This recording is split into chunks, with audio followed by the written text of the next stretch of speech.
Good morning, traders. Anthony Cordelli here, and welcome to Ninja Trader Live. Qualifier day 3, and a bunch of headlines and a bunch of great traders coming in here today to trade qualifier day 3, getting ready for the final chance to get into the big round, which would be November 17th. So we've got a stacked lineup for everybody today, so stay tuned with us throughout the morning and the afternoon. Joining me in studio, senior economist Tracy Shukart. Good morning, all. Good morning, Shai. And then macro strategist Craig Shapiro. Good morning. Great Sunday show last night, by the way. Thank you. Really loved hearing the macro insights. Everybody, if you did not catch the Sunday night show, check it out after this show, maybe. And on the big screen, my man, senior market strategist Jimmy Cagnita. Good morning, Jimmy. Good morning, Naples. It is a glorious day, not because the Hoosiers dominated Maryland again, but because we have the qualifying cup. Number 3, it's going to be epic. Look at Jimmy all in his ninja gear for it. I know he is. Him and Craig they're all ninja geared up. Mine was still not wrote through the road. I'm in the middle of a move. I don't even know where my is. So good morning, Chad. Hope everyone's doing well today. Quite a bit of headlines overnight coming into the week. We'll get into the tape here in just a minute. Shai the news. So we had a big OPEC meeting this weekend. They agreed again to a small increase of 137,000 barrels a day for December. But kind of the big surprise came when they decided to pause increases in Q1 of next year. So they're pausing for January, February, and March, at least so far. That did come a little bit unexpected, but we are, what they said in the press release was, in view of the steady global economic outlook and current healthy market fundamentals, as reflected in the low oil inventories, the 8 countries decided to implement a production adjustment of 137,000 barrels today. We do have a guest, Abdulaziz, here this morning to talk about what's going on in that, and also to talk about, this supposed supply glut that we keep hearing about, and so he's going to clear up a lot of things for us in the oil markets. Moving on, we have gold steady around 4,000 after China and some tax incentives. Gold did open down because of this. As of Monday, there was China ended their long-standing tax rebate for retailers, and a change that could weigh on demand. So we did see gold open down, but it has worked its way back up. Really, this tax went from 6% up to 13%. But I think the market kind of digested that this really only affects retailers like jewelers and retailers that sell bars and coins, and not so much else. So we do have gold back up this morning after opening down. We have the White House says China's going to restart some metal exports to the U.S. They said that China will issue general licenses valid for exports of rare earths, gallium, germanium, antimony, and graphite for the benefit of the U.S. end users and suppliers. The White House said in a fact sheet on Saturday. Caveat here is China has not confirmed this whatsoever. Now, moving on, we have the big Supreme Court date coming up to decide if Trump's tariffs are legal this week, right? or not. Right, and so we had Besant on the wires also this weekend and saying, first Trump said, for decades our country's been looted, pillaged, raped, and plundered by nations near and far, and friend and foe alike, and we're keeping these tariffs.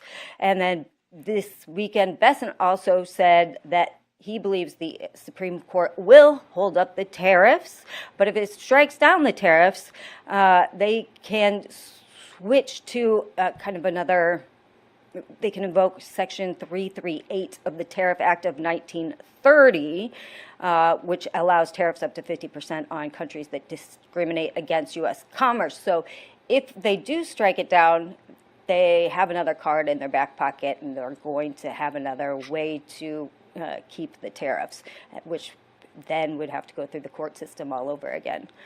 And then, of course, Microsoft signs a $9.7 billion AI cloud deal with Iron. Are you a little excited about that this morning, Anthony? Shareholder. Yes. So the 5-year agreement will provide Microsoft access to NVIDIA's accelerator systems in Texas, built using the GB300 architecture for AI workloads, and includes a 20% prepayment, Iron said in a statement on Monday. So that was the big news in the kind of the AI tech world this morning. We also have the Treasury issuance coming up, and so bond dealers are on watch for the Treasury issuance. Scott Bessent, if you remember, Scott Bessent and Trump both said that they wanted to lean towards more shorter maturities in the government funding mix. And so we'll find out Wednesday when Bessent's department releases its quarterly statement on debt sales and issuance in the $30 trillion Treasury market. And so all eyes on that to see if they switch duration or if they keep the duration that they have, which is mostly 10 years. And last but not least, we have Glencore to shut Canada's largest copper metal operation over costs. Basically, this just reinforces the fact that we have copper shortages. The annual estimate output for that particular venue is 300,000 metric tons. They're shutting it down due to the environmental issues with the government and also the rising power costs. Power, energy, AI cloud computing. The story's not over. It's hit me up a little bit on the Iron post. Yeah, I mean, I'm a shareholder of it. I've been buying that stock. And again, I think that story is the next, it's kind of like the fourth quarter of the rally. It's not the fourth quarter of the theme, but it's of the rally, I think. I think you're going to get a lot of these good headlines that come into the end of the year and parts of the AI space that have not been talked about a ton yet, maybe in some of these smaller circles. But I think that this is going to be, again, kind of a year-end theme that continues to build. I've been saying this over and over again. Big themes like this do not end in November. They end at the beginning of the next year. And I'm not saying that the theme is ending, but the market theme, the market's tied to for the rally. Again, seeing the NASDAQ's up 136 points. I mean, you look at it and go, there's too much momentum going into.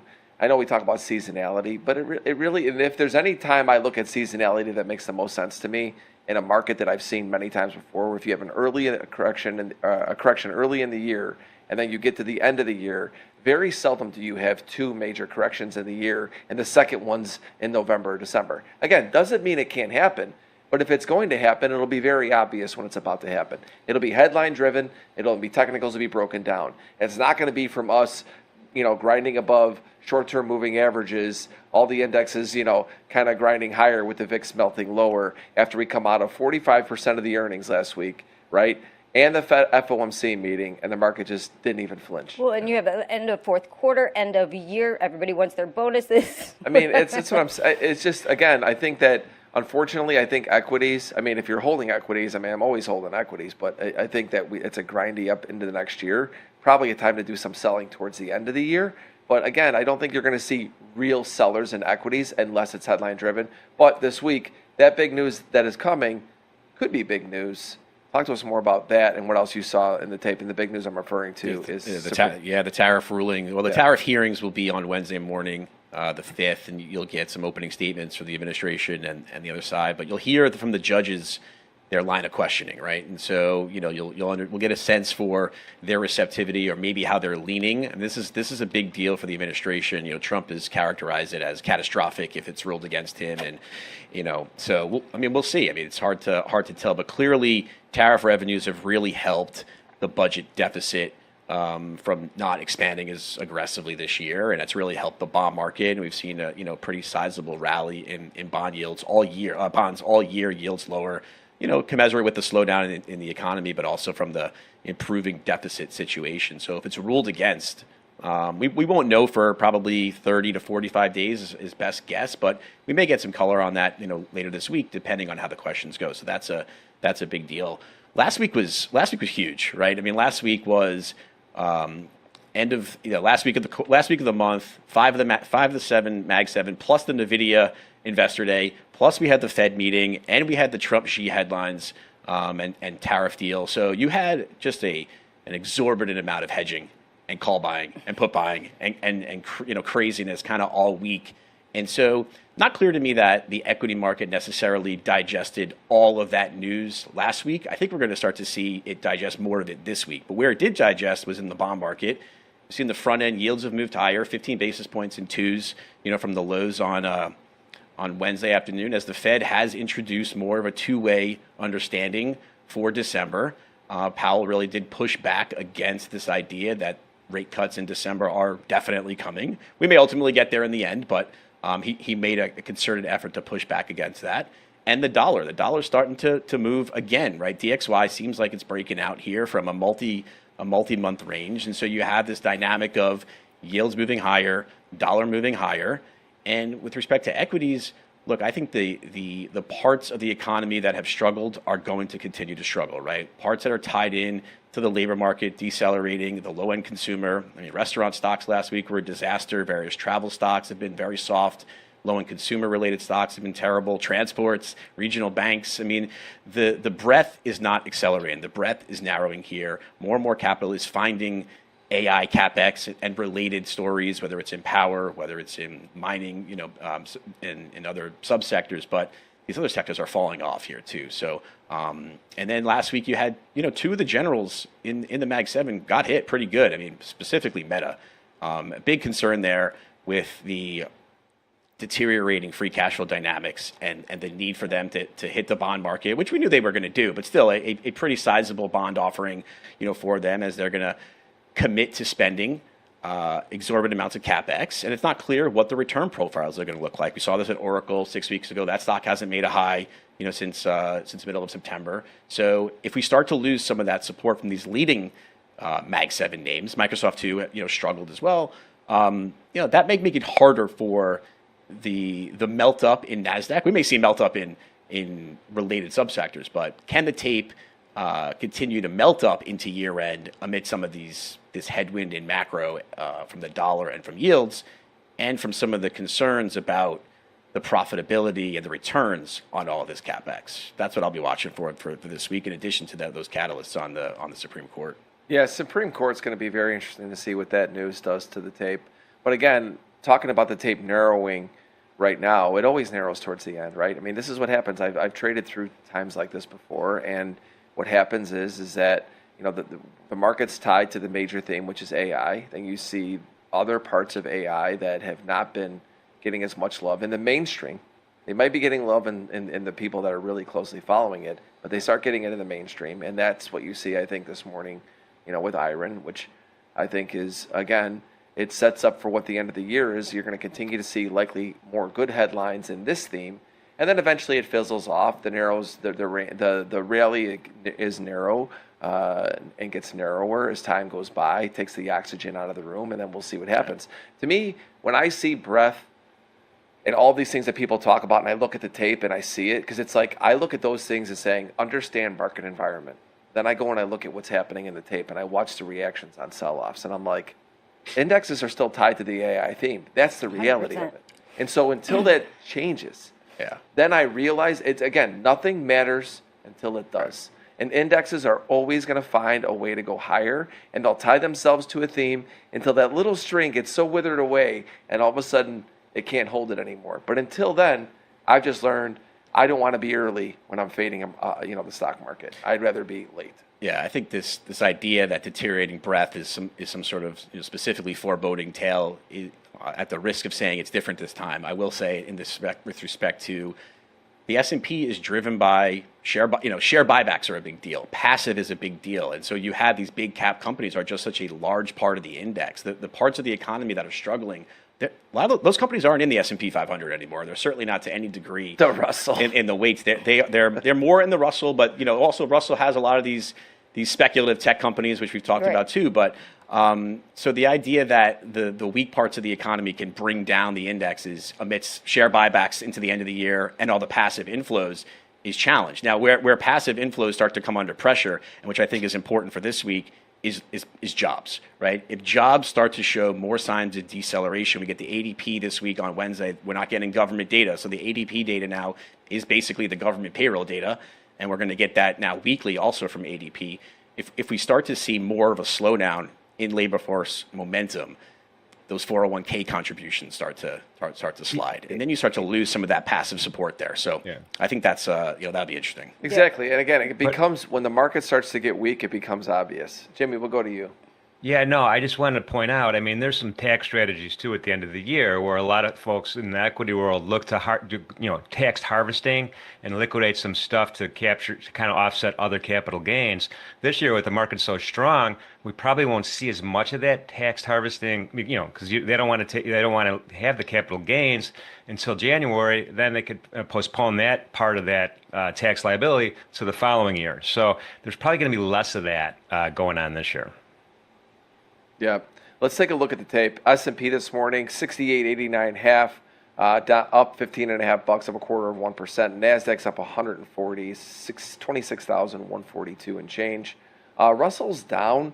A lot of talk on the Russell last night with the Sunday show. I was cracking up. I'm not long Russell. Everyone likes to bust my chops. I was long Russell for a period of time, and I made money on it, and I still get kind of crap for that. The Dow down 50 bucks, 47,670. Natural gas above $4. It's at 418 now. Again, I think that energy becomes more and more the story into next year. More focused on natural gas. We'll talk more about it where I think crude oil comes into play as well. Crude oil this morning is pretty much flat. It's at 60.92. And then you've got gold is up 32 bucks to 40.28. Shai mentioned copper. It's at 510 this morning, up a third of 1%. Silver is up 26.5 ticks to 48.42, and platinum is up 18 bucks to 15.93. Metals still bid. Can't keep a good metal down. They're very buoyant, those metals. They are very buoyant. 30s down 8 ticks again. It continues its bleed. To me, it bleeds back down to the bottom of the range, and most likely it's a buy again. We'll see what happens with 30s, but ultras are down 12 ticks to 120.29. Again, ZB is 117.02. We'll see what Jimmy thinks about that 117 handle. Short end of the curve is pretty much flat. 10-year yields this morning come in at 4.09. And then we have the dollars up very small up against currencies, yen, euro, pound, pretty much flat. And then the Swissy, it's up half of 1%. And then you got Bitcoin down 2% this morning to 108,180, and ETH is down to 37.18. Jimmy, what'd you see in the overnight tape?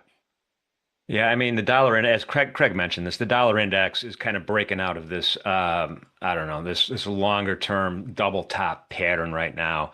And we started this breakout on Friday. So, and it's prominent enough to kind of raise an eyebrow right now. So, we're getting close to tracking a $99.80 dollar index as we go. So this is 4 days, boom, we had to blast off 4 days in a row for the dollar index. So that's kind of number one. Keep an eye on that, see if that continues. On the 30-year, I mean, yeah, you're right. We're at 117 handle. We're right there. This is the fourth day in a row where we had a pretty decent sell-off. I have a PAX line right here at 116.24 at 30 seconds. This is where he's going to be a buyer. But this is looking pretty negative today. I mean, literally, the yield has changed 3 or 4 basis points since I logged in this morning on the 30-year. It was 4.664. It's a little bit higher now. 10-year was 4.09, about a 57 basis point separation there. High vol level is at 118. We're really, really far away from that. That's a Menthor Q level. They have a gamma condition negative. And a small kind of one-day expected move of only 0.54% today. That kind of surprised me. But yeah, I'm not, ready to hit the buy button yet on this 117 handle. Man, we should see 116 if this continues. Yeah, I think that's going to be something to watch throughout this week as bond markets continue to slip, especially the long end. Yeah, I was going to say, I think definitely watch the long end. I think that's going to be weak, particularly into Wednesday when we get the issuance from the Treasury on what duration they're planning on buying. Yeah. And so Wednesday's going to be a big day this week. It seems like that's going to be Hump Day is going to be the big day. So that's the Supreme Court, okay, the issuance. Yeah. ADP as well. We ADP. have ADP. We Wow. have, So Wednesday is the day. yeah, we have a lot going on Wednesday. Jimmy, back to you too. A dollar up most against the Swissy. How's that look on the chart? I'm curious to see that. Swissy's getting hit modestly, but it's done so well against the dollar. Just kind of curious what that looks like. Well, I mean, Let's this is break it down a following the little dollar index. I mean, this is the fourth day in a row. Big sell-offs happening. We had a target wick down here back on the October 9th. We just fell through that big time today. We have some other longer term support back in August at 1.239. So that's my next target level right now. But look at the moving averages. The 8s crossed underneath the 21s, crossed under the 50.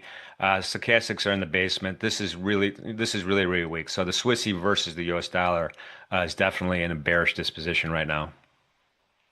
That gets interesting, guys. What does that mean, right? The Swiss has been a market that we watch against the dollar very closely.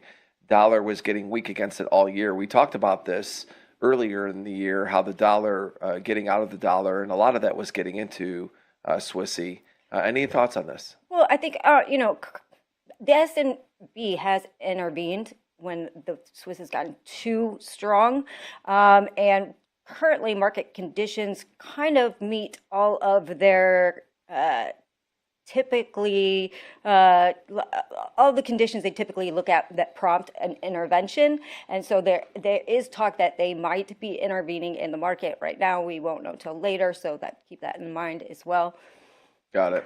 Yeah, I mean, it's just something to look at. I mean, that the positions that are getting potentially squeezed that have gone from, dollar weakness into these currencies, into other areas, seeing a little bit of that, but it's really kind of balanced, right? Because Bitcoin was one of them that was getting bid up. That's now getting a little bit weak. It can't really hold a rally too well. You see, I mean, Ethereum as well. You're seeing some things against the dollar, doing good, some things against the dollar doing bad. It's kind of a unique period right now. Yeah, I think that $100 level is really something to watch because every time we've kind of reached that this year, it's kind of been rejected from that area very strong, and we're literally almost there, and we've got the 200-day literally just right above at 100.17, and we're at 99.933. So very interesting to see what happens around that $100 mark. Yeah, I think implications across all markets if that starts to happen. Craig, we got a couple minutes left. Final thoughts coming into today. No, I think the dollar is something we really got to focus on. You have this idea both. It's a growth differential story, right? U.S. relative growth versus the rest of the world is better because of the AI CapEx story. And you have a yield differential story here with the Fed trying to tighten financial conditions by trying to remove the rate cuts for December. Relative yield advantages too kind of favor the dollar. So the Fed trying to tamp down financial conditions and tighten was a concerted effort last year. I think it's something that maybe didn't get picked up on by the equity market last week, but I think it does matter into this week. And so I'll be looking for that. And with respect to the VIX, just lastly, even with markets, being as firm as they had been, VIX is kind of sticky here. It hasn't really been able to materially break down yet, and you'd expect it to into year end with the dynamics in play here. So I don't think people are thinking we're out of the woods yet. Final thing, just on funding, on Friday, the standing repo facility got hit for $50 billion. So there's some funding strains going on in the banking sector. There's some banks that are under pressure. SOFR rates just printed 422. Up 18 basis points from month end, so a big jump in funding rates for the end of the month. We'll see how that plays out over the course of the week, if that's just a month end thing, or is this a growing liquidity strain issue that's developing here as the government is not paying its bills, right? It's hoarding cash here in a government shutdown. The Treasury General account has risen by over $200 billion over the course of the last few weeks, so that's removing liquidity from markets and from banks. That's analogous to partly analogous to what happened in September 2019 when we had a repo crisis. The Fed has put this facility in place to prevent that, but more folks are going to start talking about this if the funding dynamics don't settle down here in the next couple of days. Yep, the repositioning around the dollar and where people have been putting money out of the dollar gets really becomes a big part of the story, I think, into the end of this year, because it does feel like that's what's happening, because some things are staying within trend. Other things are not. Dollar crosses 200. What does that mean? You start to see some moves across the board, hopefully bring some volatility to the indexes. It's about that time for this morning's Edge Report, but I want to say to the chat, good morning, everybody. Remember, huge lineup. We've got guests following this morning's Edge Report. Then we've got Farm, and we've got Pax, Sarah, Nick, Christian. We got Nick for a tick and Merritt. All of them coming into today to trade qualifier 3. But we're not there yet. It's about that time. Jimmy, take it away for this morning's Edge Report.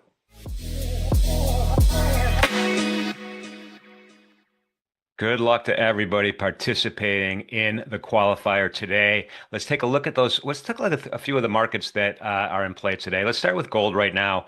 This is a daily candle chart in gold. Kind of frame the conversation here for the recent consolidation we're seeing right around that 80 EMA and that 20 EMA. It's kind of a baby candle so far today. I went to Edgefold this morning. I was like, all right, what happens on a Monday year to date so far this year? 67.44% green, 32.55% red. I'm trading in the challenge. I want to keep that stat in my mind. We have a high vol level at 39.95, positive gamma condition, and a decent one-day expected move of 1.39%. Intraday, we do have some targets, but look what happened when the London initial balance. Boom, we rejected any type of effort to go back up. Sold all the way back down to VWAP. VWAP kind of held right now, and now we're kind of fighting our way back. I would keep our eyes on this one-day min, approximately 40.52. Should we get a breakout to the upside if I was trading, along with previous sessions highs. So those would be my breakout levels. On the downside, I'd be looking at this support down here around S1, 0 DTE pivot, 39.75. And then there's all sorts of gamma levels below that, including that one-day min, which is all the way down here should things get out of hand, 39.40, give or take. So that's the story on gold. Let's shoot over to crude oil because it's another market that we're able to trade today on the challenge. And I'll start with the daily chart once my charts populate here. Again, Edgeful, I went to the stats. Mondays, year to date, it's almost a 50-50 proposition. 53% red, 46% green on that stat. High vol level, $60.75. Positive gamma condition, one-day expected move, decent, 2.07%. You can see we're like firmly in the rotation zone, little actually above it right now with that 80 EMA kind of popping up above that 21 EMA right now. But the 50 is holding pretty nicely as resistance so far. So we'll see if we can get some traction. But sellers are kind of taking over right now. Stochastics are looking pretty strong as well. Again, London initial balance sold off. We haven't had that same recovery that we saw in gold.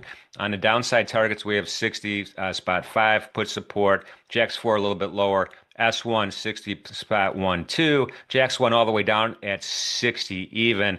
On the upside, JAX2 is kind of framing the top of the conversation along with R1 at 61.50. Above that, we have that 0 DTE gamma wall call resistance at 62 even, and that one-day max should we get a breakthrough to the upside on crude oil. Now let's go to the biggest wild card. I know a lot of folks don't routinely trade the Euro FX, but let's take a peek at it because it is one of the markets in the challenge. Again, 50-50 proposition almost on Edgeful on Mondays, 51.16% green, 48.84% red. That's a year-to-date look back for Mondays right now. But look at this chart. I mean, we're selling off pretty big. This is, mirroring the dollar index we already talked about. We broke through these previous lows, and this was, beginning of October, one spot 159. I'm going to round up a little bit. Moving averages are all moving down. The negative gamma condition, we have a high vol level at 1.17. I don't think that's going to be in play today.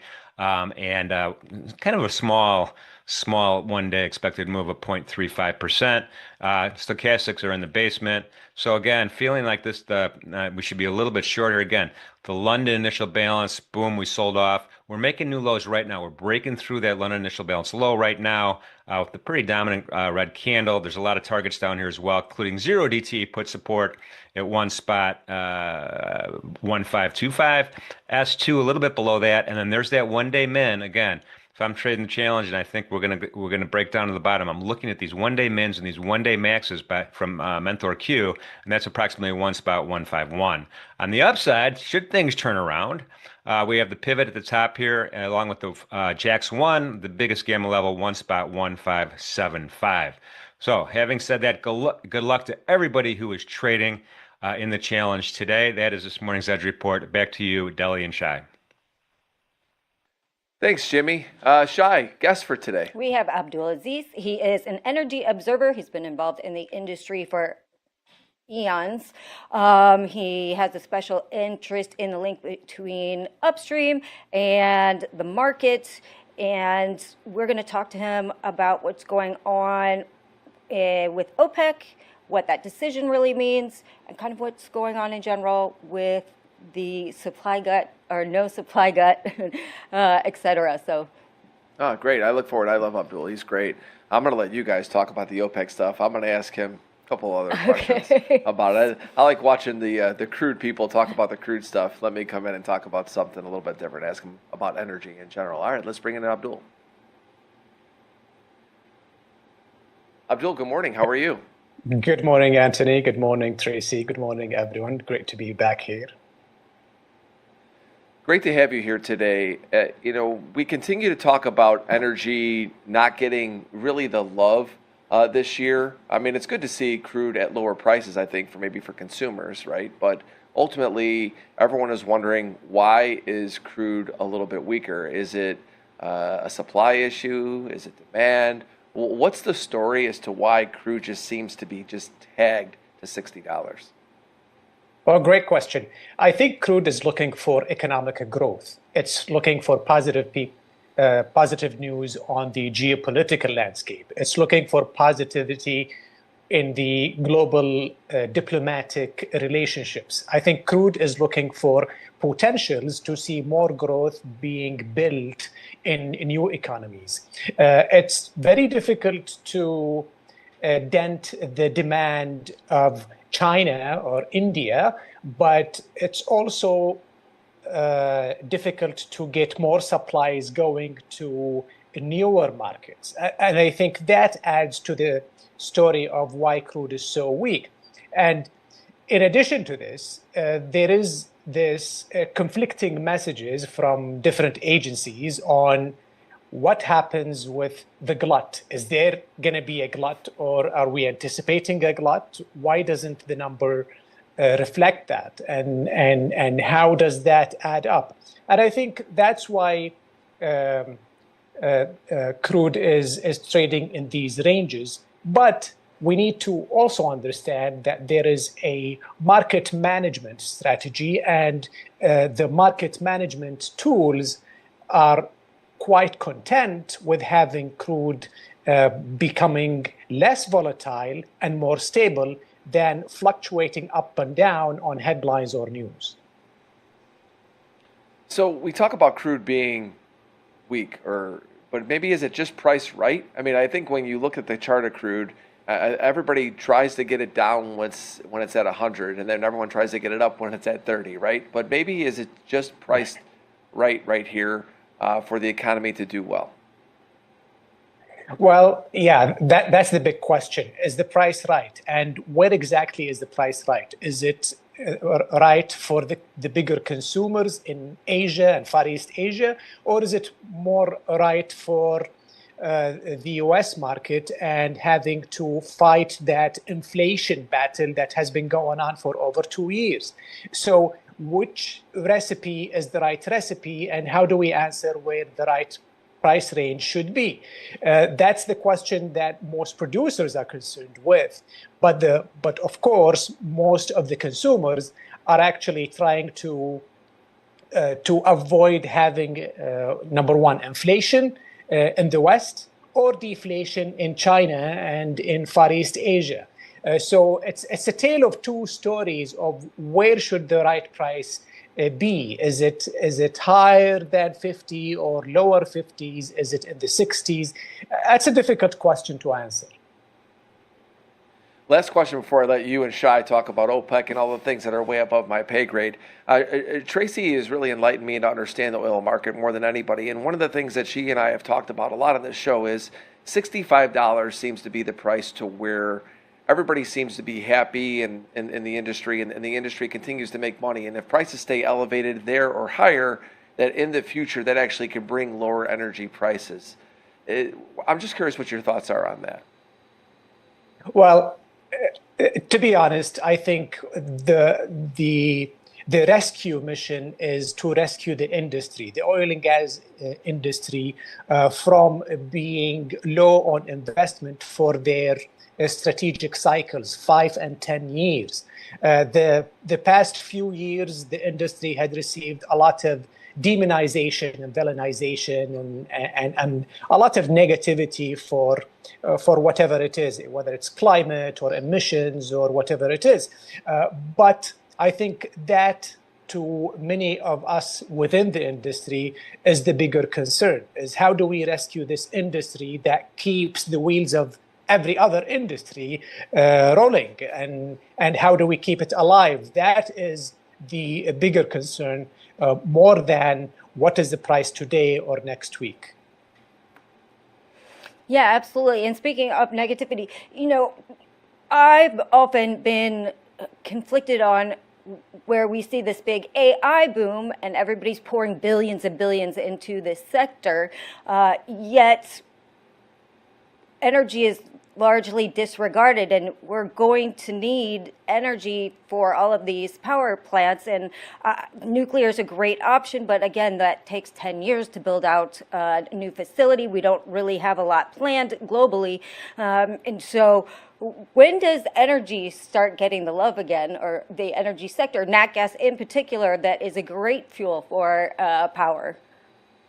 Well, energy is the absolute foundation of most of these industries, particularly AI. And when that crunch starts to hit the expectations of the AI progress, that is when the affection becomes closer between energy and AI. A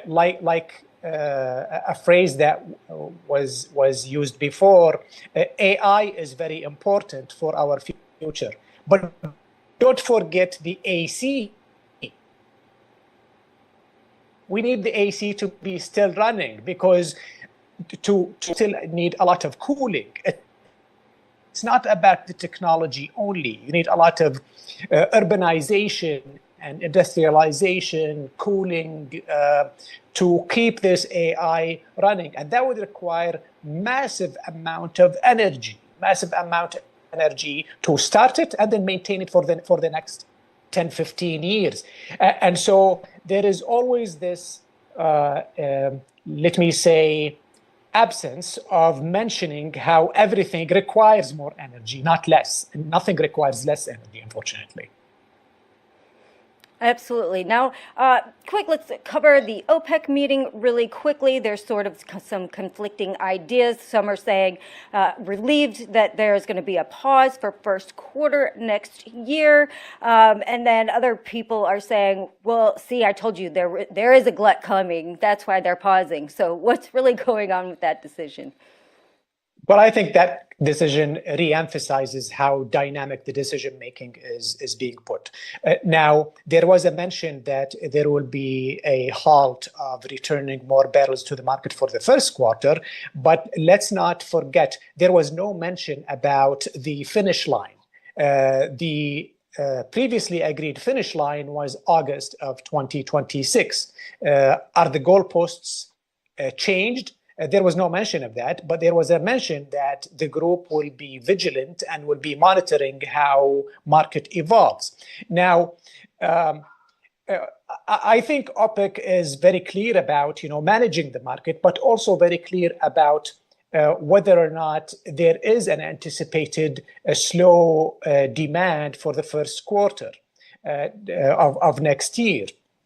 In the US, there is an anticipated maintenance season during that time, but for the bigger clients in Asia, that's not necessarily that's not necessarily going to affect that demand. So it's seasonality for the global market, but that seasonality is testing the glut, not testing how much market is very sensitive to whether or not there would be a slow in demand or a slowdown in the demand growth. And then next question, everybody's talking about we have, billion barrels of oil on the water. This means that, there is a global supply glut because we have so much oil on water. Can you kind of explain what that means and why it's not indicative of a glut necessarily? I've been in this industry for such a long time. There hasn't been a time when we looked at oil on water as part of the fundamentals. If anything, oil on water is a reflection of how water bodies, whether it's the Black Sea, the Red Sea, the East Med, or even the international piracy, is affecting the security of supplies being kept in storage. And I think given the global geopolitical situation and how particularly the Russian-Ukrainian conflict is playing out, it only makes more sense to put more oil on the water than to keep it in storage onshore. That makes perfect sense to put more oil into floating storage or to put it on water and ship it, rather than keep it in very endangered battlefields where they could be targeted by drones or other means of dangers. Does that play into the fundamentals? I don't think so. I don't think that having a tick up in oil on water is a reflection that there is a glut. Not at all. Demand is still picking up. Most of these ships are delivering to their final destinations, and that is what matters. We've only got a few minutes left for you, and I would like for you just to kind of lay out what you see potentially happening, or talk about some key moments where you think could bring oil back into the mainstream news here, because like I said, oil's been kind of out of favor this year. It's all been about the metals. We've talked about AI. We all know that energy is going to at some point become the story, right? And it right, Shai, like Shai says, at what point it's going to matter again? It's not been in the headlines much. What do you see eventually taking hold? Give us a little bit of a timeline, end of this year into next year, to where some key things you'll be watching to see that maybe takes oil and natural gas back into the mainstream. Well, great question. So to give a timeline, let me tell you where did we start 2025? We started 2025 in hopes that most of the geopolitical conflicts would be resolved and there would be less risk on the flow and the dynamics of the oil market. That's not really working out very well. Number two, we started 2025 with about 6.3 global spare capacity. Today, November 3rd, where are we? We're barely at 3.1 million barrels a day of spare capacity. We started the year in anticipation that there could be actually a few monetary and fiscal policy revisions where inflation is resolved and more incentives are being made to resolve these fiscal and monetary issues. Well, more trade wars, more conflicts, more tariffs, and so how do we move from today for the next couple of months and then right into 2026? I think there is a lot of risk surrounding the global geopolitical landscape, but oil is kind of keeping its business away from these disruptions. There have been a few disruptions since January of 2025, but the oil market has been quite resilient and making sure that the consumers are secured with the sufficient supplies that they require. So, so that kind of I wouldn't say isolate the oil markets from what happens in the geopolitical situation, but when market conditions, global market conditions, become better, I think oil is more suitable to deliver a better picture. Yeah, and we'll be watching. Again, I've been talking a lot about how I think this year is the story of the metals, next year is the story of energy. We'll see if I'm right. Abdul Aziz, thank you so much for joining us today. Thank you. Love your insight. Everybody go follow Abdul on X and check out everything he's doing. Really appreciate you being with us here today. Thanks for having me. All right, Shai, final thoughts before we get into the trading day. Another Monday, no news. Wednesday's the day, but anything else on your mind? Wednesday's the day. We have Palantir, very expected after the bell today. So everybody's watching that, so just be aware that's right after the bell today. And the competition ends at 5. And the competition ends at 5, so you'll be trading through Palantir earnings. Ooh, that gets spicy. Spicy. All right. Thank you, Shai. All right, thank you. All right, let's bring in Farm. Hey, Farm, great to see you in, regular clothes. I mean, how you doing? Good. It's better than no clothes, right? Yeah, exactly. I was going to say, what's next? I mean, is he going to come in with no shirt on? Maybe. Yeah. Yeah, well, you might want to call us if you're going to do that first, though. We want to maybe filter it. No, great Sunday night show last night. Not only do I love watching your charts, I thought I got a real kick out of Pax listening to you about the Russell. He had never heard you before talk like that. And I said, well, you're not paying attention, Pax. He loves busting on the Russell. Coming into today, again, indexes, NASDAQ's leading the charge up. S&P is up, following a little bit of what the NASDAQ's doing. Russell's down, Dow's down. Just any thoughts coming into this Monday morning? Not a ton. Looks like, mostly, especially the last couple of hours, we've pretty much just been dry humping last week's volume point of control. It's just like a middle school dance, just nonstop dry hump. Trying to decide where we're going to go, right?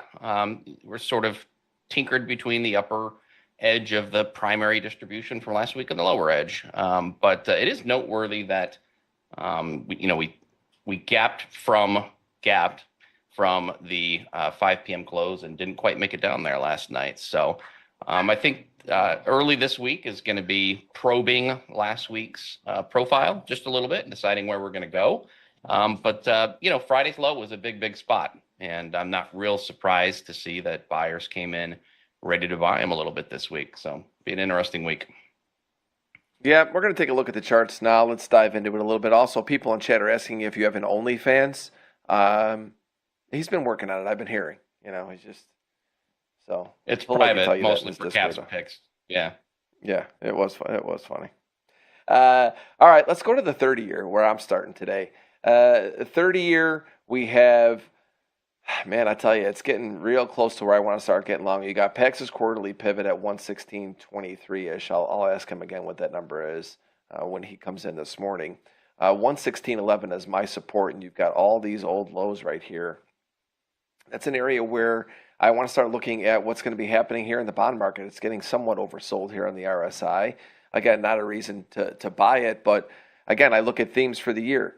Bond market has been grinding up since April. Fed is going to be cutting rates. I know that there's some fear of future inflation, why the 30s have not loved that. We talked about that a little bit last week.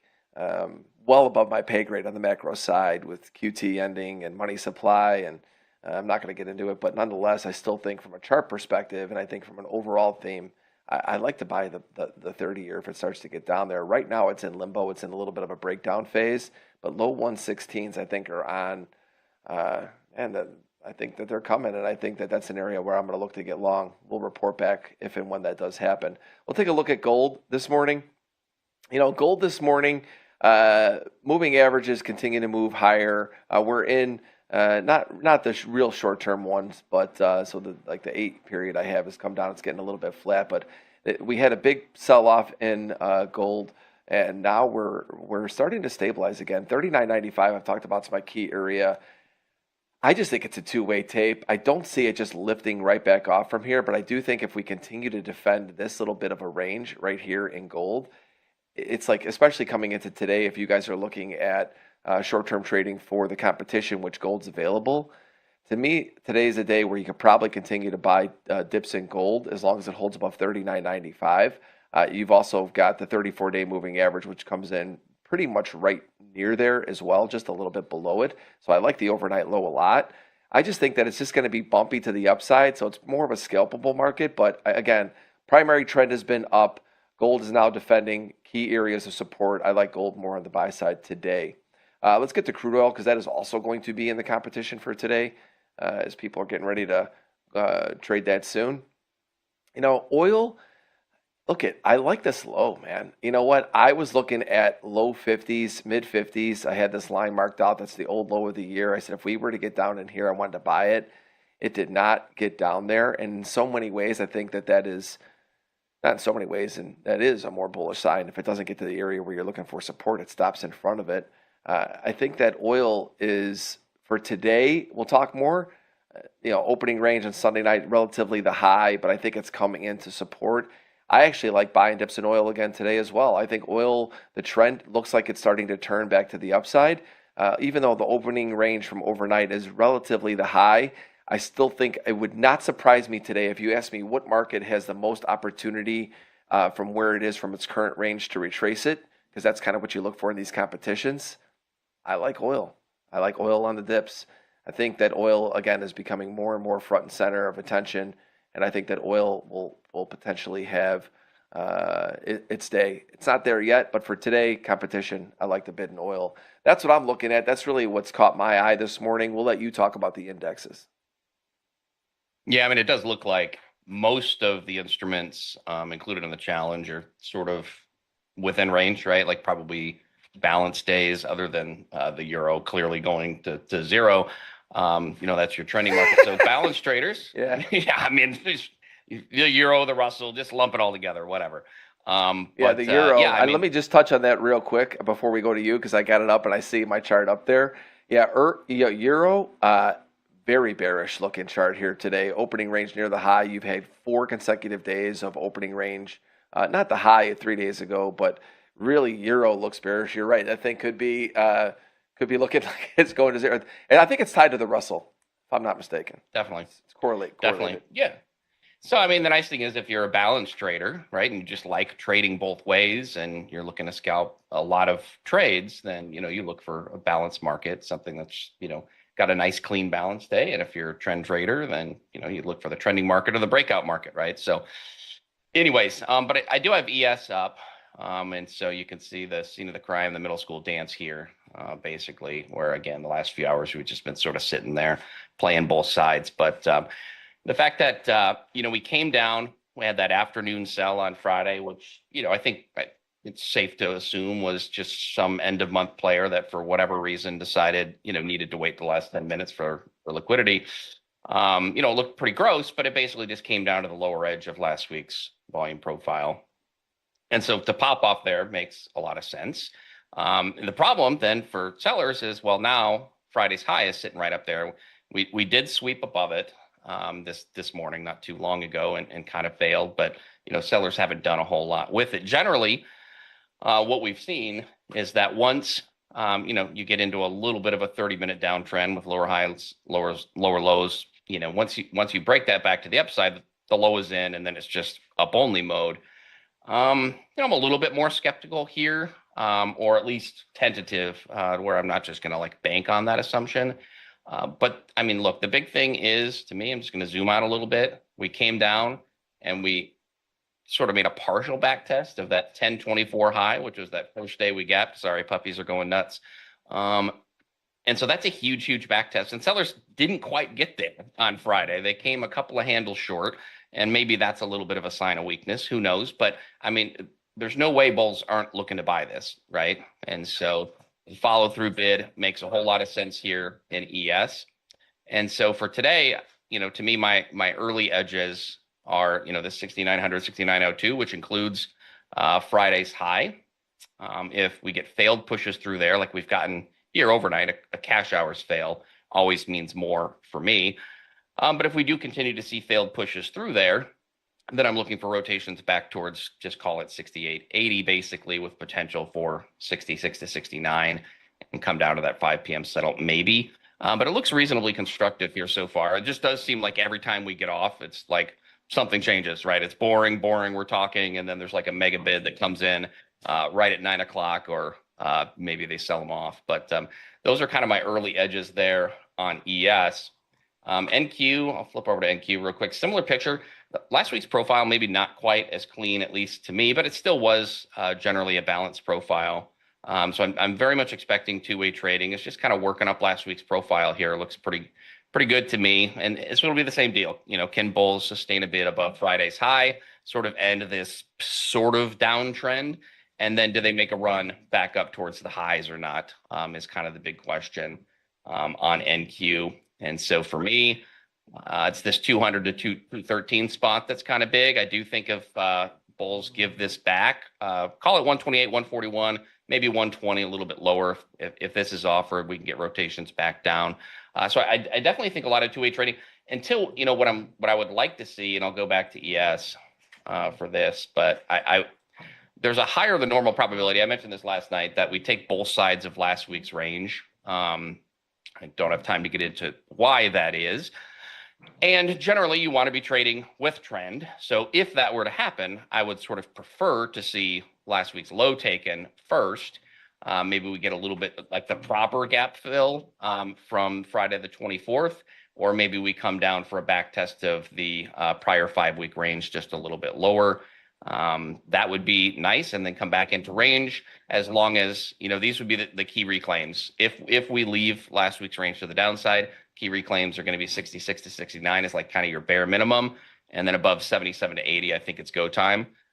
If that were to happen. Now, it's possible we go up and we take the high first, and it doesn't mean we are going to have an outside week taking both the high and the low. It's just more of a risk than normal here. And so if we do come up and take the highs, and then we get sucked back in range, I would say back below 19 to 22, then that's the risk of potentially seeing this come back down and through. So that's kind of like big picture mostly, because this morning's not doing a whole lot. And we've got our early edges here, I think, for today. And that's kind of what I'm looking at for today. And apparently the puppies thought my analysis was horrible, and they were just yelling at me about it and heckling me. Well, no, they didn't recognize you in street clothes. I don't know. Yeah. That's probably what it is. That's probably what it was. Well, it's an hour later for me, right? So we'll have to factor this in. I was worried. I was like, oh, the kids are going to be awake. They're going to be loud. Well, didn't think about these guys. So we'll have to make an adjustment for Thursday. I guess I'm on next. Yeah, how frustrating do you think it is for the Bears knowing that they couldn't even fill that gap? I mean, looking at that. I mean, the indexes to me lately have just been, man, it's like they just can't get anything going to the sell side. I have really been staying away from the indexes from a swing perspective for a while. Just not much to do there. I was looking at it last week going, oh, at least they should do is fill this gap. Like, why not? Especially with all the things going on last week when they got into it twice. Couldn't do it. And then, here we are back in this range. And I think, again, Wednesday's a big day because we've got ADP. We've got the Supreme Court ruling on tariffs. And then Shai talked about the issuance from the bond side. And Wednesday is probably going to be the day where we do get some volatility spike within it. But again, coming into a day like today, we've got all these traders getting ready to trade the competition. I mean, NASDAQ's already up $182. We'll see what opening range does. I actually really like Pax's strategy coming into a day like today. Everybody knows that we're super bullish, but let's see what the opening range does today. If it chops around it, it's probably a nothing day. But if it's opening range high or low, almost would expect a possible small trendy day inside this range. I mean, I don't know what you think, Farm. It's just there's just not a lot to do here. Yeah, again, that's sort of what you expect is if we take out and sustain above Friday's high, we just kind of rip all the way back up. I mean, that's the way things have been anyway since at least May. I'm a little bit more skeptical here than I have been in prior instances where we've had a short time frame downtrend. But yeah, that's the script, right? We just kind of sustain above Friday's high, and then it's just a single candle all the way back up to last week's high. So if that happens, that's great. If you're in it and you can hold some runners for competition, that's fantastic. I'm a little bit skeptical, and I'm definitely watching this 19 to 22 spot because, again, each time we take out a prior day's high after we've had a short time frame downtrend, it's just been go time. We'll see. I would watch this 19 to 22 spot. We had this pre-market high, came close to it on Friday pre-market.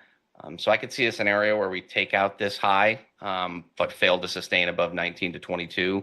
And maybe we see some new sellers come in. But, the selling, to me, all that matters, there was some very strong selling the last 2 days. But it's like, Pax and I were talking about, it was like, is that just end of month seller? Was that just like some AP just needed to come in and unload some of the book? Like, we don't know, right? End of month is usually bullish. Like, look, if they come in and they're selling them and that heat is still there, then okay. We'll see. And this is definitely not heat. So maybe we got some news. I just told you, every time we get off, it's either going to rip or it's going to dump. So I stayed a minute late just so I could see it. So you guys have a great day and good luck. All right, Farm. Thank you, buddy. See you later. Take care. All right, everybody. It's about that time. Qualifier day 3.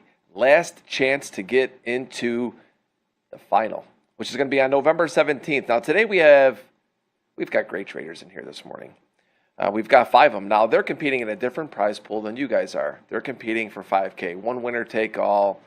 Same rules and restrictions that you guys have. If you guys haven't seen the rules, go back and read the website. And I know people put it in chat. We'll help you in chat as well. But read what the rules are before you begin to trade today. And know that if you make it in the top 10%, you're going to get a chance to go to the final round, which we're giving away $250,000 and $100,000 to the winner.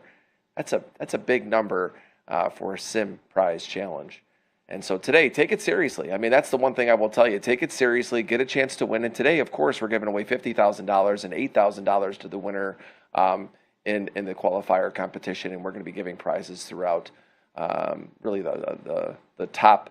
I don't know what exact percentage it is, but a good amount of people at the top are going to be getting cash prizes as well. So again, it's one of those things where it's not going to be your typical day. And I explained this in the last 2. You're going to see the traders come in today, and they're going to be looking at this a little bit differently than they do with their other trading, actually a lot differently. I had this talk with Pax about it. He's like, well, I don't trade micros, or I don't do this. And I said, I know it's a competition. Have fun with it. We want you guys to have fun with it as well. It is for real cash prizes, but no, it is a little bit different. It doesn't carry over into your regular trading. So when you're watching the traders today, understand that they're trying to win as well, but they're also going to be talking about technique.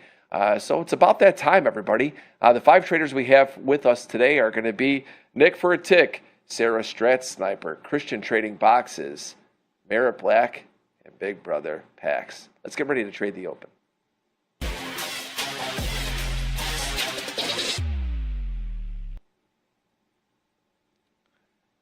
What's up? Yo. Morning, gang. What's All right. Pax, are you there? Yeah. I mean, really. Can you? He's busy. All right. Now listen. Okay. Here we go. You just said that you were supposed to read the going rules. into this already?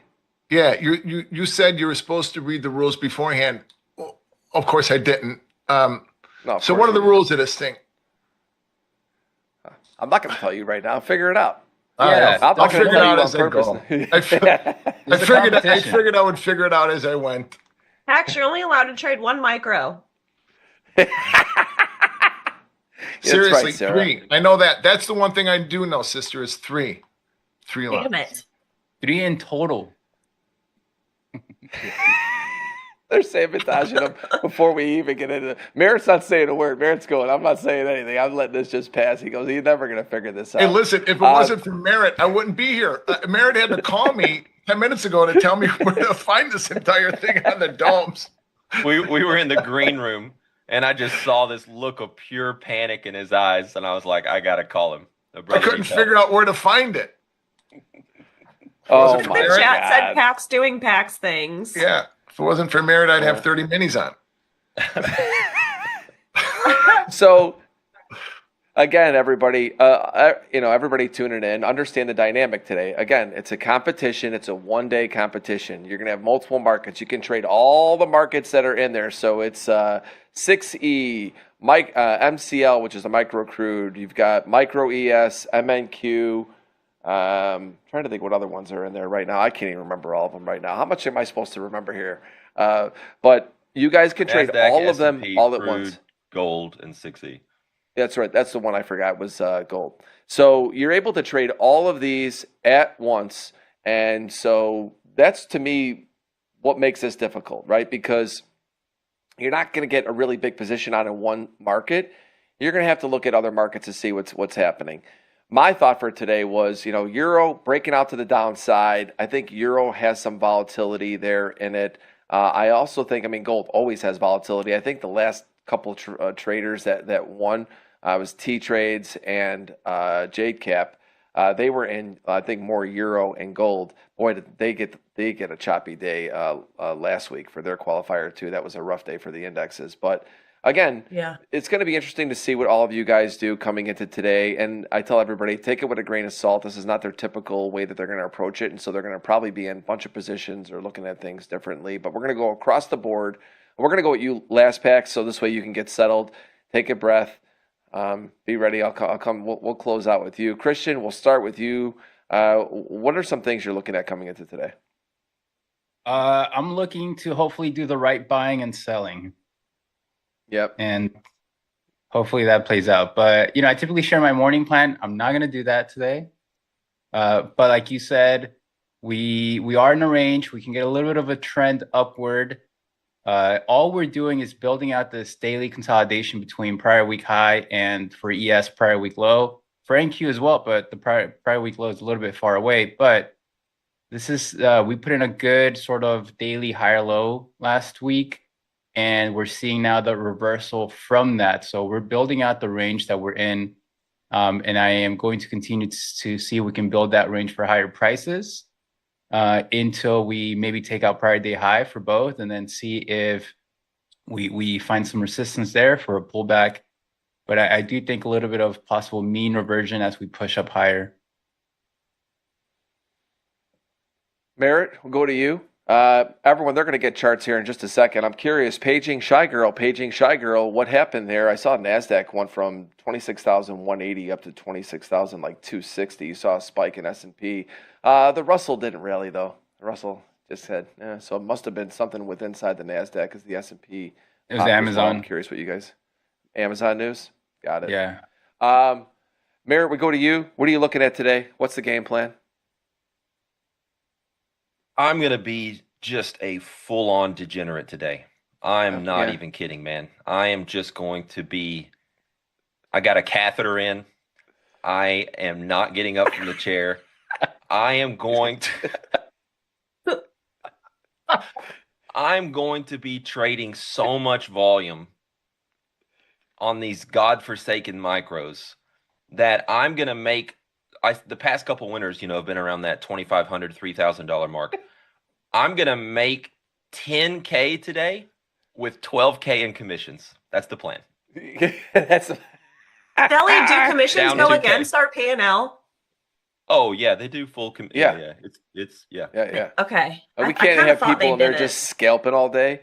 You can't have people in there just scalping That's all my day plan. like Merritt. Scalping all day. That's my plan. Yeah. Huh. All right. Sarah, I know you're going to take a much more strategic approach. I kind of got my money on you because Sarah's going to come in and she sees all these markets, and I could see her getting into a couple ones that she just kind of holds. What are we thinking coming into today, Sarah? Well, I, like Christian, don't want to give away my plan for today. But I like all the setups that I'm seeing. So that's a good thing. I don't trade 6E. I was planning on trading oil today, but I don't think oil's going to give us anything.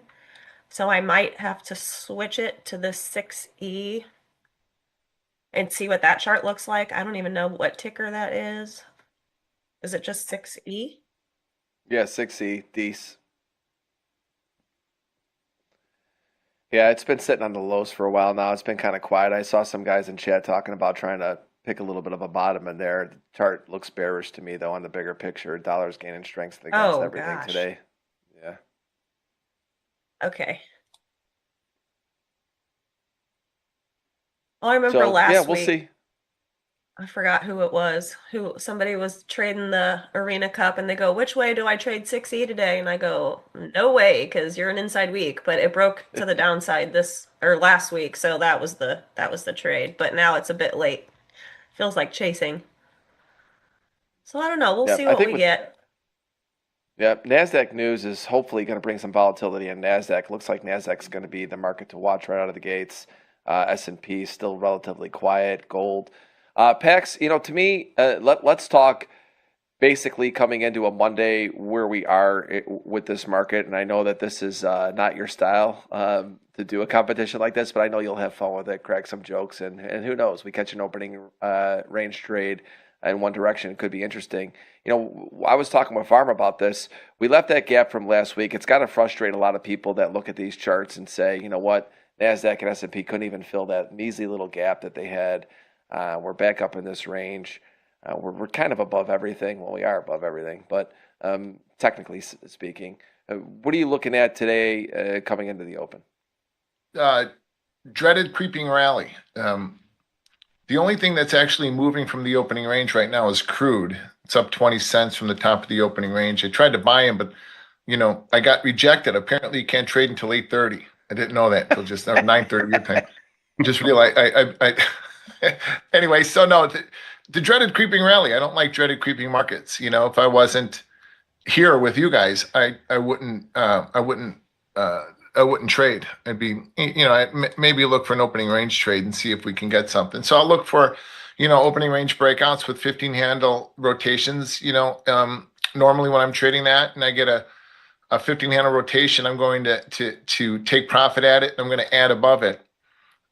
So there's no chance of adding here. So we'll see what happens. I'm sure that, this is a great panel. Christian is one of my favorite people, and Sarah is quickly becoming one of my favorite people. And Merritt is just, I feel like I've known Merritt for 30 years. Yeah. Well, I feel like I've known him forever, so of course, Merritt's one of my favorite people. And so today's going to be fun, regardless of what this thing ends up doing.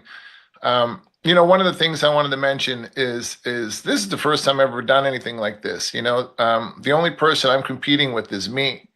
And I've got to be very, very careful in not letting my ego overcome my self-confidence and my belief in myself, because that's when I've blown up in the past, is when I allow my ego to take over and to size up in the wrong spot, size up when I should be sizing down, take trades I should miss and miss trades I should take. So, this is going to be fun, and, there's no ability to add, so we'll see what happens. But I do think that there'll be a lot of good learning points along the way that I can, certainly learn something from Sarah. And, I'm not a scalper, so I don't anticipate learning anything from Merritt, but, Christian certainly can. And, and just have a good time all around. This is a business, my brothers and sisters. Please, this is a business. You're a small business owner. Treat this like you're a small business owner, not like this. You're not going to the craps table. You're not going up to the blackjack table for one more hand. You treat it for one more hand. You treat it like that, and you'll never make money long term. Well, PAC's always going to bring everybody back in to understand that this is a different type of a day, and don't let this spill over into it. Into your trading. But again, it's a day to have some fun, have a chance to trade sim, compete in the markets. Again, I don't always think it's the one who trades the most. I know Merritt thinks that could be the way today. What I've seen in these previous ones is the ones who have really kind of just stayed into it in the early rounds, in the early time. And because towards the end of the day, a lot could happen. What we've noticed is, and there's been a theme, everyone starts off somewhat strong, everyone gets into a drawdown, and then the person who's just been kind of steady is the person who ends up winning it. We saw that with Jade Cap. Him and Stowe were really down to the very last few minutes. And then last week, T-Trades, with it being as quiet as it was of a day, I think he won by having put up like $40 or $50, and because everyone was trying to chase too much. And so again, there is some strategy to it. Don't overthink it. Don't overtrade it. Have fun. And hopefully we'll see some of you that are here on Ninja Trader Live in the final round, which will be on November 17th. I'm going to hand it over to you guys. Can't wait to watch this with you guys. And again, for me, it's always fun seeing my people all together. I love all you guys. You guys are great. Have fun today, chat. Hit the like and subscribe button for this crew. Show some love. We're already at 154,000 followers. We were at 150,000 just 2 weeks ago. And so let's keep that momentum going. I will see you guys in chat. Later, guys. See you, brother. Hi, Nelly. Hold on. What's the size we can trade in gold? Only 2 lots? 2. Yeah. Oh, manaj. I should have read the rules. Oh, I didn't know that either. It's Okay. 3.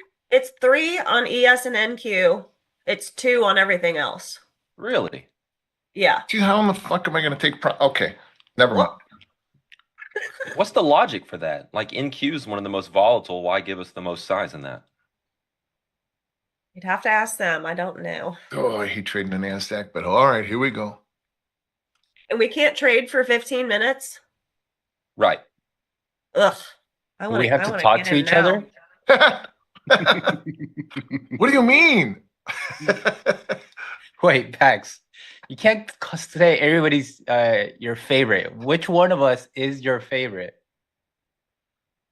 Well, I love you all equally, but I relate to all of you differently. What a dad answer. Thank you. Chris, you and I have a lot in common, and you remind me a lot of like a young version of me. You really do. And Merritt is a lot younger than me, but Merritt seems, I think, a lot wiser than his years, and I think that's a testament to his experience. So I feel like Merritt is. Like Christian, you remind me a lot of me when I was younger, and Merritt, you just seem like a peer. You've always seemed like that way to me. And Sarah, you are smart and talented and beautiful and fun to be with. And I love your entries. I love the way you define your trades. I can talk about. There's a lot of similarities between the way that I trade and the way that you trade, and I think that comes from the place where Rob came from and where I came from, and similar backgrounds in trading breakouts and things from the trading floors. So I think this is a great panel for me to be on, because I relate to all 3 of you in very deep ways. So I'm excited about today. Aww. Thank you. That fucking clap. Who put that clap sound on there? That's funny. That was probably Mr. Austin. I don't know who runs those. Is that Austin? Oh, look at that. Who's more likely to talk smack? Oh, I know who I'm voting for. I'm more likely to swear, but I'm not going to talk smack. I might actually. Yeah, I might. Axe is in the lead. I voted for Merritt. Yeah. I voted for Merritt too. Yeah, I did too. No, I don't have the static. Wait a second. The static is the one that moves, right?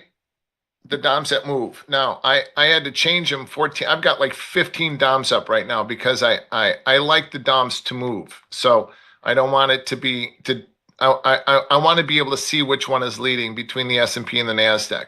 So I'm going to be centering my screens an awful lot, and that can get annoying.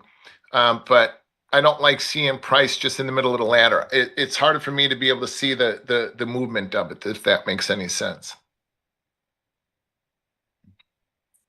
All right, let me get rid of this. Okay, there we go. Gorgeous. What do we see on the And- screens? What does everybody see? I see an entry I just missed. Yeah, I've got one in crude too. Another one in crude. What's gold's over?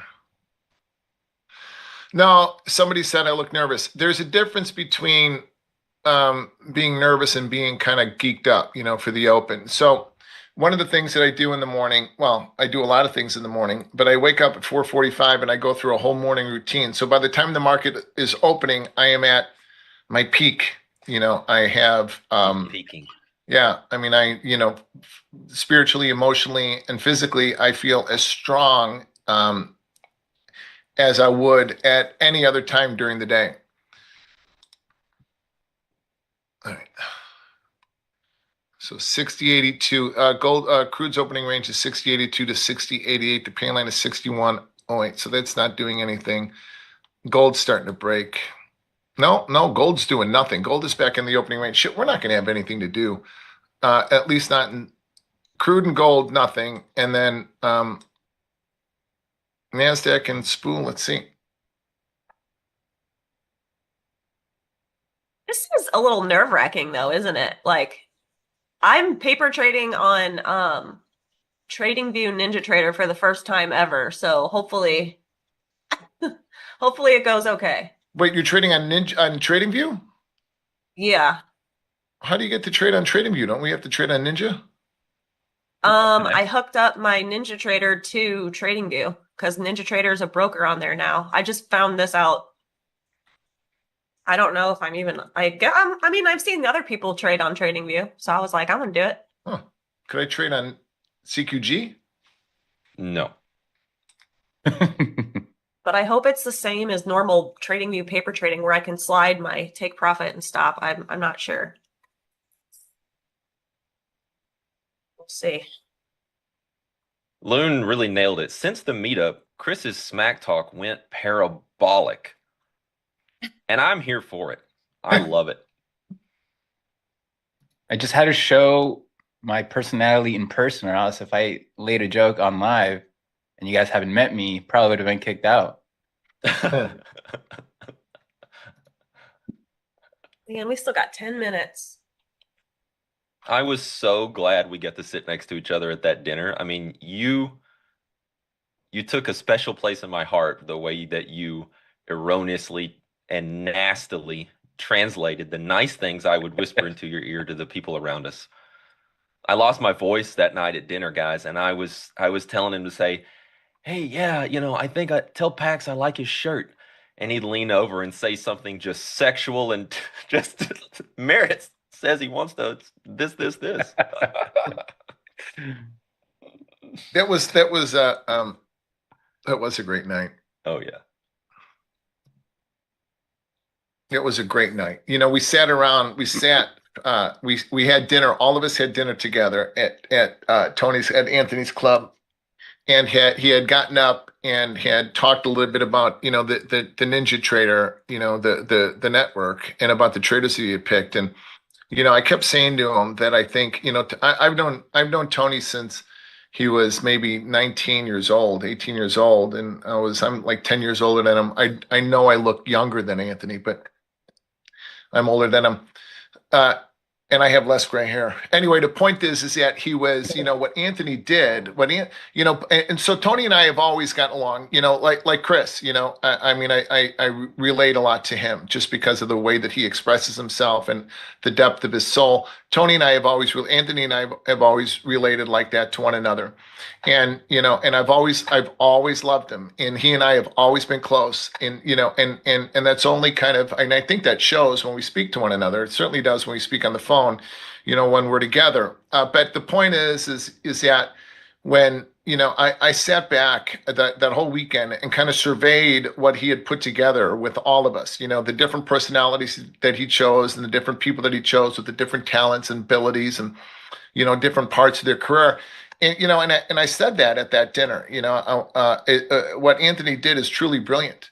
Putting together this network of people, I think, shows just how very smart he is, and just, it truly is brilliant. And I cannot wait to see how this whole thing continues to flourish. Such great traders with such great personalities, such great talent, different ways of doing things, different ways of going about things. And the journey that we're all on together, I think, is going to bring a lot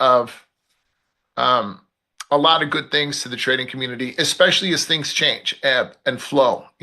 When these markets change, see the traders that are going to get hurt versus the traders that are going to thrive. And all of yous will be able to learn from all of us, because we're open, we're honest, and we're telling the truth about what's going on in our lives. So, have fun and listen and enjoy, and don't be a schmuck. Hey, Could we trade Bitcoin futures? Nope. Can't trade anything. That's the 5 things. You just got to run like a 30 delta risk reversal, and then they'll let you through that vehicle. The CAGS coin. So yeah, there are a couple of people that are in WITSEC. Yeah, yeah. That guy's from our neighborhood, though. That guy. Oh man, one of these days I'll tell the story about going to Saint-Tropez, France, with the boss of the Chicago outfit. That's a good story. You think trading is all about priests and saints? Whew. Or at least on the trading floor. Trading floor was an interesting place. So talk about, what Anthony has put together here. You guys should have seen all the different personalities and the different sorts of people that were on the floor. You had PhDs, you had geniuses from Stanford, you had street guys from Taylor Street and street guys from Bridgeport, and you had Italian guys and Irish guys and Jewish guys from the. It was great. It was. When somebody would come into the NASDAQ pit and said that they're, where are you from? I'm from Lake, I would, me being me, I would take the time to get to know everybody. I'm from Lake Forest. Oh, no shit. Where'd you go? Yeah, I went to Stanford Business School. Stand right here. Make way for this guy. Let him stand right in front of me. And I'd pick him apart, send him back to his father looking for more money from his trust fund in about a month.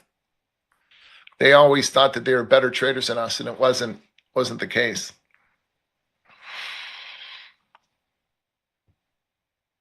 I can sit and continue to talk and kill time here, or do you guys have anything you want to talk about? What's the play, Chris? What are you seeing? Just full port short. Go for it. What are you shorting, Chris? You shorting? You're just saying that to. Yeah. Full port. All of them. Full port's 3 micros. Full risk.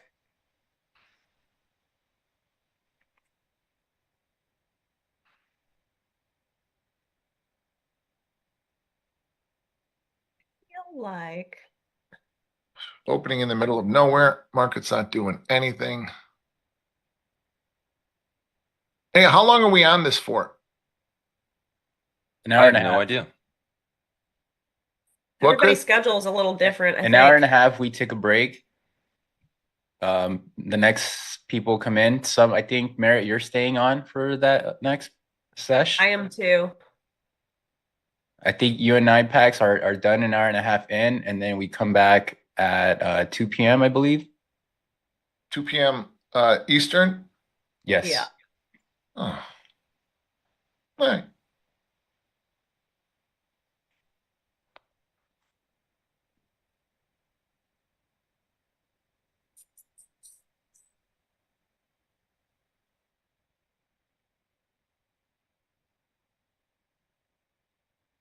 No. Merritt ain't saying shit. Merritt's just going to sit there and not say anything. And Chris is going to try to throw us off.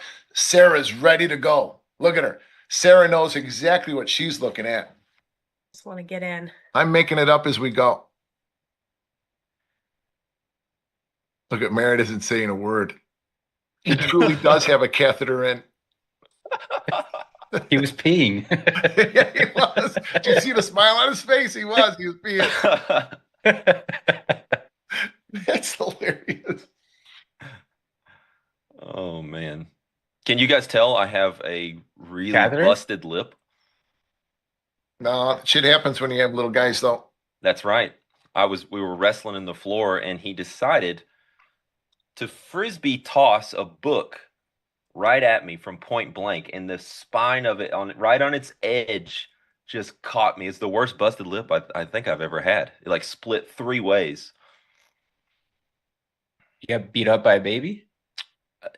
Yeah, essentially. I All wonder right. if this is the right. I wonder if I'm in the right thing Uh-oh.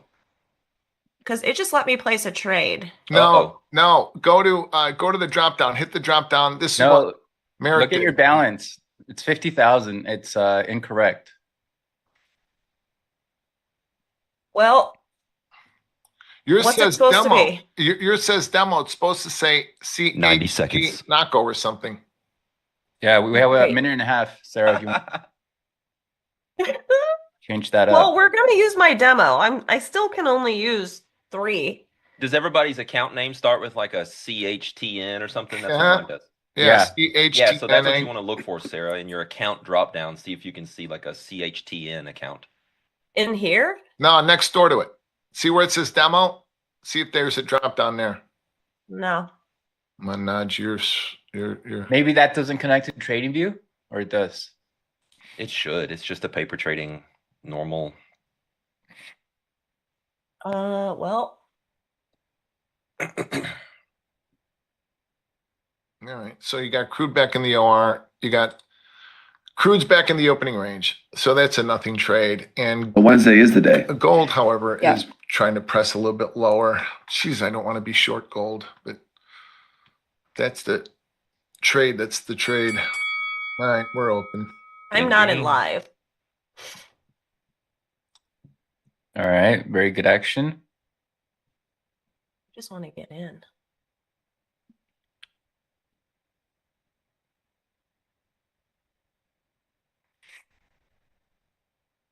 So I don't know.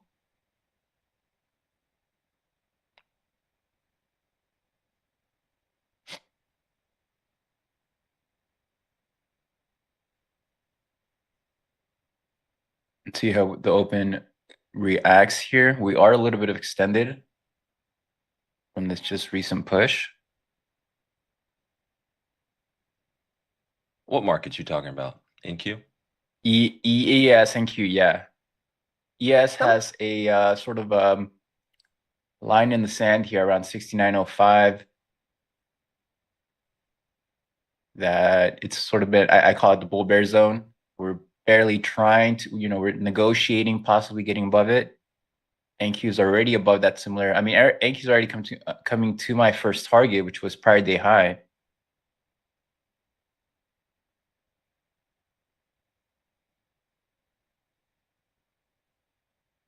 On the connections tab, you need to connect. Well, Sign it took the platform about 10 seconds at least to fill all my orders. That was pretty Hey, sweet. does somebody else want to share their screen? I need to figure this out. Go for it, Chris. I'm not trading yet. Whoever's How do you trading, know how do we share the screen?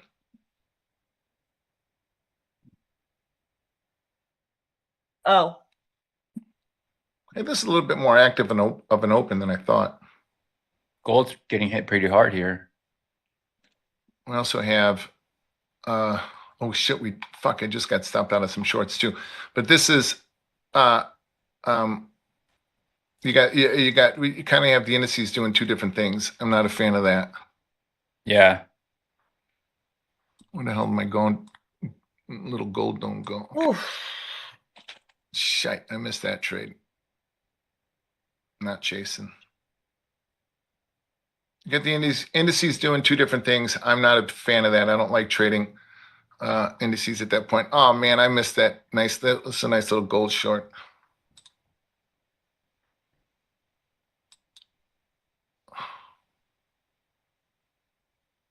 Nothing for me here, chat. Good luck to you guys as well. I scratched chat. all fours. So far, that's all I've Just done. trading. Shit, that would have been a nice gold sell. All right, what are my targets in gold? ES is getting rejected. Gold rejected. NQ's the strongest. Really? News on Amazon, Nvidia gapping up higher. So if you're long NQ, getting paid. Here's my gold plan. If anybody wants to see this. See, these are my targets. This is what I write out. I write this out every night, and then I type it up and send it out. But downside target is going to be 0204. So I'll sell 0204s, and then the quarterly pivot is 84. So I'll sell them at 0204. I'm not, you know what? I can sell 13s.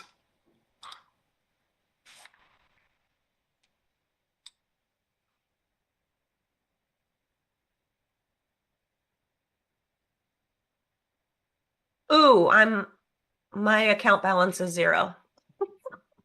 And it's gone.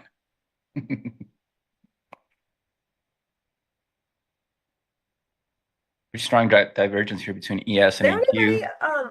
anybody on the back end that can help me? It says 25,000 on my like Ninja Trader, but on TradingView it says 0. Maybe I'll just have to use Ninja then. Okay.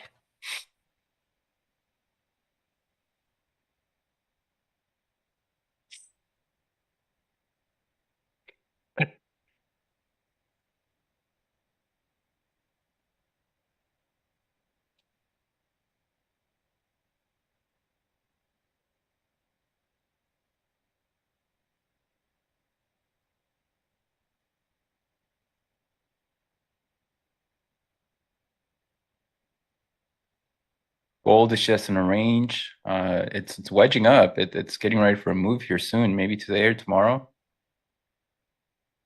But it's getting tight. Maybe we create a reversal here. Let me see. Now, how do I manage this? I take partial profit at my rotations. Okay. The NASDAQ gets up and goes. It's going to get up and go. I've almost clawed back the 300 I was down. How do you tell what your P&L? I don't want to know what my P&L is. What the fuck is this? What is this? Beat it, you. No, I don't want a 3 lot there. I want a 1 lot. Oh, I know. Okay. I'm going to do this. Okay. And the NASDAQ, I want to go to 168. Gold right back up.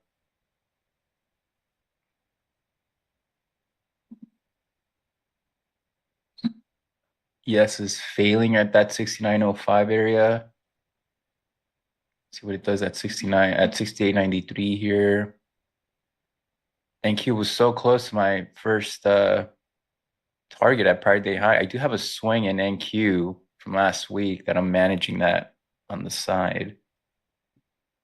And I was looking for prior day high, but didn't get it.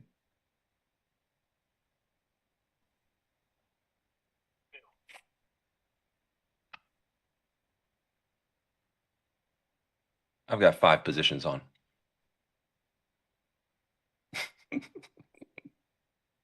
You're set.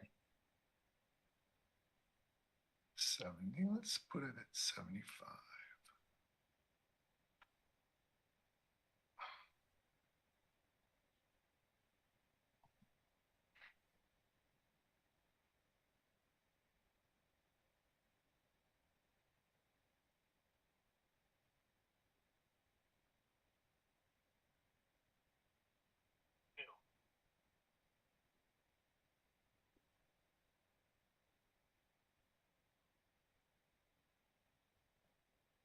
Well, let's see if we get these rotations.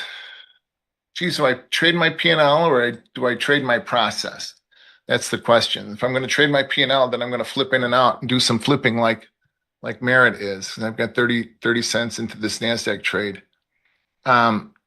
If I'm going to trade my process, I'm going to wait for the rotation down to 168, 170. So I got, it would be 170, 180. So I've got targets in front. Here comes the S&P down to the first rotation. So I'm going to take profit on these, and I will add underneath that. Here we go, Mother Hubbard. Old Mother Hubbard, sat in her cupboard, eating her curds and whey. Yeah. Come on, baby. Uh-oh. I don't know what that is. How do I get rid of this The shit? leaderboard is like slow to update, huh? Damn, I'm sure, 10,000 accounts, initial opening volatility, it'll settle in.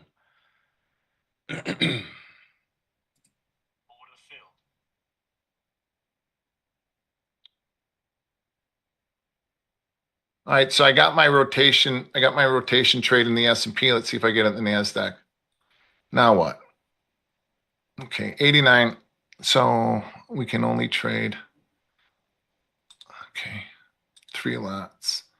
So I'll flatten up here and underneath 70, I'll sell more underneath here. Okay.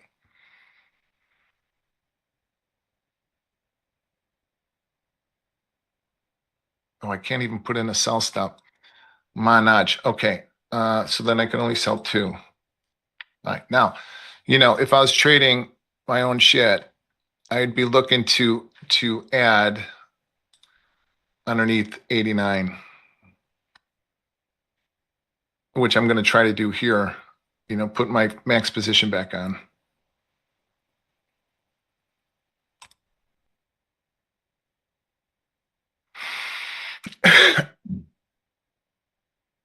Give me another rotation, baby. Rotate lower.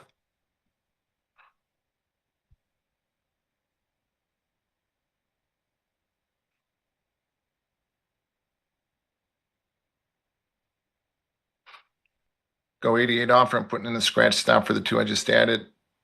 Right now, I'm willing to take an expense on it because the market is trying to rotate lower. Go 88 offer. There we go. Scratch stop. Can't lose money. Now I'm flat NASDAQ. That was a nice 65 handle wrote. All you guys in my group ought to be killing it right now. What the hell did I just do? Trading actual money. Okay, flat NASDAQ. Nice 65-point move. All right. I added nice in the S&P. NASDAQ gets underneath 65. It's going to fall the FARG apart. Anybody ever see the movie Johnny Dangerously? Great movie. You fargin' ice hole. 89 to 74. 74, you dirty door. Here comes the next rotation, my guys. So 74, I'll put in bids at 76 for a deuce. How do I, there we go. What the fuck? I'm not trying to sell him, you son of a bitch.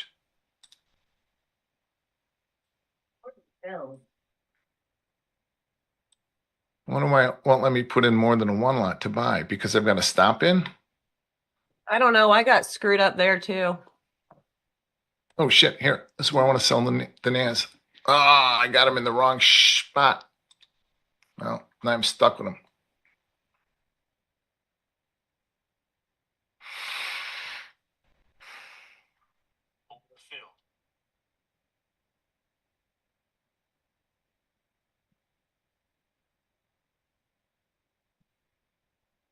I want to be precise in my entry so I can be precise in my exit, and I screwed that up in the S&P. I mean, not in the S&P, in the NASDAQ. And I'm going to pay for these.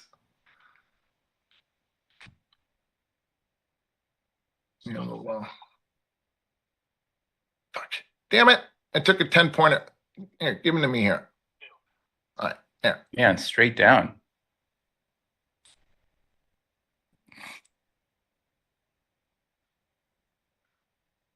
So I sold them at this rotation looking for 03s now. They go offered 60s. I'll put in a scratch stop so I can't lose money on them. 60 offer. You see, you dirty dog. You dirty, dirty dog. There we go. If I get 10 points into the trade in the NAS, I'm not going to lose money on that. What the hell? You still not trading, Sarah?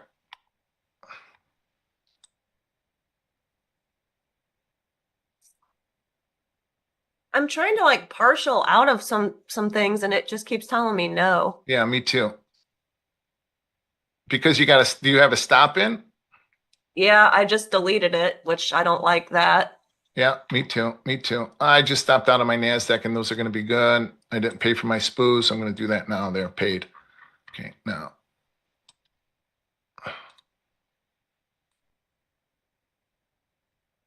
All right. Shite. I had a good NASDAQ trade on and I stopped out for scratch and wasn't paying any attention to it.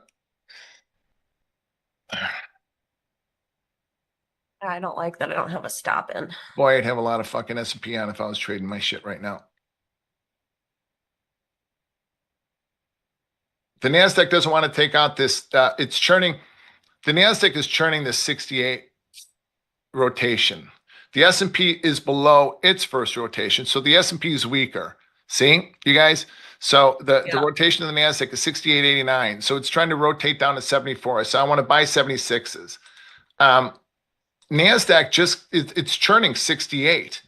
So look, I didn't make this shit up. Okay, this is how the algorithms trade at. So this is 65 handle swings. We got the 65 handle swing to the downside. That's 168. And right now, it's just deciding whether or not it's going to churn. It's going to trade lower to 103, or it's going to continue to churn 68. Now, I should be short from 68. I don't want to complicate my day. But whatever. It's not real money. So let's see if I can get it. I'd like to see the S&P trade down to 76 pretty quickly so I can take these off. I sold the opening range in the NASDAQ. No, in the S&P. Actually, I sold the pay line, 69 even.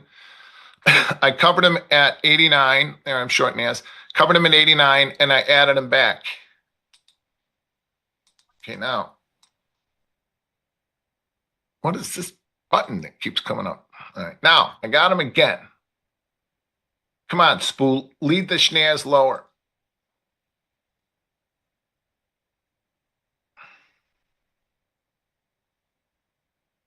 I'm going to screw up my spool trade by taking a 10-pointer on a NASDAQ when I could have scratched it. There we go.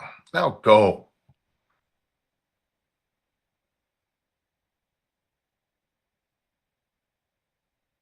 I can share. Oh, go ahead, Chris. Paper, rock, scissors. Okay, well, I gotta look at your screen.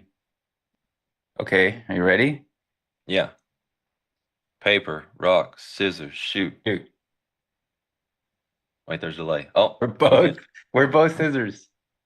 paper, rock, scissors, shoot. What is that? That's paper. What is that? Please, you just go ahead. Oh, shit. I didn't want to do that. Okay, so am I sharing? Oh, I have to share. 1 second.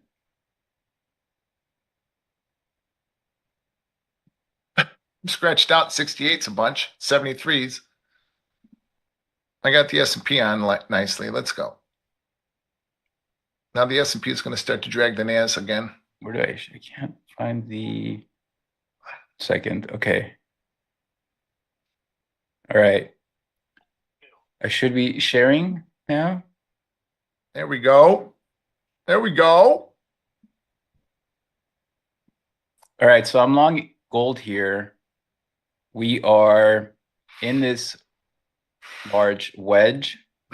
We can only trade 2 contracts in gold, right? I have max. Right. Yes. All right, so gold is in this daily consolidation here on the right. On the 4-hour, we are in a, let me show it over here. We are in a, what I call a 50 EMA wedge. We're sort of negotiating here between 3991 and 4043. We're contracting here for a move. On the hourly, we have a perfect hourly base or wedge structure. And so my trade idea was a mean reversion entry off the bottom of this wedge support for it to look something like this. Your entry's at the reversal here, your stop is here. So I'm looking, I bought the support of this wedge in anticipation of a possible breakout higher that can lead to prior day high. So that is what I'm looking at here, a new hourly 9MA uptrend away from this overall consolidation. And we'll see if we get it or we don't. So that's essentially my entry. And I'm just going to see if we can get a breakout. New highs on gold. Well, yeah. Come on, give me 4038.8 32 on gold. And I'm just going to write that. All right.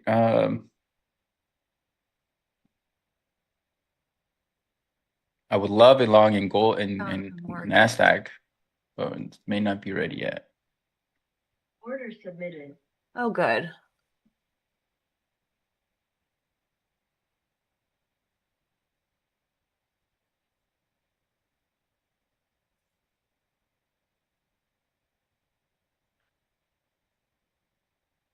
Tech remains weak.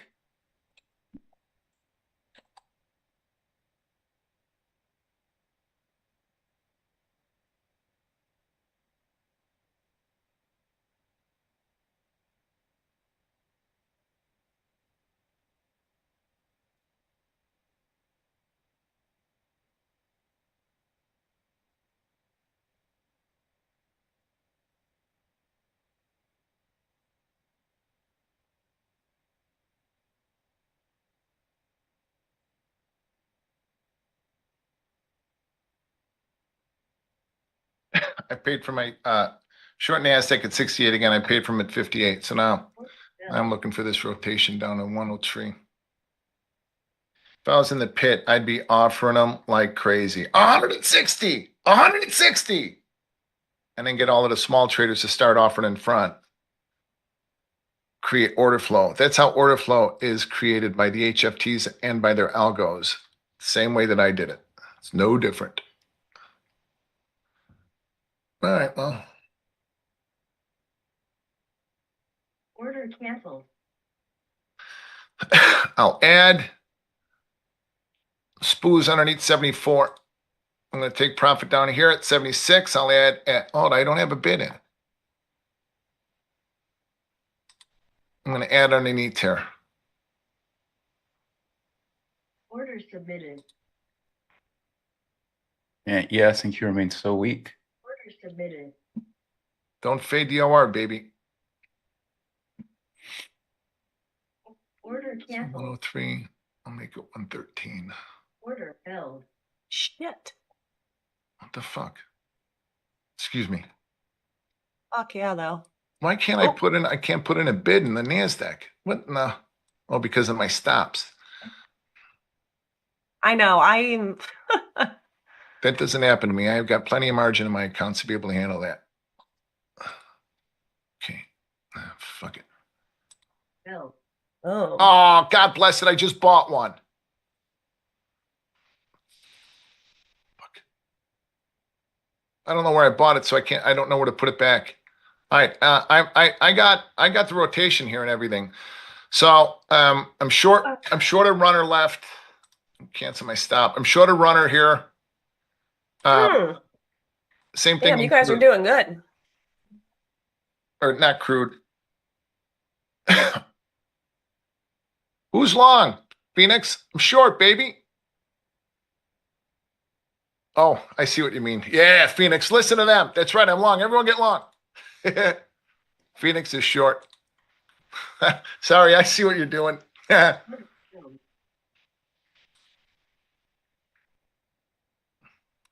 So we got the rotation. Do you guys all see this? So look, the S&P came down. Remember, I always use 2 points in front of my rotations. Okay, so 74. We came down. What's the low? I bought 76 halves. Came down, and I've got a runner left. Nasdaq came down. I don't know how low. I ended up buying it in the 20s on accident, but 1875 is close enough. The NASDAQ came down to, so 10-point wide in the NASDAQ, 103 to 113. When we stop just in front, you got to jump up and buy it. I did it on accident. It was a happy accident, but I did it on accident. Okay. See what I mean, Jelly Bean? Now, we go 103 offer in the SNAS, I'll sell more. We go 76 offer in the S&P, I'll sell more. Sell them until your front end rejects them. So you just use the DOM? Yeah. Wow. Well, here, can you see my stuff? Yeah. So, I mean, the DOM and the OR indicator, I'm just looking at, like, this is the NASDAQ. The opening range is 233. First rotation is 168. Second rotation is 103. So I'm just looking at this and that. Order submitted. Same thing in the S&P. Opening range is 0489 to 74. A lot more active of a day than I thought it would be. And Sarah, I have no idea what my P&L is. I don't ever pay attention to my P&L. My wife was a clerk on the floor for 18 years. So she manages all my trading accounts. She'll tell me if I ask, but only if I really want to know, and she'll tell me, like, she'll say, oh, you had a really good day today. Or, hey, take it easy tomorrow. So the idea of that is that so I protect me, I protect me from me. I need to, like I said earlier, the only person I'm in competition with is me. And so, she wants to make sure that I'm going to protect myself at all times. So I don't want to make trades based on my P&L. I want to make trades based on my process. Gold, get. I missed that gold trade. I think me and Chris are in it. So now the S&P is churning this 74, 76 area. Can't get through it yet. This rotation, see, SPOOs are trading this rotation, churning this rotation. And the NASDAQ can't quite make it down here. But, you know, if the S&P takes out 74, 76, then the NASDAQ will try to take it out too. Yeah, ES is leading lower. I like to see the NASDAQ lead. All right, there. I added one. Stop in for a scratch. Can't lose money on it. Stopped out. Trying to put it back. Shit, I got stopped out. A nudge. Sold it again. I'm going to sell 74s too. So I'm going to use, I use 74, 76 as another opening range.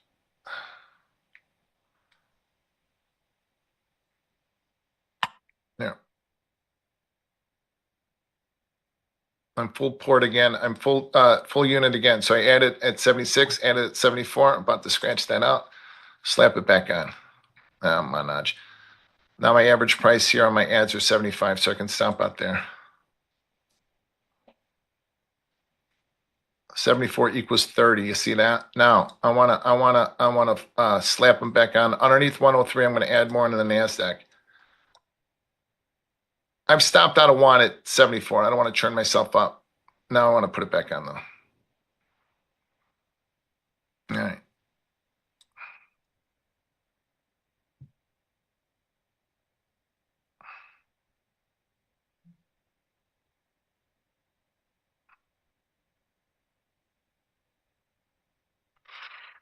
Sell them until your front end rejects them.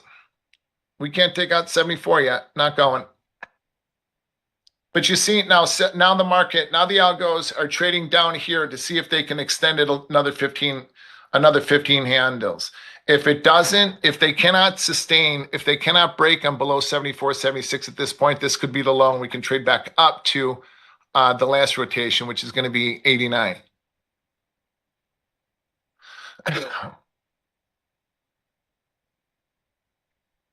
But I don't fade the OR.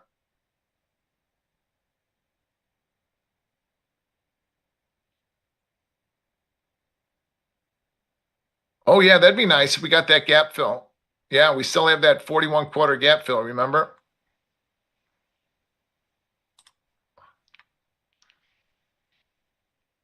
What's gold doing? No, gold's back to nowhere.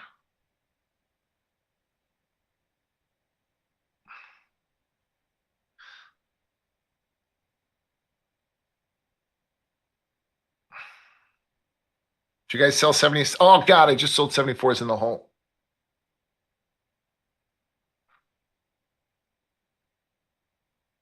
Shit. Not the hold for long though.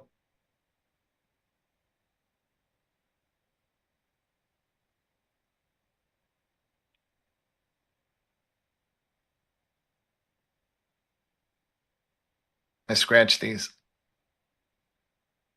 You know, I see like on Friday on the stream, I see people talk about, you trade like me, then you're going to get stopped out of a lot of shit. And that's true.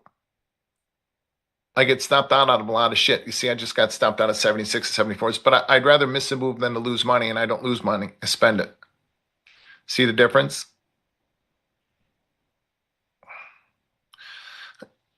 How many of you guys have been taught to flatten up before a number? Mm-mm. Not me.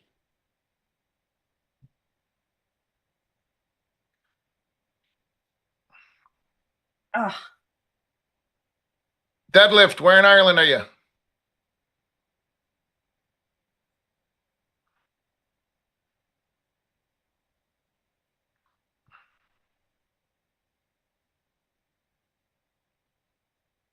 Deadlift, where in Ireland are you? Kenmare? I've been there.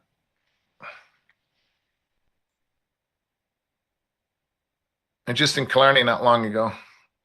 My daughter danced in the All Ireland National Championships, and they came in first. That's cool. She did. And then she retired. I just fucked that up.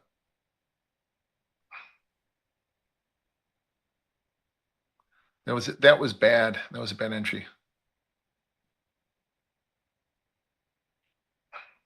Okay, here we go.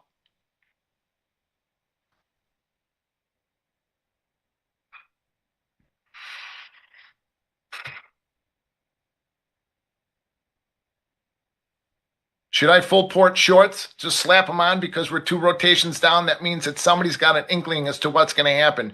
But I don't gamble, so I'm not going to do that. I would rather wait to sell them underneath the next rotation. See what I mean? Whoa. I'm not going to gamble with my dough. Missed that entry, re-entry. On gold. Whoa, look at that. Where's gold at? 40-41. Oh, there it goes.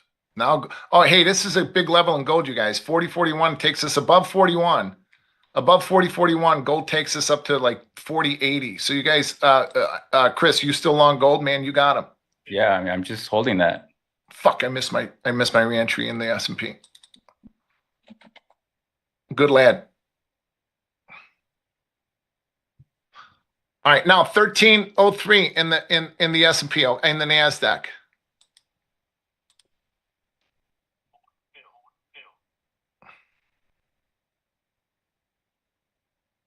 We're getting that next rotation now, you see?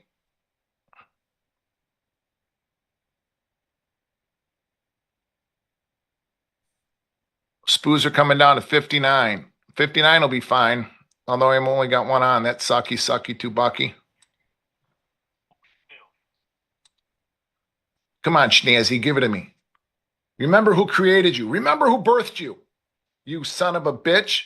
I brought you into this world. I'll take you out.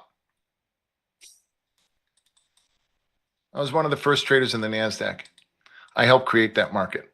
Proudly Like I'm so. talking to one of my daughters. Come on, sweetheart. Not one of my sons. Come on, you son of a bitch. You strike out look and I'm going to slap you all the way home. Not really. I didn't say that. Oof. But I did. I helped birth that market. Don't fuck with me now, NASDAQ. Oh, it's fucking with me. All right, now here, watch 113.03, okay? 103 to 113. We take out 103, you want to be short.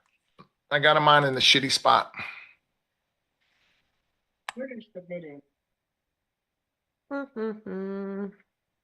Yes, it's coming down to 68, which is a good area there.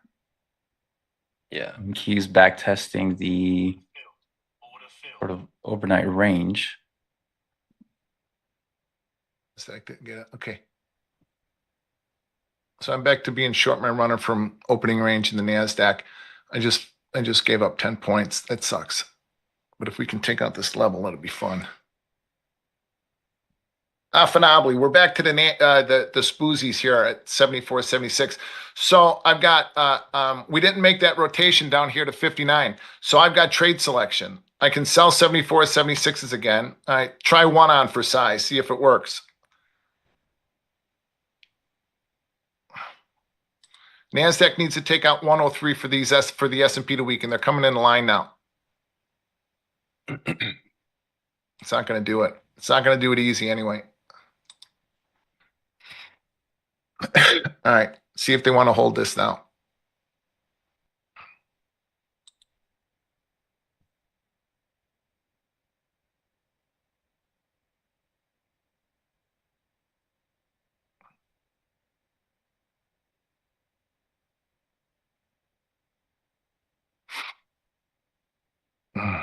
Come on, go.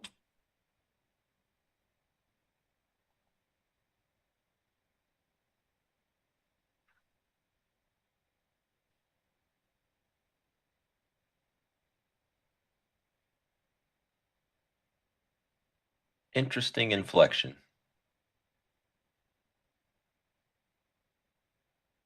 What the hell does that mean? Interesting moment at these prices and the way the order flows interacting with indices here. Sold. There we go. I'm scratching that 74. No, I'm not. Cancel. Oh, geez, I got that. How'd that happen? Okay, now. I'm looking at the matchups. I'm looking at the S&P and the NASDAQ. Never mind. That was ridiculous. Okay. Come on, go 73 offer. Scratch stops in. Can't lose money. NASDAQ. Oh, how the fuck did I flatten in the NASDAQ? I want to be short my runner, man. I don't know where I flattened, so I don't know where to put it back on at. Well, whatever. I can always put him back on underneath 103. Or I can stack it. I can sell 13s, pay for them at 03, although it moves so fast. Here, see if I can do that. All right, now, what the fuck? What am I selling? I just sold a 4 lot. You can sell 4 contracts? No, I'm in the wrong thing. I don't know what I did to my dome. I'm going to screw this up because I lost it.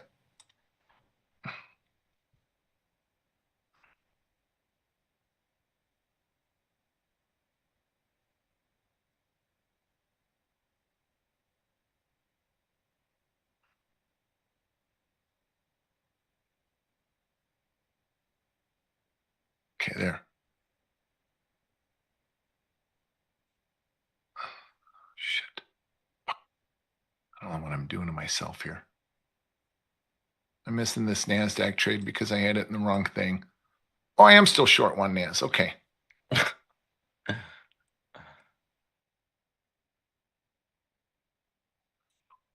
Yeah.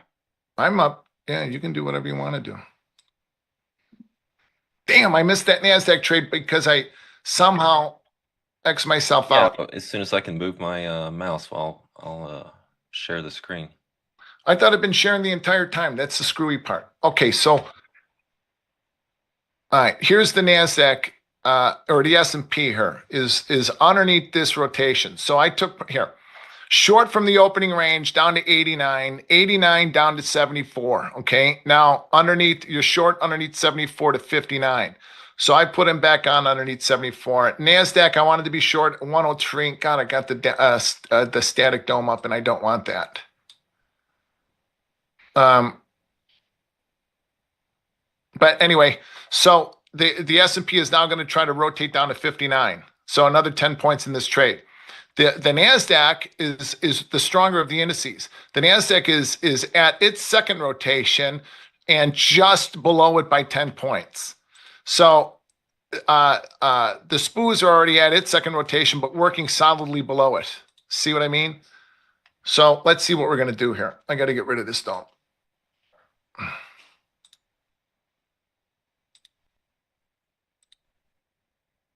I want this. Do I want the static dome or the dynamic dome, Barrett? I don't know, brother. I want it to move. I don't use domes. I don't know the difference between the two. I think I figured it out. Okay, there we go. All right.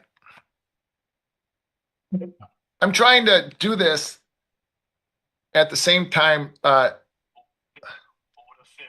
teaches how to, right? I'm trying to teach and trade at the same time. I mean, this isn't really trading, but I would be short a nice package, and the people in my group know what a nice package is. I would be short pretty good size all the way down. All right, let me see what some of the comments are saying.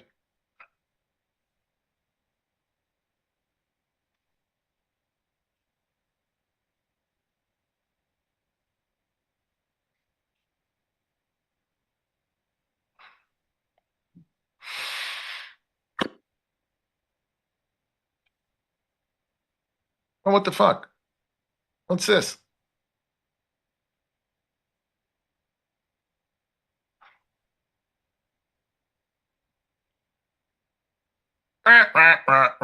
Sad horn. Can't make it to that next rotation. So now we're going to come up. I'm going to scratch out for a scratch. I didn't pay for him. That's on me. So I'm down. I'm back to being short marijuana. Now we're sharing my screen here, so I'll try to talk a little bit. bought these lows in the S&P. You can see the order flow coming in nicely here. Delta neutral is a concern in the NASI. Obviously, this is something of a downtrend, since the open, but it's a rotational day in the NASDAQ, which was coming off our lower standard deviation. It's a decent trade location in both markets, reacting to some prior areas of established balance with the profile. I'm going to scale out of a third of these longs. I am in a crude oil long from 60.73, but that thing has been slow. I've scaled out of it when it left the area of entry. So that's what I'm up to. I was short the euro early on. It was kind of compressing into those lows, knocking on the door. So I kind of positioned there, and then it spiked into the news there. I think I was flat before the news. So that's it. Just looking for something of a pullback here in the indices right now, and long crude. I caught a nice gold off the lows when, Chris, where you were long, I was also in that position, and then I got out kind of once the new highs were made into this kind of, the stop run completing, and that was it for me.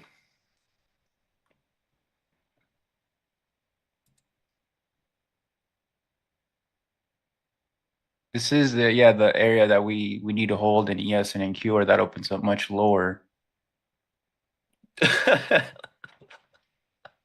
Look at that, Pax. Somebody just said, listening to Merritt and Pax is like a narration by Morgan Freeman versus Samuel L. Jackson. I hope I'm, who am I?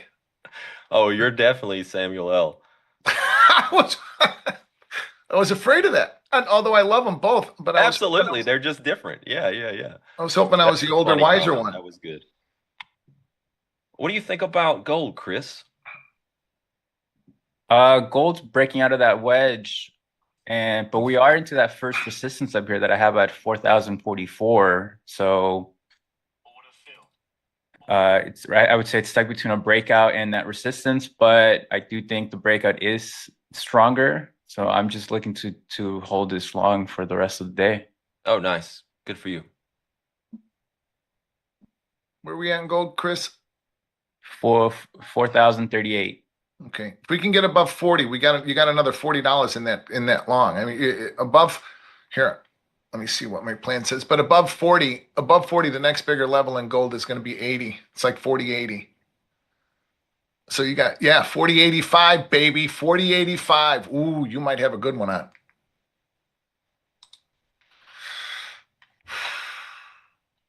All right, I'm thinking about covering my runners.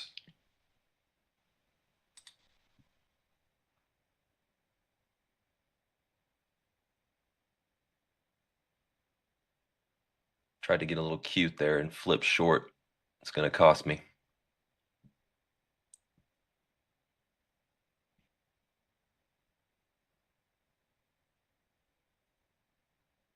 That was a big cost. I'm flat, working nothing.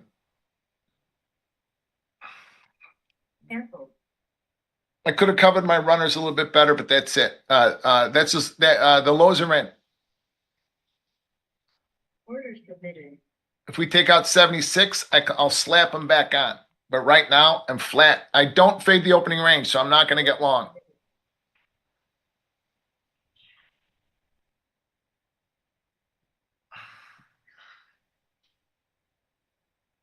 Why is it weird, Zen Veg?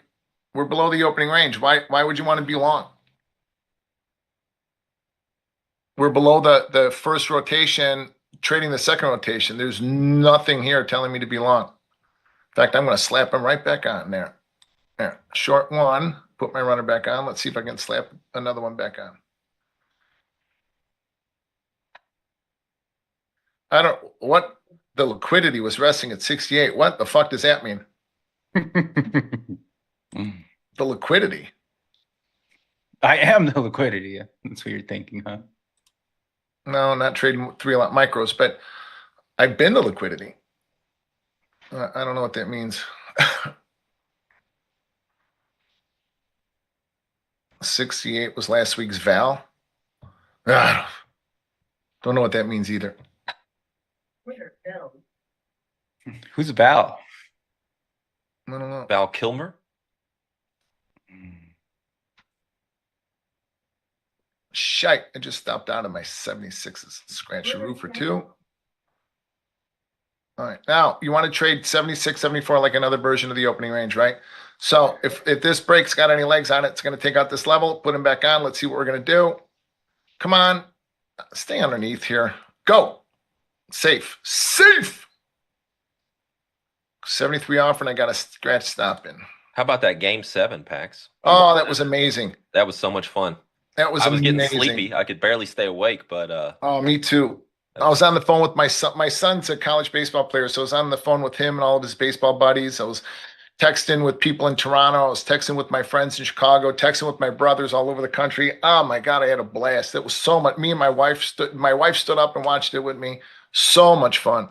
nice. Oh shit. Wait until your Whoops. boys get a little older. What's wrong, Sarah? I didn't realize I still had something on. Whoops. Short?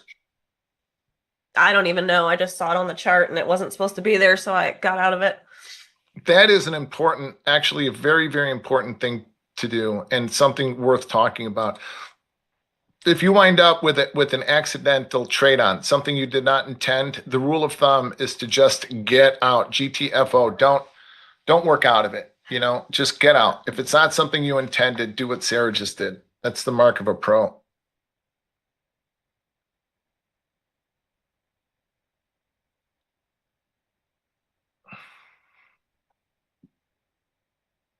Opening range indicator is not working.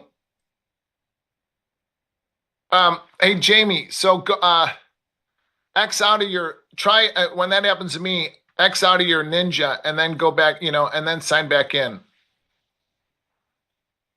Sometimes that helps. And believe me, I'm the least handy. Look at the NASDAQ is getting smashed out.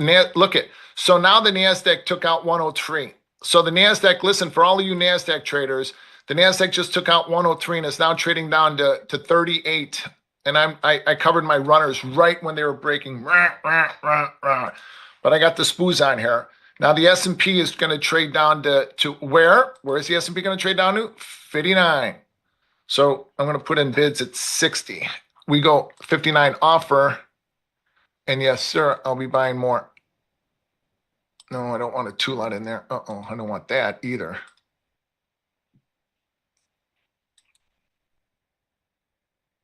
$60 F. Don't want to be a dick for a tick, schmuck for a buck.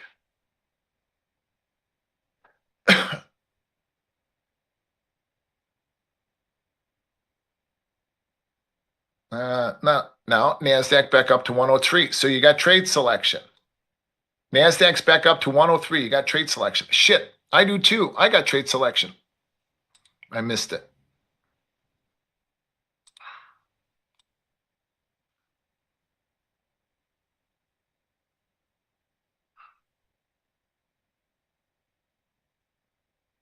There you go.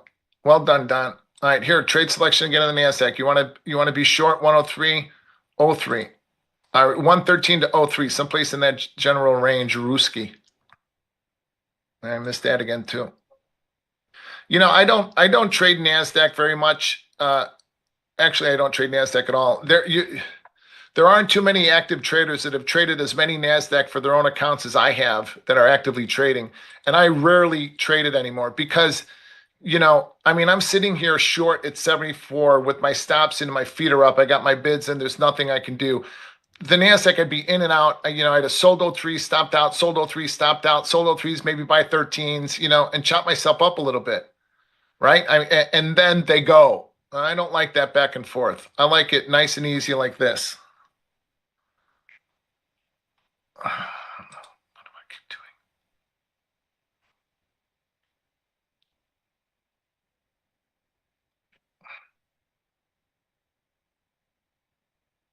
doing? Yeah, try them on for size.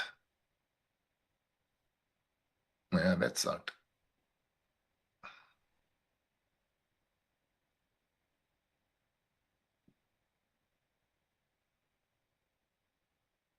They don't want to go.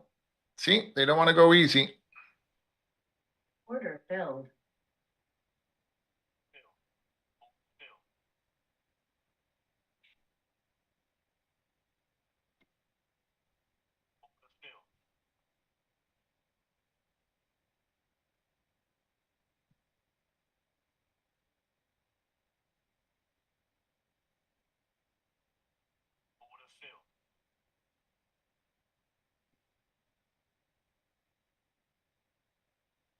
We're trading them.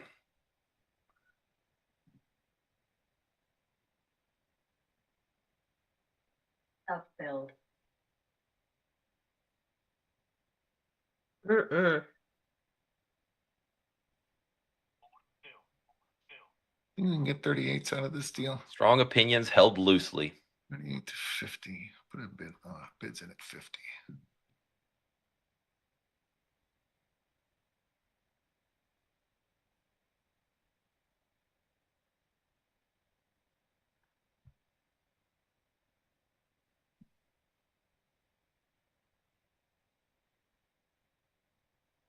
Sold 100 at even.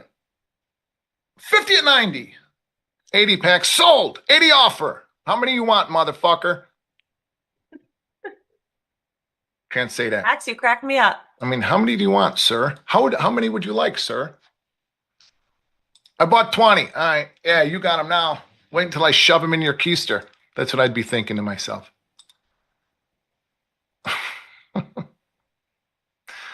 Now everybody that picked me off at 90 and 80 are sitting there thinking they got me. Ooh, they got me. Ooh, they got me. Oh, they do got me. Oh, come on, NASDAQ. Why don't you make it easy on us? Yeah, it's getting a little sloppy in this. It's been region. sloppy all day. No way. Had a great little sell-off early, man. Yeah, but even that was sloppy. What is this? Oh, how do I get rid of this fucking thing?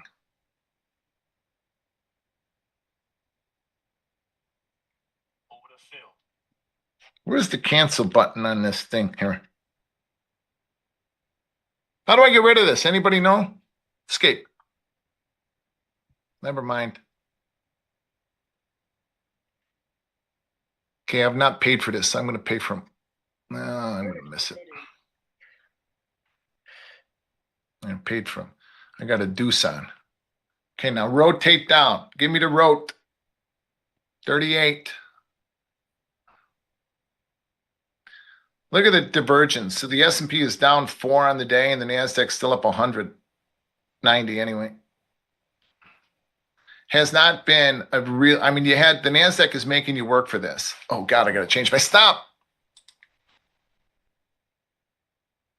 Rookie move. Rookie move. How many times have you guys done that before? You buy something, you buy a partial, and then you don't go change your stop, and all of a sudden you're reversed.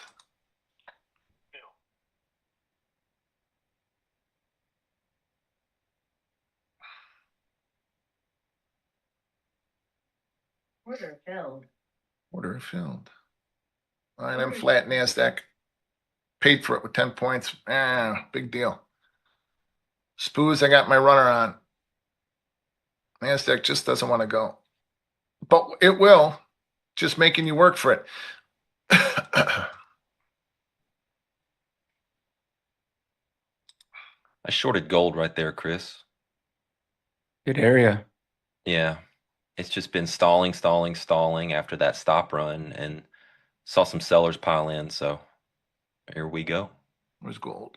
Gold's at, gold's back to the opening range. Should I get fancy? Yeah, get fancy. Order canceled.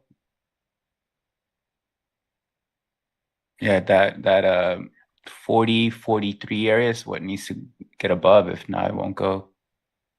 I just sold the top of the opening range in gold, so I'm going to try to get fancy. What's the bottom of the opening range, you guys? Anybody in my group? Oh my God, I'm going to have to look. You guys put it in Discord. What's the bottom of the opening range? 29. Thank you.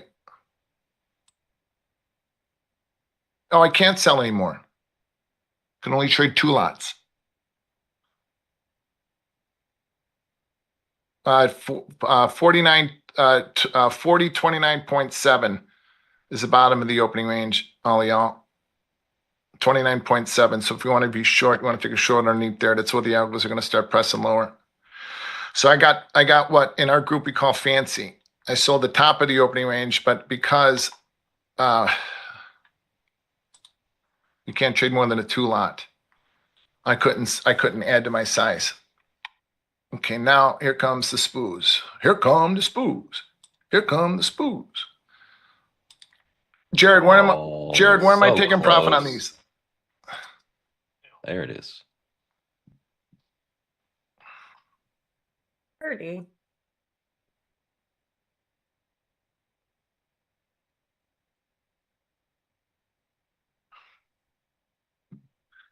All right. I'm missing the NASDAQ trade, aren't I? Fuck. Well, it's coming back down.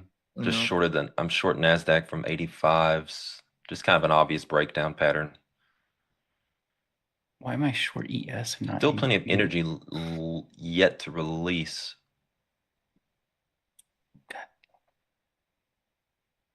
I went to short NQ and I was on ES. Moved so Oh. slow. Did you guys see what I did in gold or no? I don't care about ES.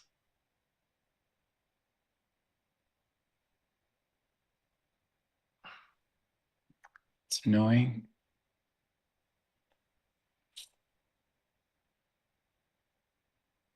So to kind of illustrate what I did, I sold the top of the opening range in gold. When they took out the bottom of the opening range, that's where I put my stop in. So I could not possibly lose money. Oh fuck, I'm flat. Okay, so I took profit in the spoos. I'm going to sell them underneath 59. Oh god, I missed it. The S&P made it down to its second rotation. There's that energy release. Almost to the composite point of control. Damn it. 26015. I'm only short ES and not NQ, and that's fucking annoying. I'm going to sell them underneath 38. Okay. ES wants prior week low, prior day low at 40s. Gap is at 41, you guys, 41 quarter. We did not fill it last week. We made it down to 43. So you want it, the market wants to fill the gap now. I'm flat.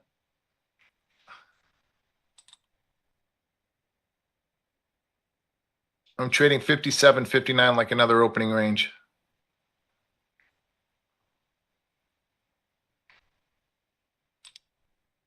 This is annoying.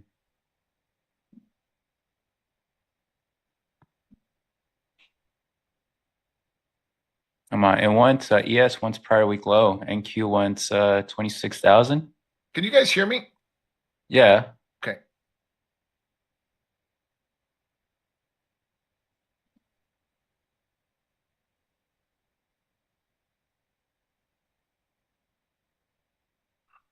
I would have a hard time selling him here in the NASDAQ. 25,907. NASDAQ's got another 130 points before it gets to a big level. Oh, God, I just sold NASDAQ. Fuck, I didn't want to do that. I went to go center my screens. I sold the deuce. Oh, now I got him. I just covered him. I wanted to put in a stop, and I covered him. Well, whatever.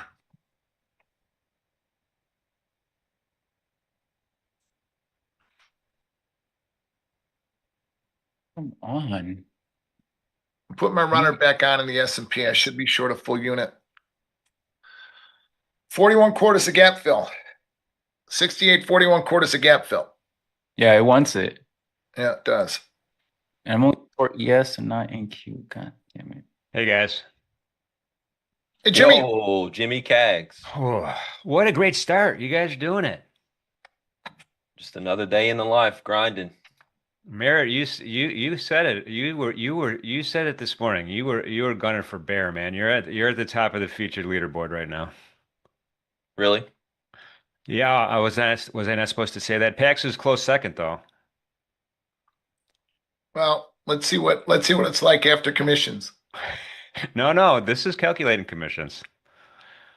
We got it's automatic. It's on the leaderboard. So if you're not following the leaderboard, we'll cut and paste it into the chat. But great job, everybody, man. It's super. We got some movement. We got some markets. We got some great analysis Oh, from you that's guys. fun. So thank you for doing that. We are going to do a little bit of a transition, though. Now, Hey, don't. let me ask a question. Why isn't anybody else teaching? Why isn't anyone else talking about their process and teaching their process as you go but me? When the guru speaks, man, everybody listens. We can't all teach simultaneously. Anyway, well, so Pax, you're going to get a break, okay? So, because you're going to come back later on this afternoon. Chris is going to get a break. He's going to come back later on this afternoon.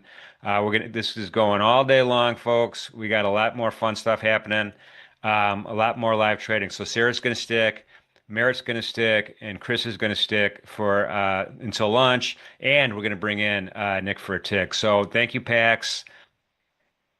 You're welcome, guys. Thanks. And thank you, Chris. We'll see you guys later on this afternoon. Take care. See you, Pax. All right, we got Nick in here. All right, Nick, you got Good some morning. catching up to do, but I have faith in you, brother. I've started worse last time, so we'll see what happens. I was, yeah, trying to manage two different things when I started, as always. I got down $300 within the first 10 to 30 seconds when the opening bell rang because there was a 10-second delay on my full port orders. Well, it is not a So sprint. what I'm saying is you can pull it back, no problem, man. We got all the way to the Globex bell. We got stuff happening. So appreciate everybody doing this as well. I'm going to dip back in the chat. I just wanted to be here for the transition, explain to everybody that PAX is coming back later on this afternoon. So, and Chris is coming back later on this afternoon. They're going to be busy all day long. So we'll see how that P&L goes. So best of luck to you guys. And I'll be in the chat taking notes. See you, Jimmy. All right.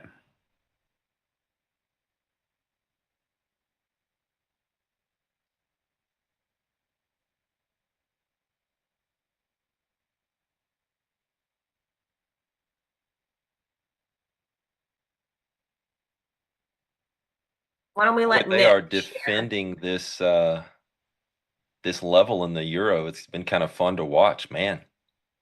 Yeah, I can get my screen. Let me log in because I'm using the NinjaTrader web. Let me do it on the other computer.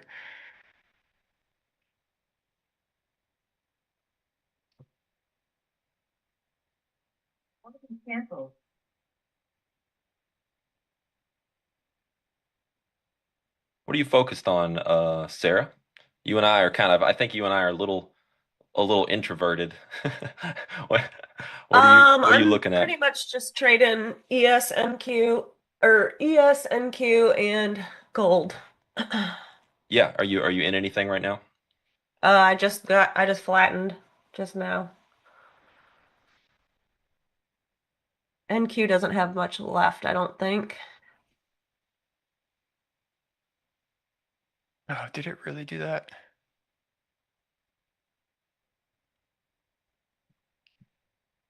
This euro is interesting.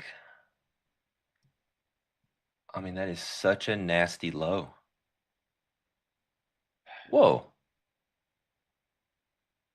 I did not realize This is annoying.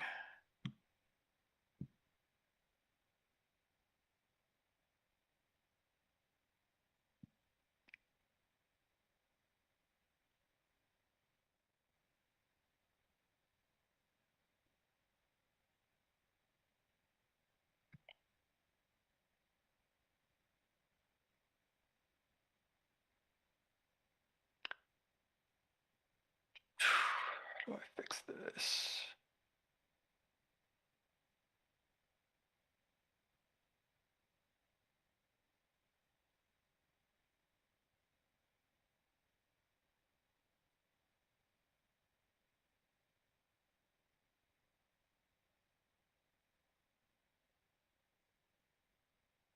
Order filled.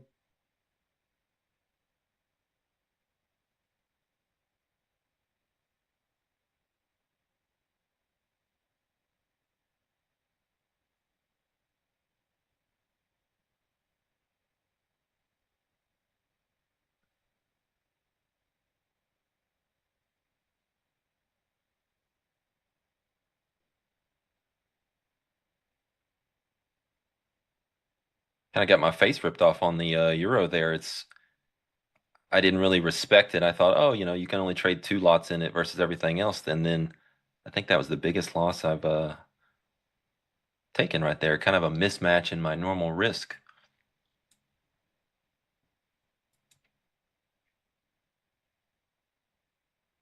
Okay.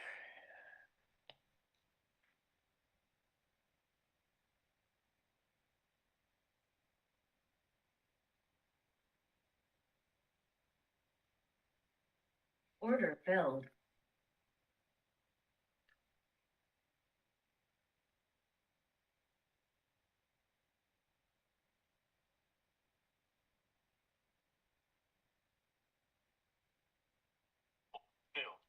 Order canceled.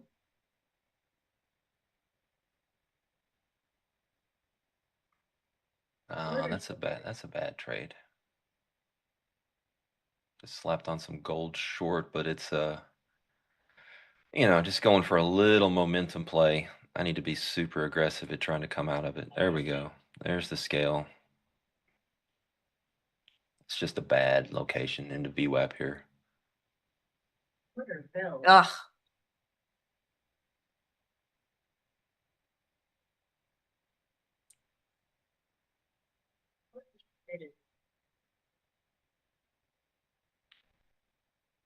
Good momentum.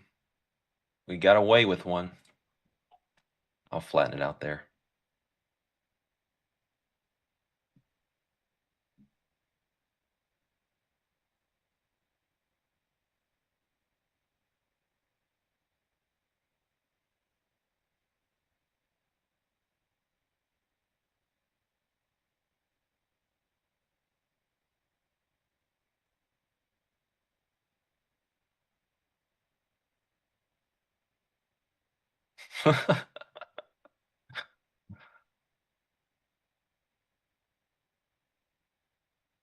You dialed in, Nick? Yeah, I'm trying to fix, well, because I was using the NinjaTrader Web on my other computer, and then none of my settings ported over to this one. So all my DOMs were missing, and it was like on Microsoft and something else. So no idea why. So give me a second here.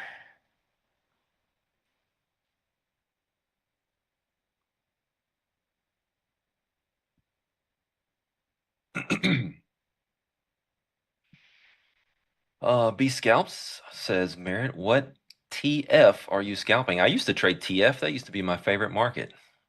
But no TF trading today. Only these basic markets. It's 5 available markets. I think I've traded them all. Order canceled. Merritt, I think he's asking what time frame. Oh, thank you, Sarah. You're welcome. I mean, you can see it right here. I've got it's all 1-minute charts. I've got other charts on other monitors that are volume based, but roughly around 1 minute kind of time frames. Missed the longs right here in equities. It was just so mushy. It wasn't good momentum, and so I'm not in this turn, unfortunately.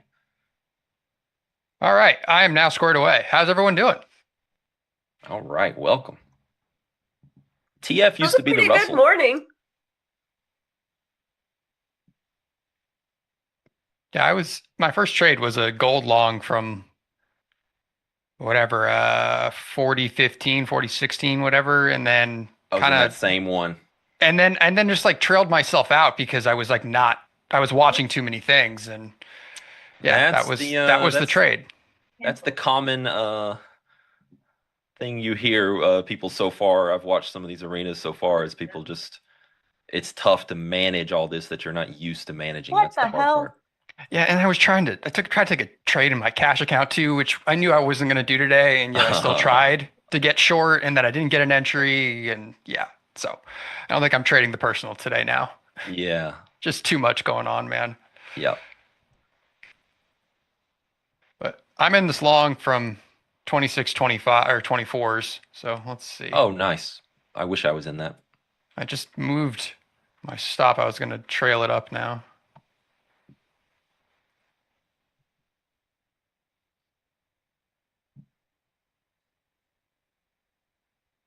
Oh, no. What is going on?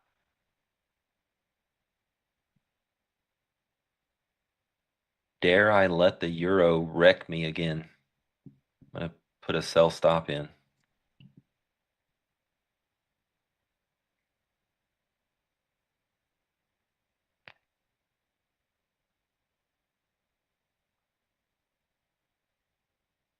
Oh, man. Should have been in that long with you, Nick. Mm-hmm. Let's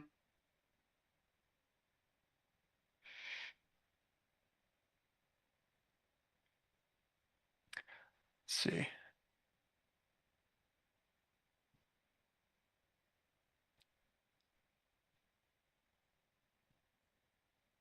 Yeah, Kersey.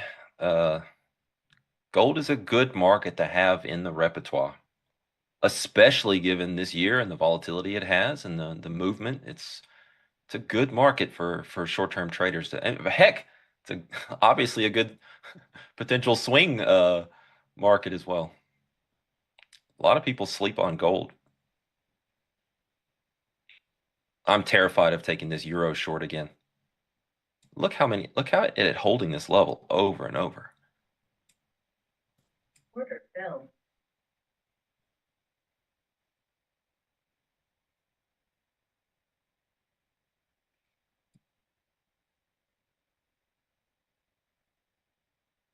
Order canceled. Order submitted.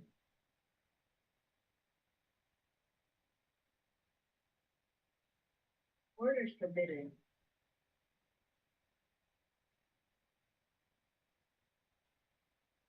Order submitted. I hear somebody banging into some orders. Not Is that me. you, Sarah? I'm trading. I only have an NQ trade on. It might be me. No, We hear it.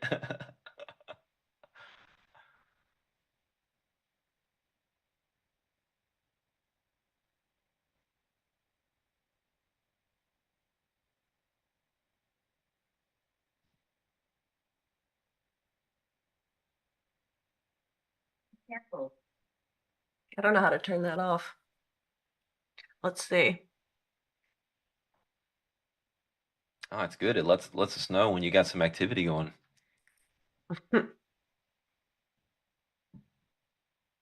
right, a little down momentum, Nick. Little turn here. Little seller. Let's see. Should I short it here and we both make a little on this? I mean, you can try. You can try.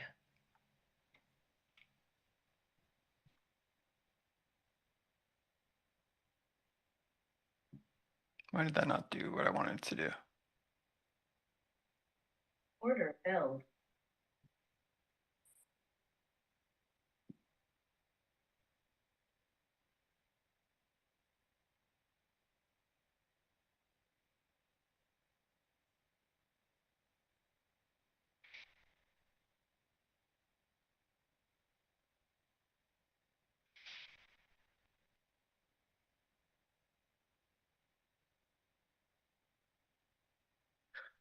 Choo choo choo choo.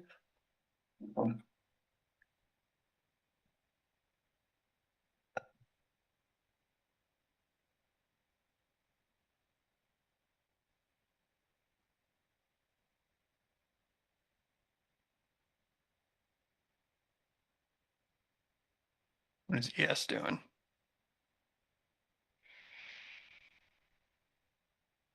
Looks like pretty much the same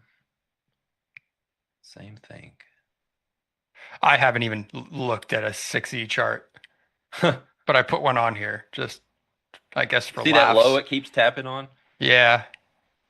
I've tried to short it 2 or 3 times and hasn't worked out. There we go, NQ. All right, we're back to green, so that's good. Let's go. Order submitted.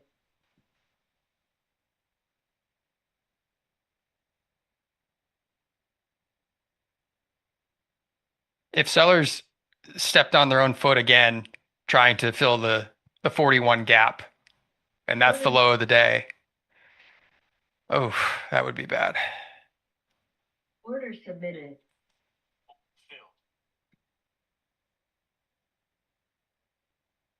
I'll take the short this time, Nick.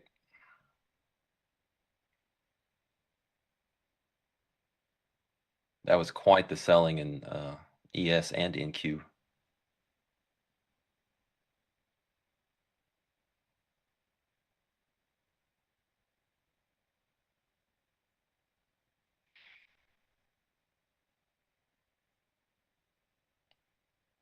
Outfilled. Son of a gun.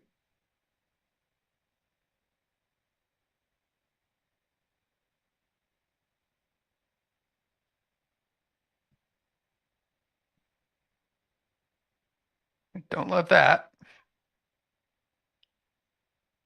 Getting a little squirrely up here. It is.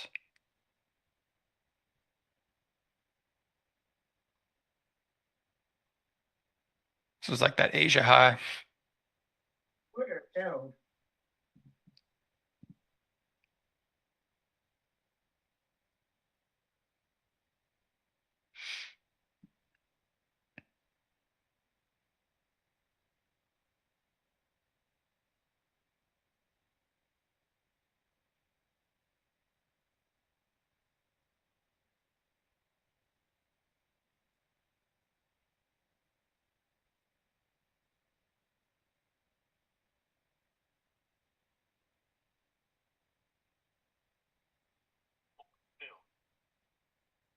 Scale out of a little there.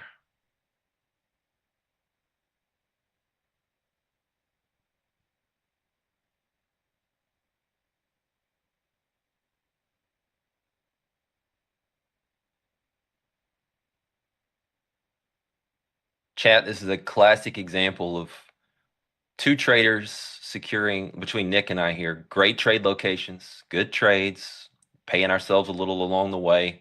Who knows which way it goes ultimately, but we've both got decent trades on, and that's what makes a market. Oh, you joker.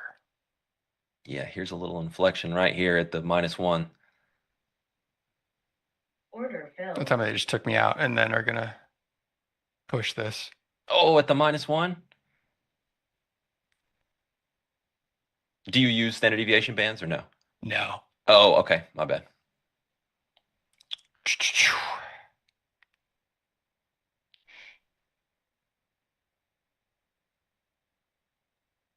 Order filled.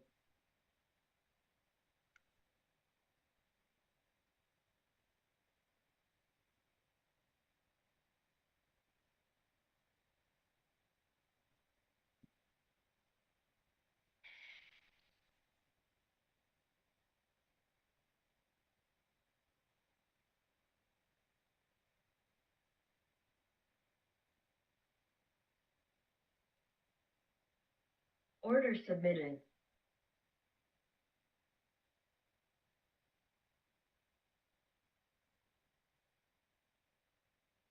Damn, that would have been a good ad too. Yeah, it's still there if you want it. S&P leaving, NASDAQ staying right there. Outfilled.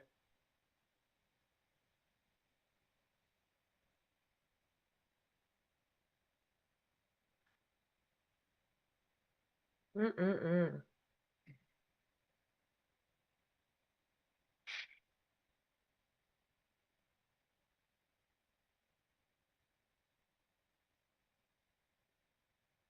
Hey, chat, what's the leaderboard at? Oh, look, somebody else is asking the same question. What's the full leaderboard leaders at? How much harder do we have to press here? 1866. Thank you, Phoenix. Order Wow, 18. Yep.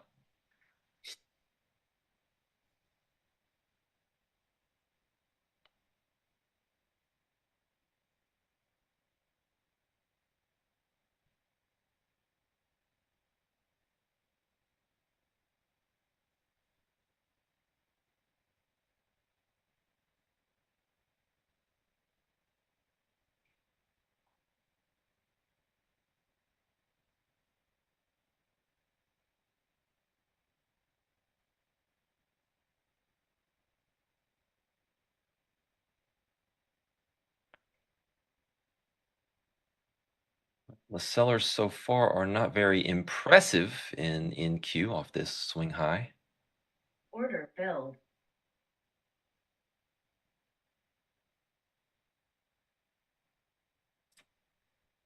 So I'm going to flatten out right there. I am in this gold short from 31s.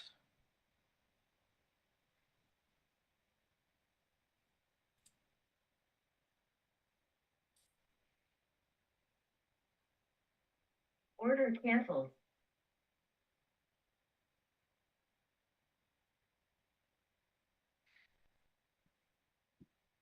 What's this composite value high? 102.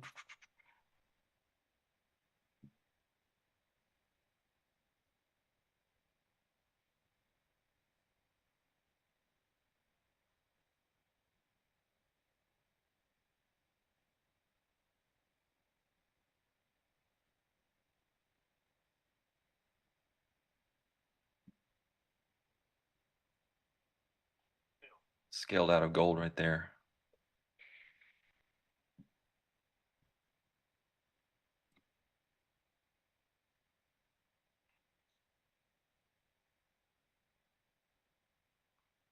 Order filled. I kind of want to buy this in Q here, Nick. Yeah, I had a good safe entry. It's just, I There got it bearish goes. context at 102, so I got to respect it underneath there.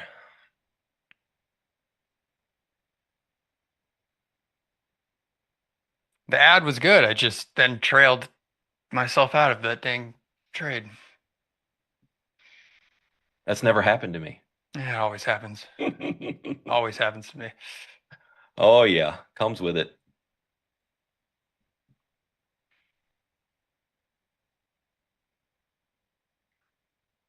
There's no free lunches in trading, are there? You always have to balance. You want to protect profits? Well, you're going to give up some gains. You want to maximize gains? Well, you're opening up profits. Losses. I just want to say everybody's doing pretty good, especially considering we're inside days still on ES and NQ. Yeah, this is if you take the featured trader group, right, and add up all of our P&L versus a lot of the prior qualifiers, I feel like this group is super strong.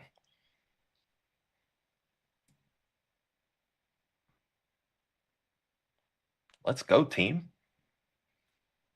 Q3.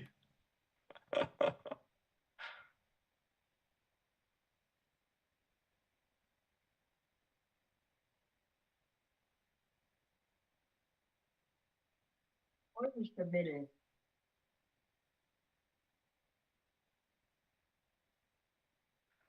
All right, gold, what are you telling me? Order submitted.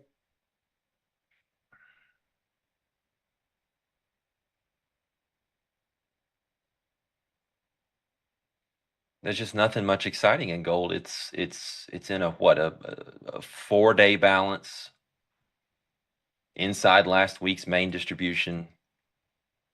And one thing that's noteworthy is that it's held, essentially 3 touches of Globex VWAP. But if we hold this area, there are some decent downside spots to kind of traverse.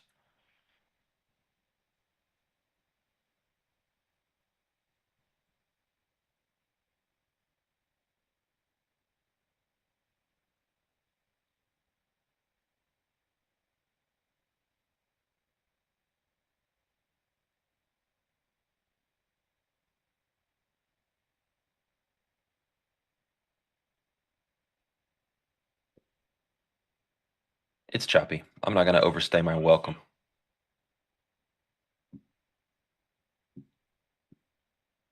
Yeah, we kind of just have stalled here. In Q or indices? And ES, just yeah. kind of stuck in this like 20-point range. Yeah, it's a like I said, 102. There's a bearish spot on my charts.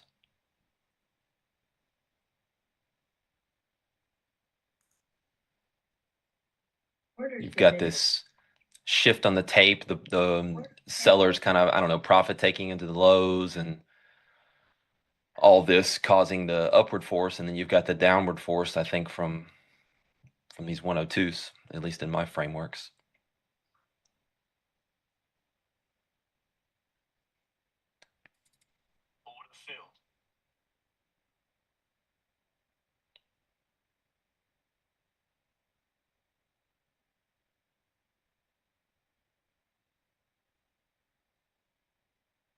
Order submitted.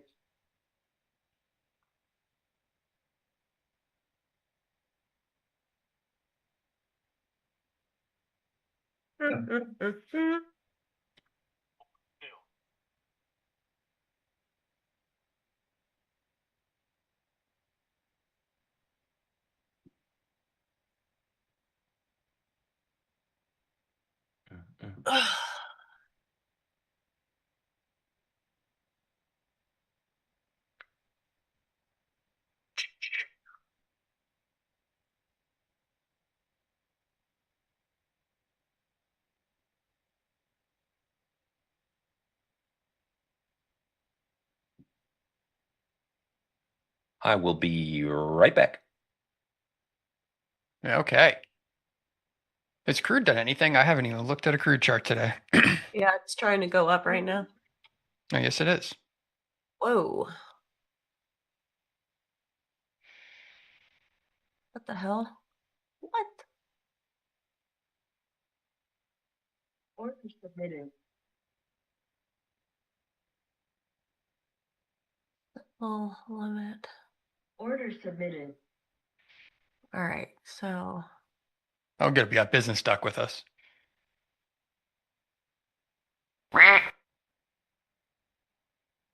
There it is. Okay, so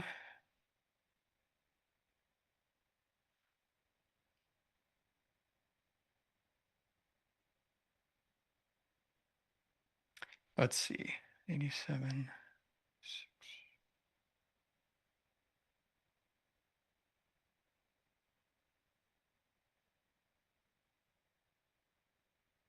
Order filled. 3 trades on. Only 2 screens. Come on, NQ, get above 26,103. Thank you.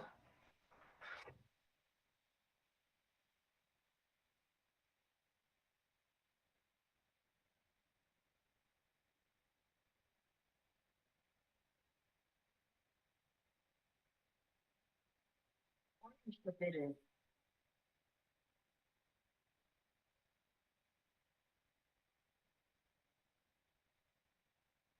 So stop market. Order submitted. Having to manually put like my stops and stuff in. Yeah, that's pretty much what I'm doing.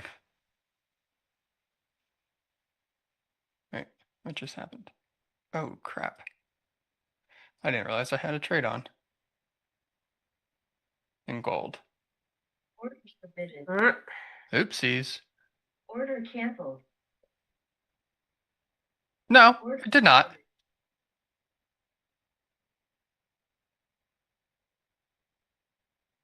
Yep. Order submitted.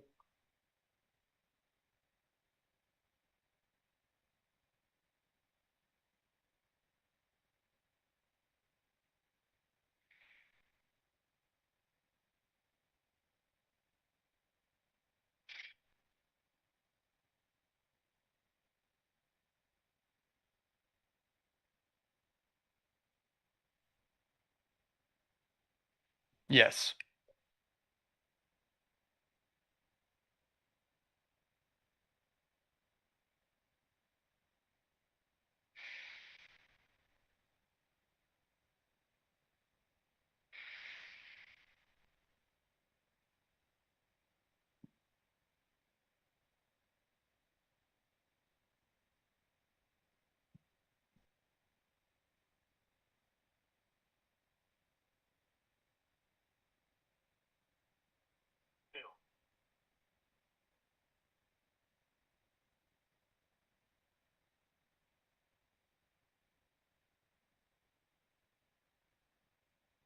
Order submitted.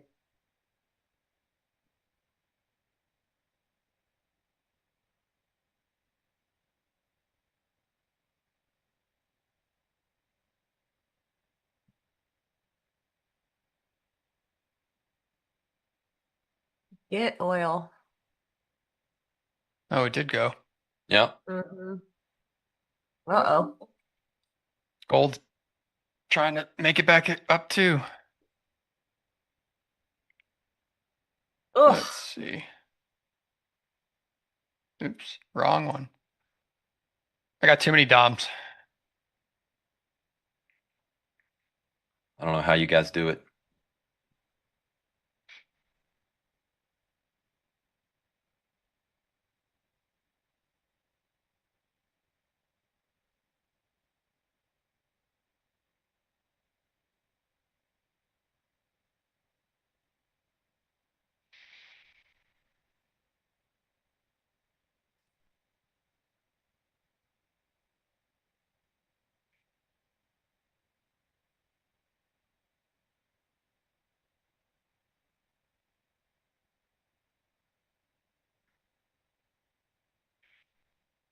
And the euro just massive short squeeze. Everybody saw that low, and everybody's getting their faces ripped off.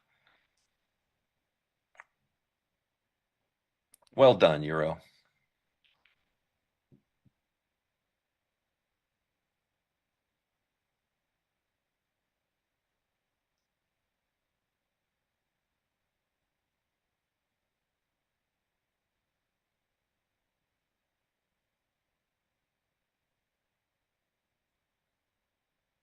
I think the most taxing thing on me today Order filled. doing this is not the activity Order canceled.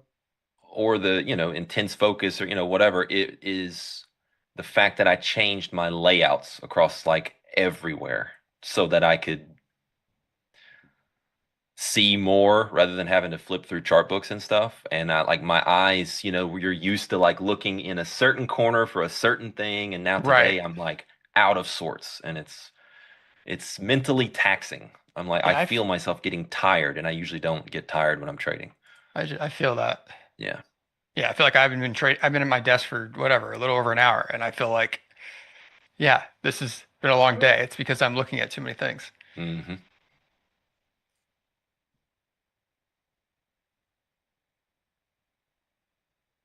Order submitted.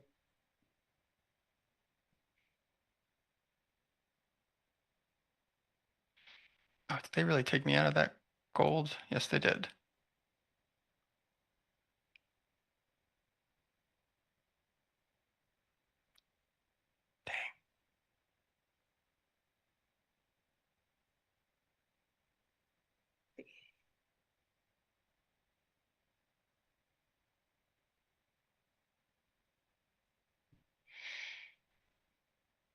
Order canceled.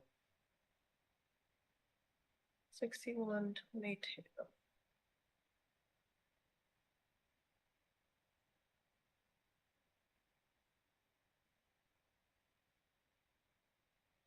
Order submitted.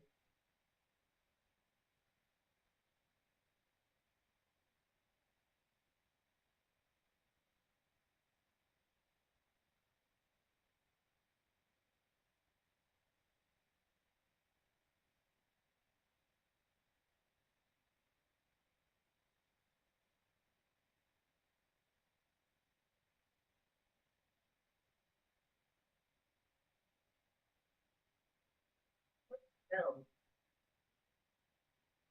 Order filled.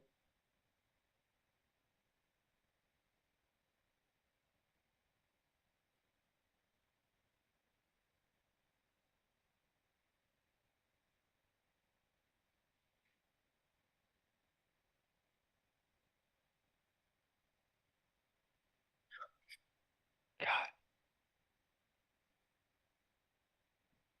you just like stalled. Oil's about to take pre-market highs at 61.22. Yeah. Oh my gosh.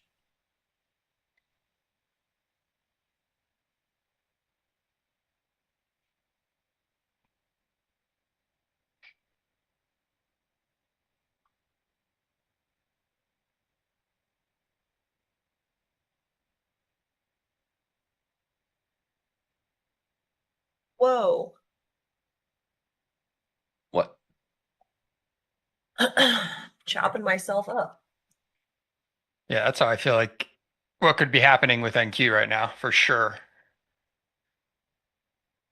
Have you been still working the long side? I was looking for it here back kind of into the mid to high 60s, but it just is super choppy right around there for right now. Yeah. I wish I was still holding my gold long, but Film.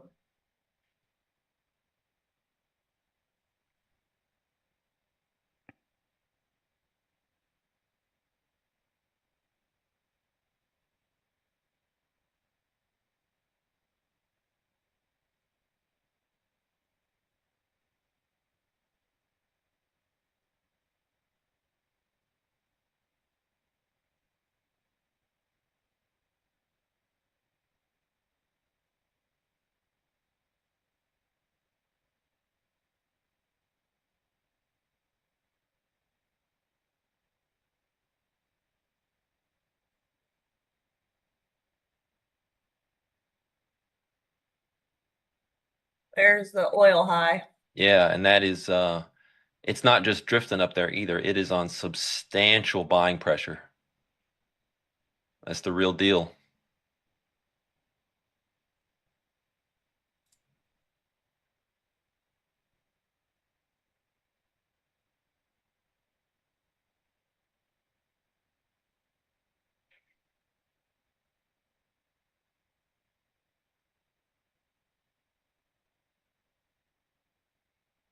All right, NQ, my patience is wearing thin.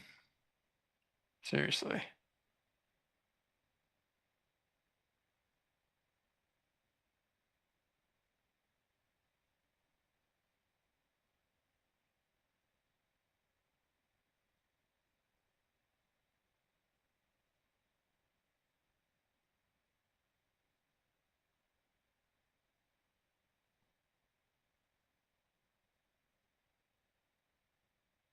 Quant 20, you just how do you combine Nadro and scalping? You just use the Nadro to frame context, key areas of interest, directional bias, and then you use the scalping um, to read the tape and time up your entries and apply shorter term tactics and trade management schemes and all that good stuff.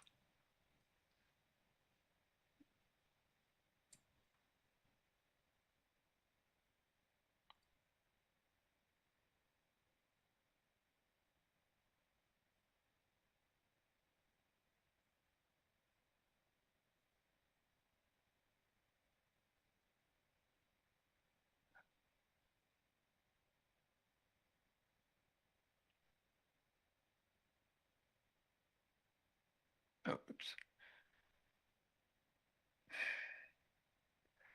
Stupid setting.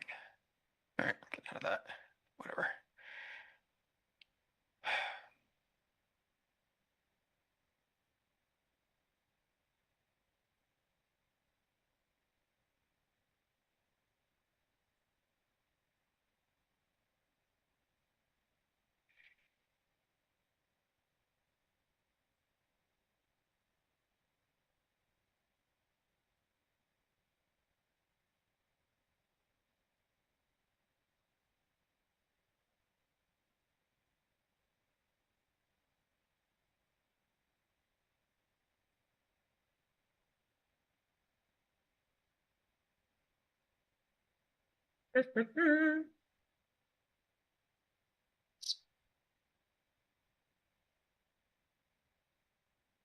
Yeah, we cannot make a decision out of this range.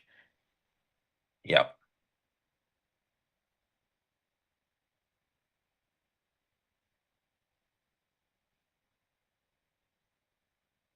$39.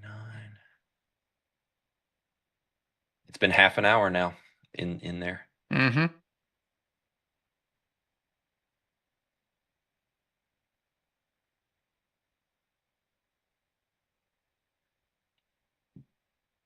Order canceled.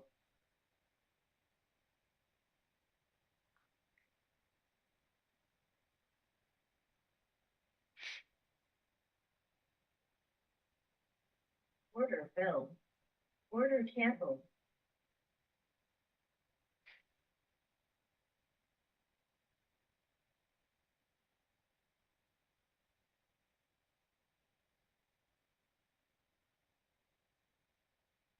Order submitted.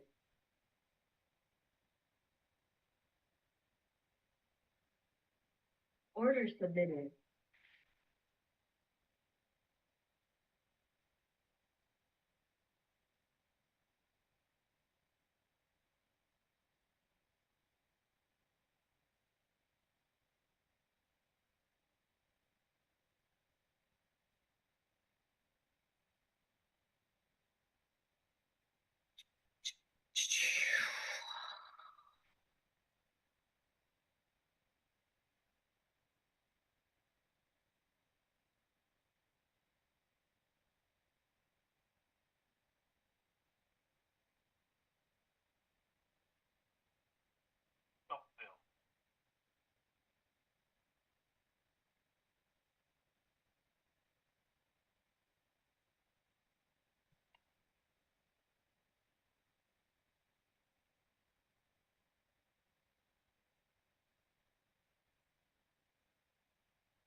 Yeah, no, I didn't hear any trash talk, Cooper.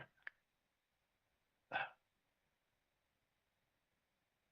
think the only trash talk was I was voted most likely to trash talk. I think that was as far as we got. Yeah, that was who I would pick out of any of us. I would probably say Merritt would have been the one chirping, but yeah, pretty quiet group this morning watching you guys.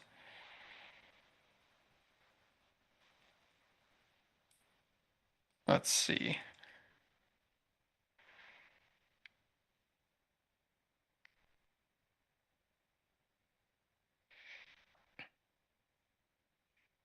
Wow, the chat voted on PAX.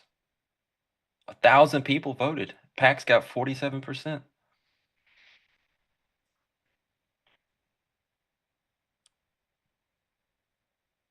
Oh, they stopped me out, but I gotta get back in.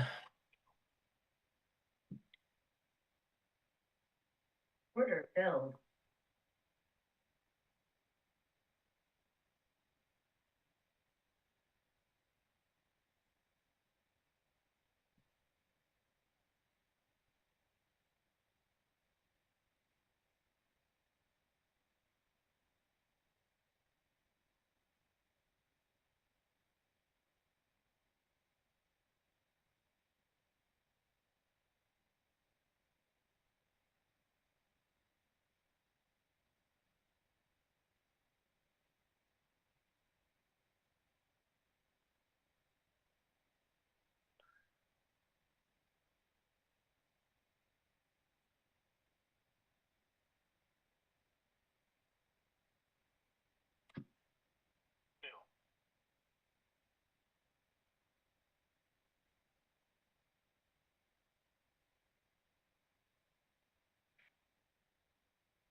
I'm just getting chopped up in this range. Mm-hmm.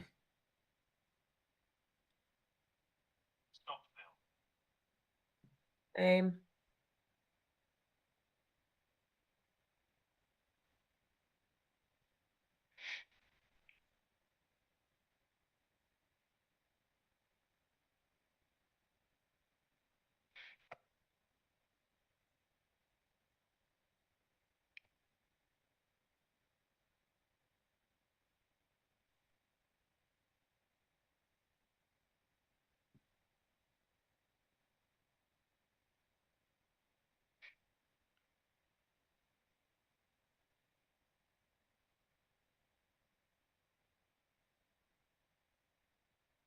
This is not good.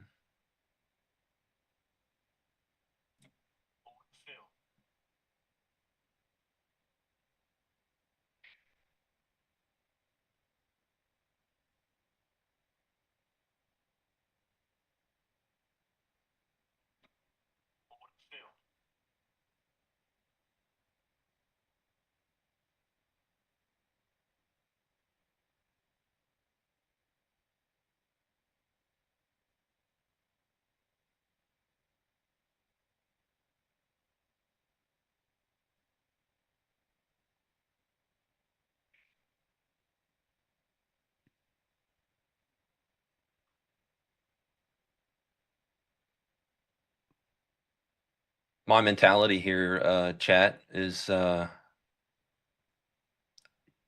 it's indices are obviously in a as we've been lamenting in a chop zone.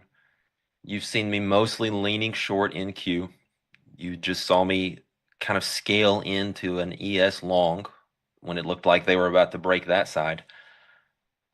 The trick is, for me, again, the mentality, I should say, is kind of positioning for breakouts when I see things that could lead to them, while really trying to protect risk and not bleed out too much and go -1R, -1R, -1R. That's a recipe for disaster.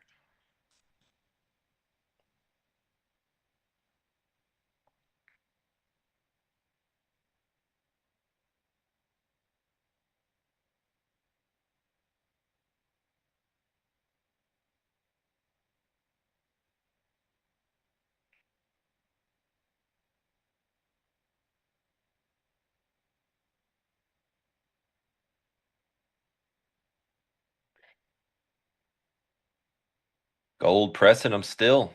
Yep. Crude pressing is still.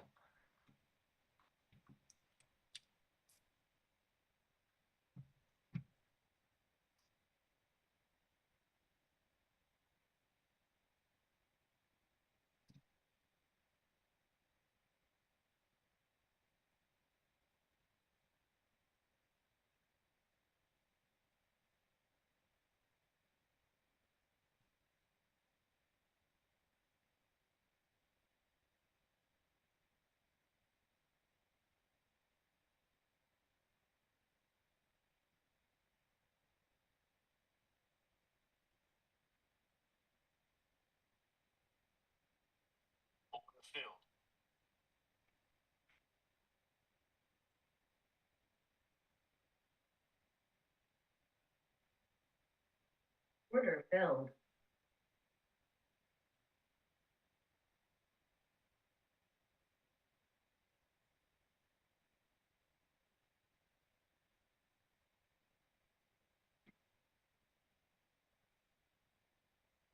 Order filled.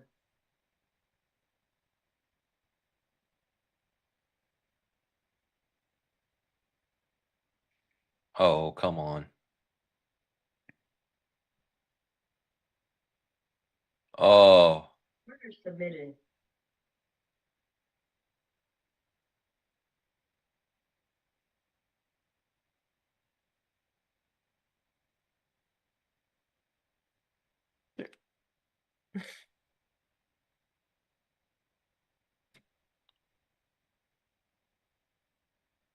Order submitted.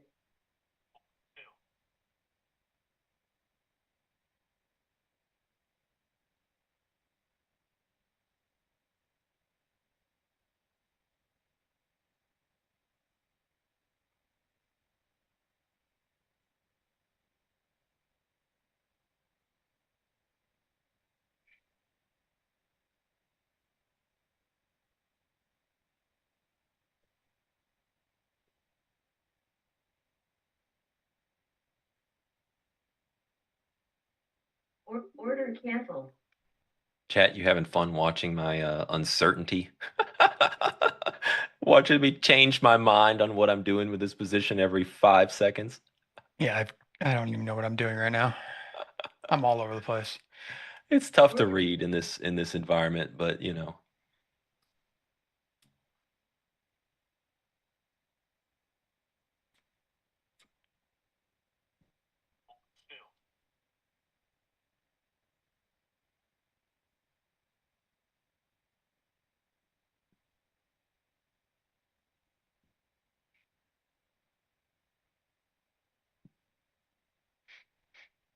$7.85.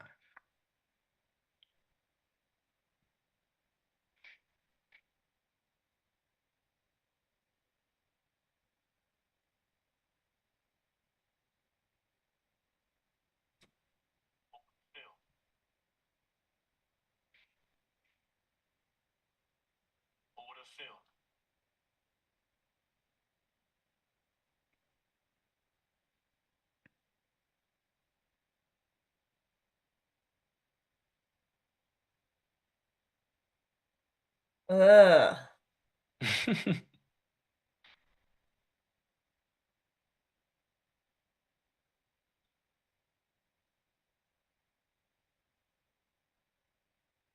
We're inside on the 30 minutes for ES and NQ, hence the shit zone.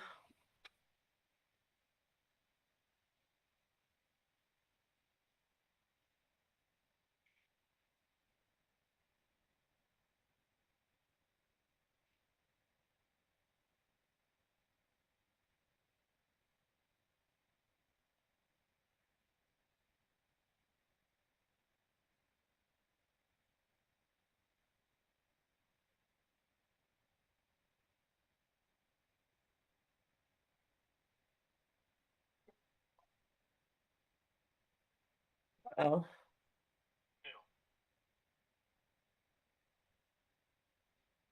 Yeah, this is like nightmare. It's like we're just in this like tiny little wedge in NQ, not moving. Mm-hmm. And I'm just getting chopped up trying to scalp it. Yeah, same.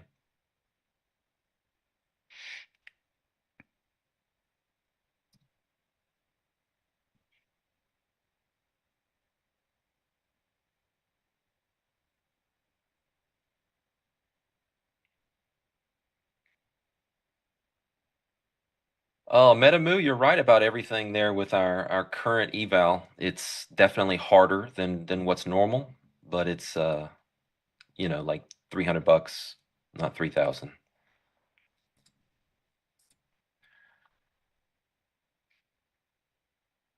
Some new offerings coming down the pipeline. Pretty excited about it.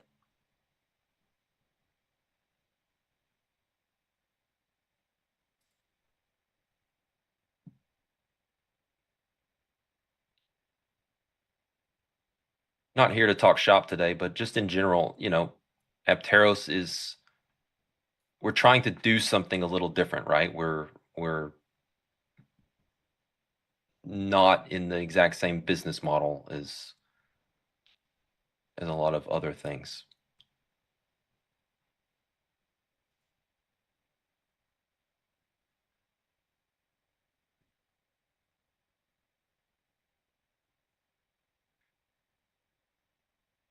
With the move in crude, I wish it would rotate around.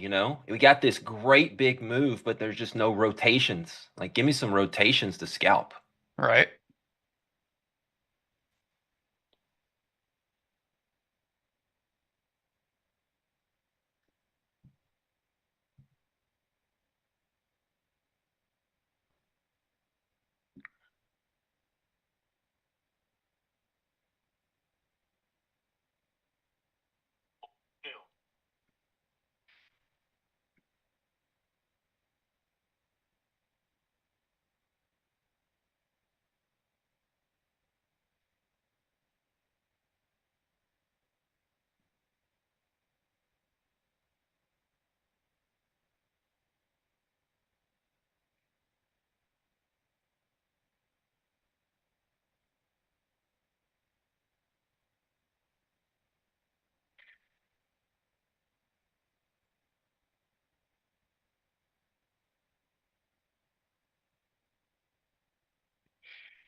Come on. Not a lot to say.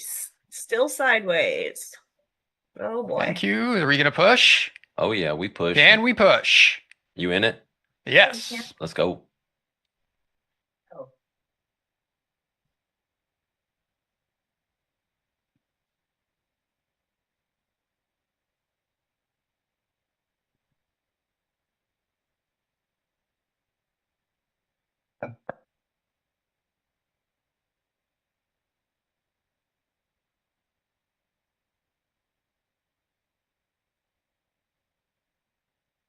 Oof.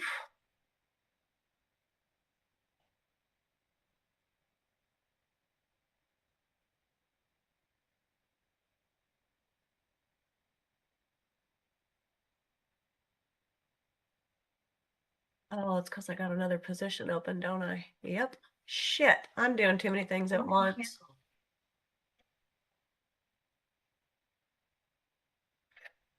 Bad, bad, bad.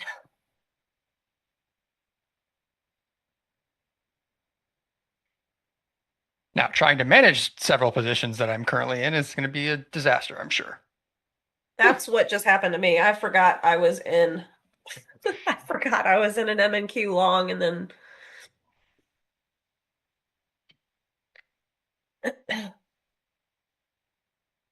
yeah, I just screwed myself on that.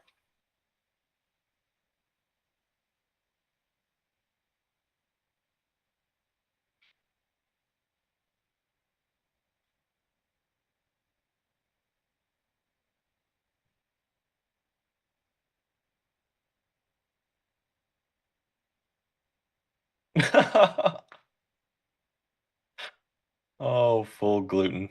Thank you for that laugh.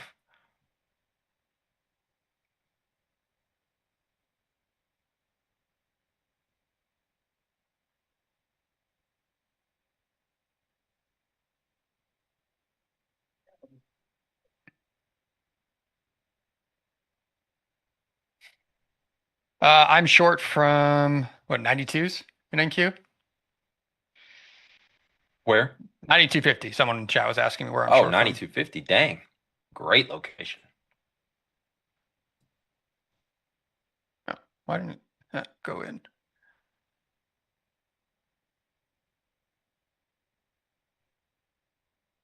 Is that it? That's the bottom? I hope not. I think it might be.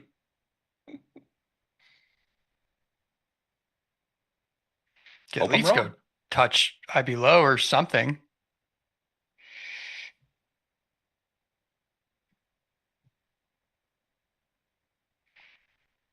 Just can we just leave the range? I don't care. Right.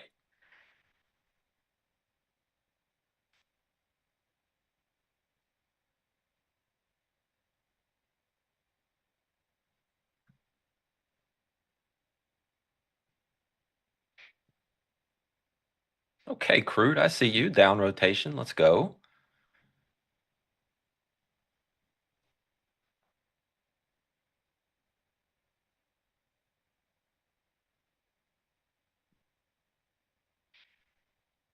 Yeah, that's a good one.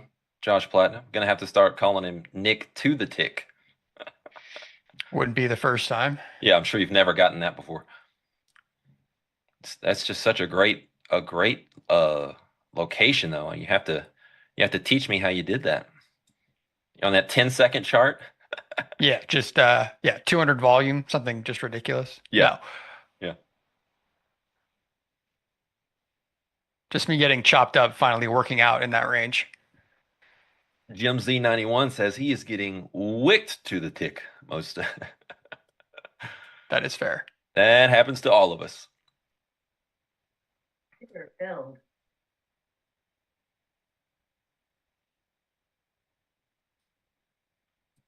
Yeah, sellers came back. We're still in business.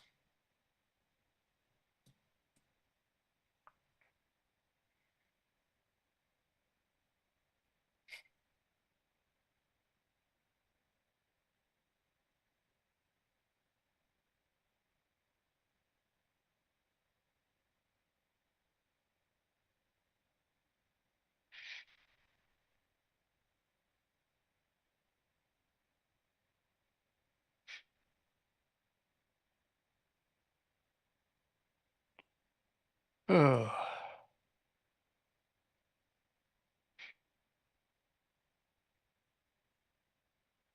Wah, wah, wah.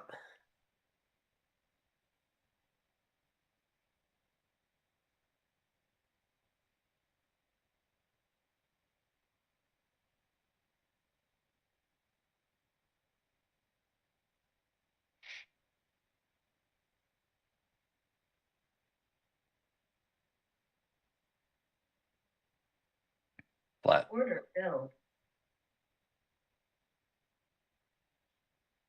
Oh, Is that you with the fill right behind me? I just got taken out of my yes short. Hmm. Man, that was like a missile back up to my Mhm. entry.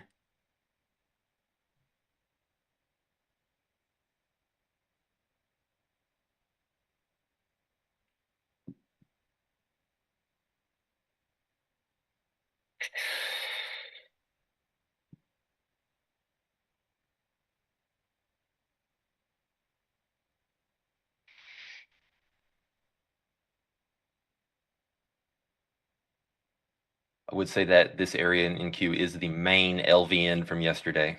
I'm sure you're aware of that. Filled. Well, I keep assuming you use certain tools, then I'm not exactly sure what you're looking at. Order filled. What are we doing? Oh, now I see that was a God. Okay. All right, I'm out. Should have reversed along, chat. I saw it. I didn't have an NQ chart up on the other side, and yeah, there was a nice little reversal there. Oops.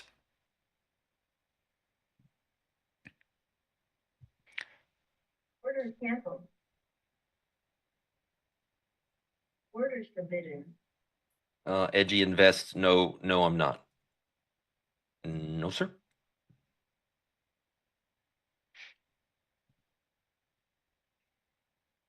Orders forbidden. Don't tell him, Constantine.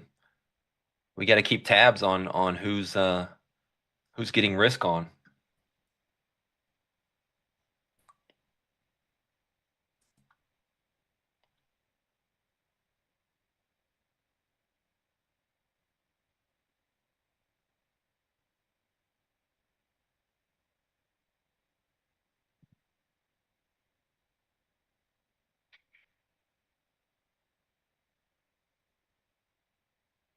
Claude, you're right. Chat. L's in the chat. This is my bad. I quit shaking and we quit dropping. That's on me. This one's on me. Mm.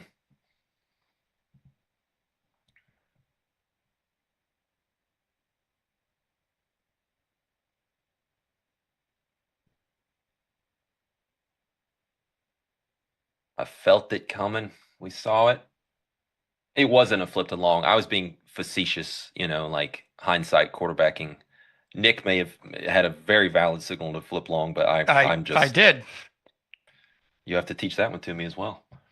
Yeah, I mean it was a little late, like it printed pretty late, and I wasn't really watching the delta on that low or anything if there was a true flip, but yeah, I got one that printed, which probably would have made me think about covering or scaling out of that versus letting it come back. Mm-hmm. But we're still just shopping around. Gold. A little heavy, huh?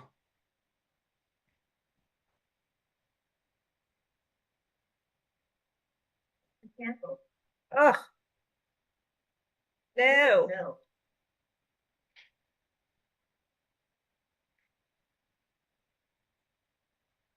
Filled.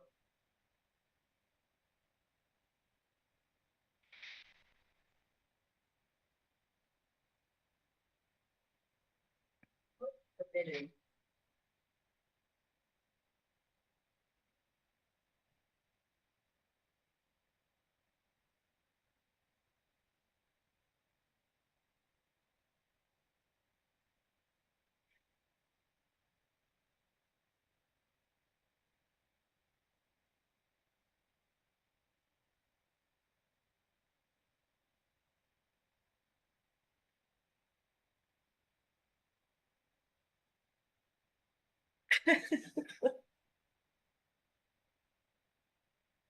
Somebody in the chat said, Sarah, all she wants to say is ew.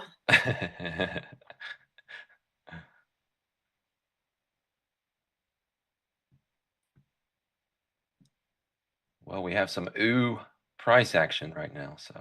Seriously.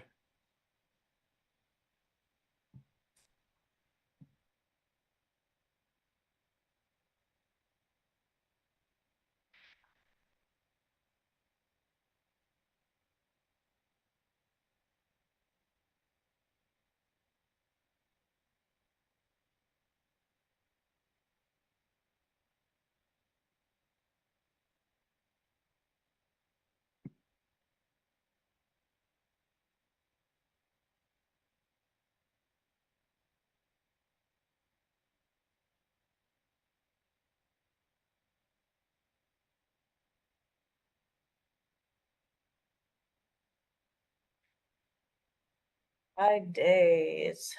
Ugh. Oh, we really just cannot leave.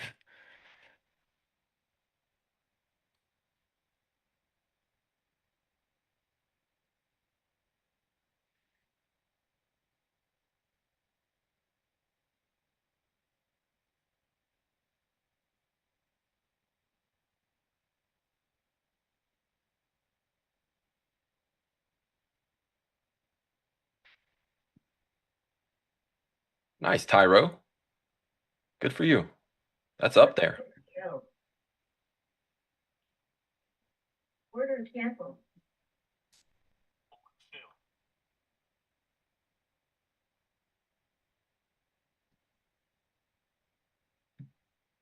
Order submitted.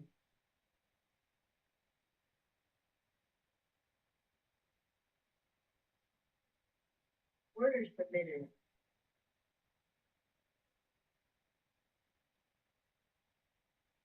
Now, what is that, gold? That's a head scratcher. Wow.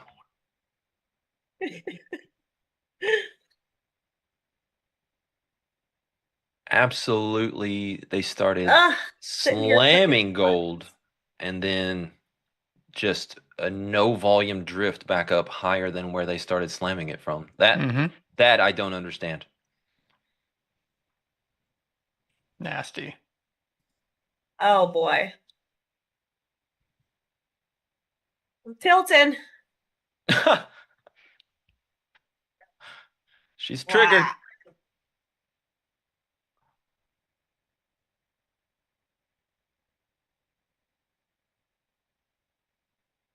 All right, what is gold doing?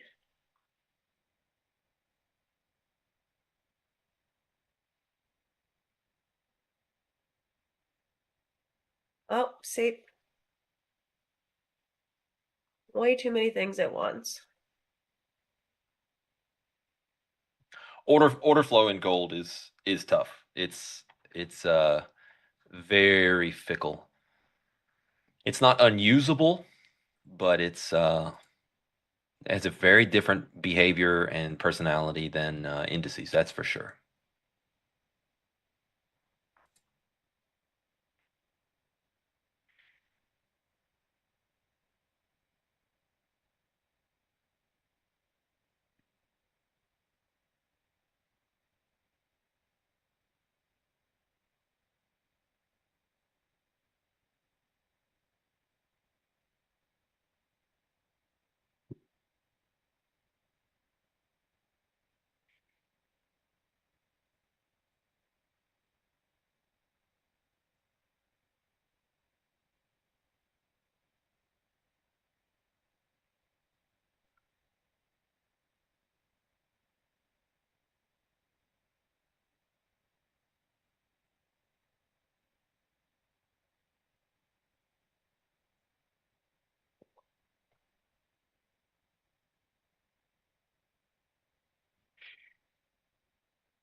Cancel.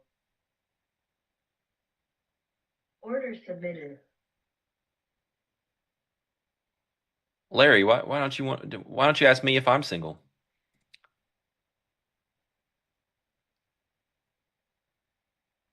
Aren't you curious?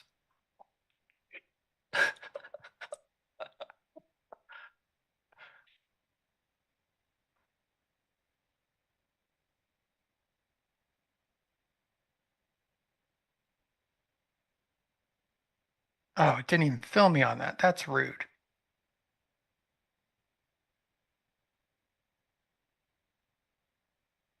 Come on.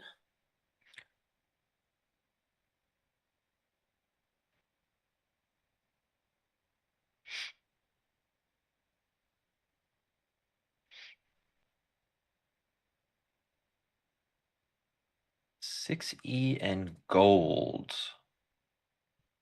Let's look it up.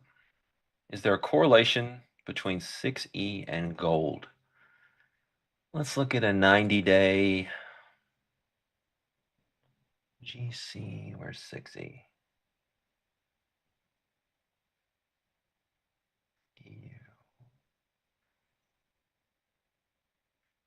Minus 35%. So a very mild negative correlation.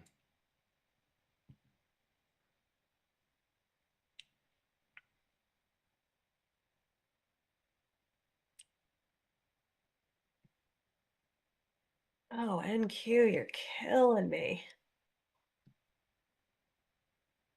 This is just nasty looking at NQ. On the 5 minute, it's just, this is miserable. Yeah.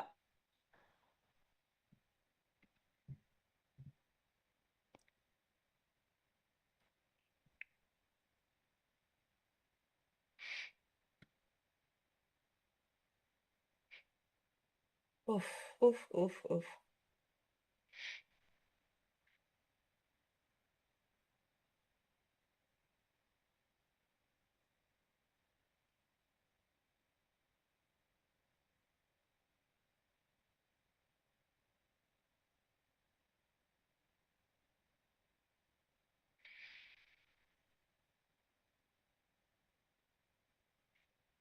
That's right, Nil. Last week's VPOC, point of control. We've now accepted back into the 4-day balance that we tried to break out of this morning.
Sure, I'll bite.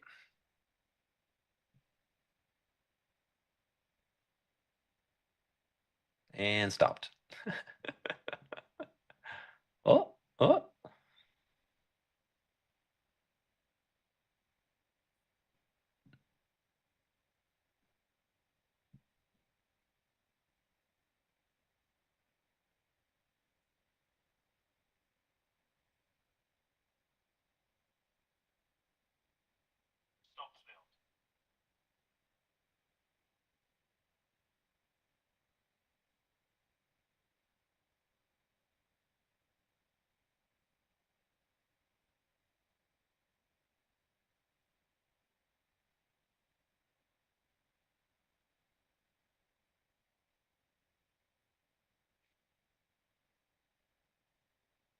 Gosh.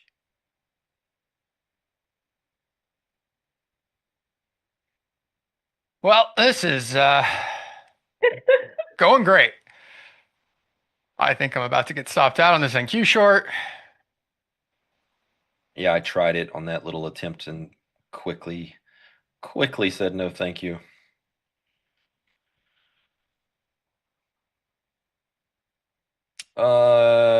Jake, what's up, brother? What market are you talking about?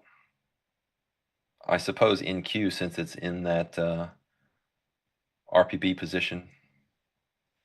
Mean reversion to quarterly and the fresh condition. Yeah, absolutely. That's maybe you just joined, but that's why I've been saying that's exactly why I've been saying 102 is a bear line in the sand for me here in NQ. So I've been leaning, trying to get a breakdown there, but it's as we know, just stalled.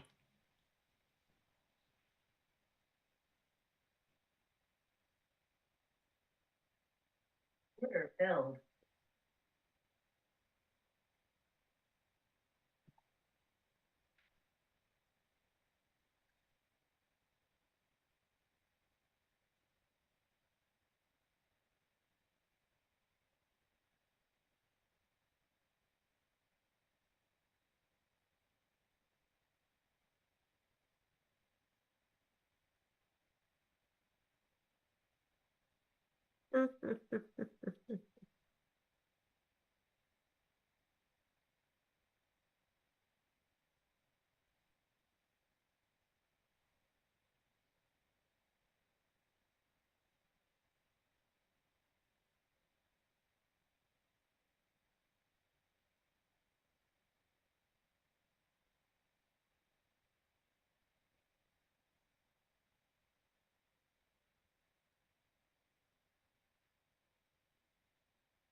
Gold violently pushing back up now.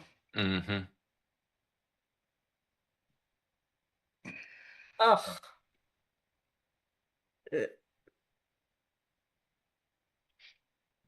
MNQ. It's killing me. I gotta quit trading this thing. Terrible.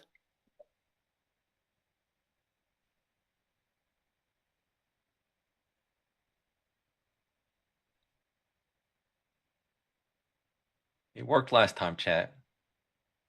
I don't bring out the chart shake very often, but when I do, I drink Dos Equis. You in it, Nick? I'm still in the NQ short. Nice. I've joined you.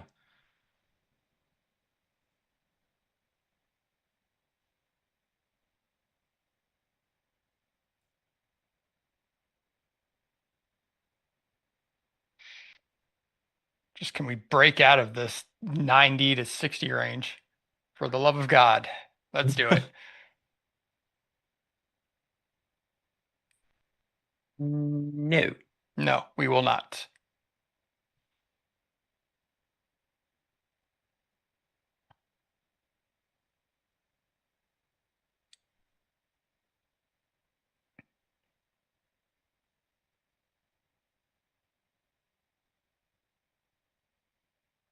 I feel like we got stuck in this range the second I came on. that does seem to be the only linkage I can think of. Like the entire time I've been on has basically just been this consolidation and that we're seeing in NQ.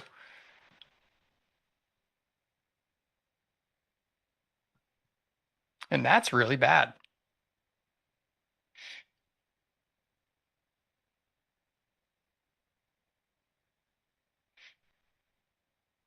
Scaled some there.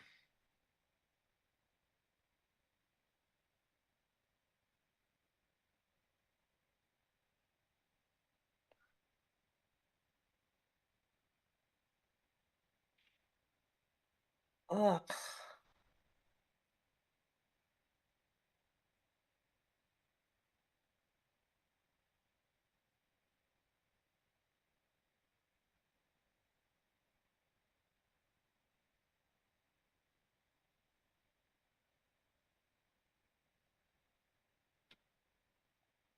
Scratch. Ew. So bad. Oil's trying to make a new high. Yeah, I was just looking at that, Sarah. Yeah, I'm still in a long on oil. Oh, nice. Where are you in from? Not like just now. Like recent? Okay, okay. I'm targeting it's tiny target 6150 and 6162. Okay.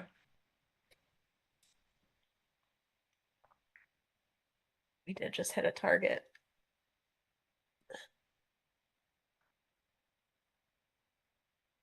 There you go, NQ.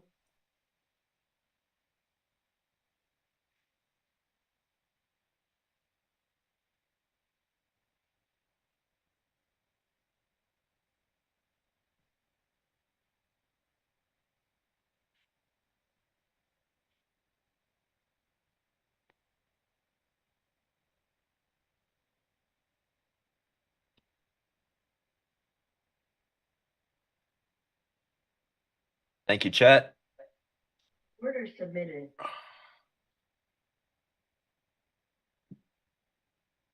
Sorry, I've been mostly so quiet today, especially this morning. I was just really locked in, just really just focused on trading. Usually on these streams, I'm really focused on the chat, whenever I can be and answering questions and going through long teaching stuff. But today's a competition. Today's about, just showcasing trading. So a little quieter from me. I don't normally talk when I trade, so.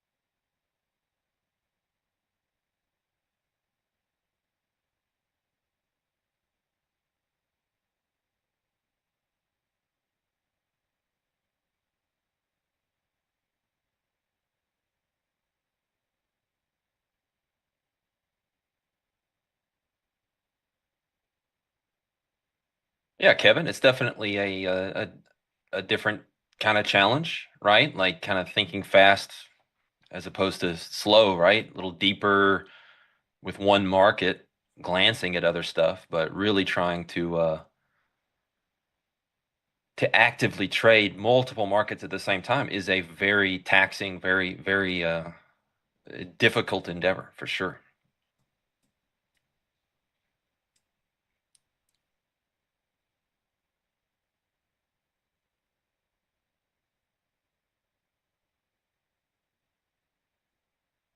Watch, we're gonna start moving as soon as it's time for a break. Probably. We are. We'll leave the It's range. it's about to happen.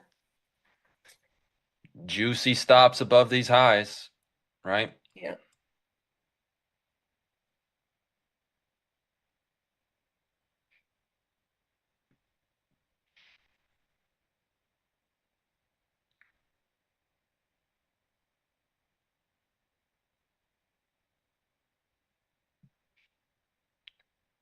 No, Neil, that you bring up a good point. The competition does not require anyone to trade multiple markets. So This is true. this is self-inflicted. It is. We've seen it every time, Doing too much. yeah, it's a choice. You can play it safe, you can stick to exactly what you know and what you do, trade your process as Roxer Face is saying there in the chat, or you can really try to kind of YOLO it in a sense, right? Max clip sizes every time with multiple markets to give you the most exposure.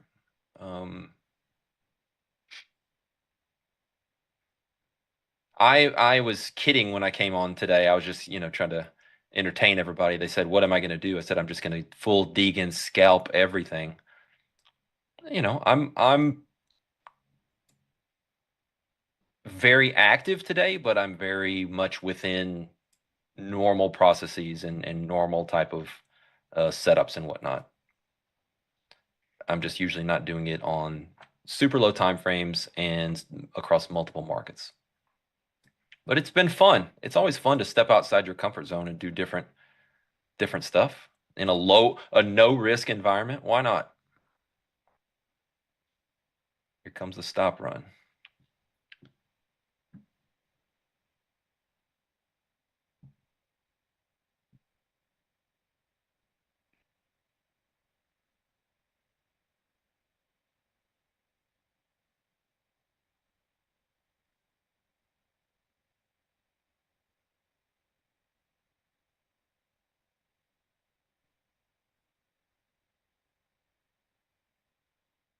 Film. Hello, guys. Hey, Jim. Yes. Hey, Jimmy Cags. What a morning, man. Yeah. You Very guys had different early morning versus late morning conditions. not only that, I mean, it is difficult not only trade having to think about 4 or 5 markets at the same time, but also tell everybody what your thought process is, do it live in front of everybody. It's a huge challenge. It's not easy. So hats off to you guys. You did a great job. Thanks, Jim. So Merit and Pax are still leading the way. Congratulations to everybody who's participating. We'll see how this leaderboard changes throughout the day. We are going to start early this afternoon, 2 p.m. start this afternoon. All 3 of these traders are coming back. Pax is coming back. Christian is coming back. To trade the close. So this is a long way from over. A lot of potential in a lot of these markets, and we are having a good time. So thank you guys. I really appreciate all the hard work you guys are putting in. And the chat, thank you for being awesome in the chat. Appreciate the thumbs up, the subscriptions. We're going to finish strong today. I know these 3 competitors are not gonna give it up. They're going to keep pressing. So again, Nick, thank you, Sarah, Merritt, you guys are great. See you guys. Enjoyed it. See you, Jim. chat. Thanks, everybody. All right, all right. So that's the morning stream. Again, everybody, thank you for the thumbs up. Thank you for the subscriptions. Greatly appreciated. Starting again, 2 o'clock, me and Shai for a couple minutes, and then we're going to rotate in again these 5 featured traders and the leaderboard itself. Congratulations to the top 3. Well, everybody who's participating, but AHS is in first place, HVXS is in second, and Barakapi is in third place. So we'll see how that materializes. Until then, everybody relax, have a nice lunch, take it easy, and we'll get right back to it.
Good afternoon, traders. Welcome to Ninja Trader Live. I'm Tracy Shukart, Senior Economist. Here are the headlines moving markets today. Earlier, obviously, we had Amazon inking a $38 billion with a B deal with OpenAI for NVIDIA chips. That's where we saw that spike before the market opened, particularly in NASDAQ, but also in ES to a lesser extent. So the ChatGPT is going to pay Amazon Web Service for access to hundreds of thousands of NVIDIA graphics processing units.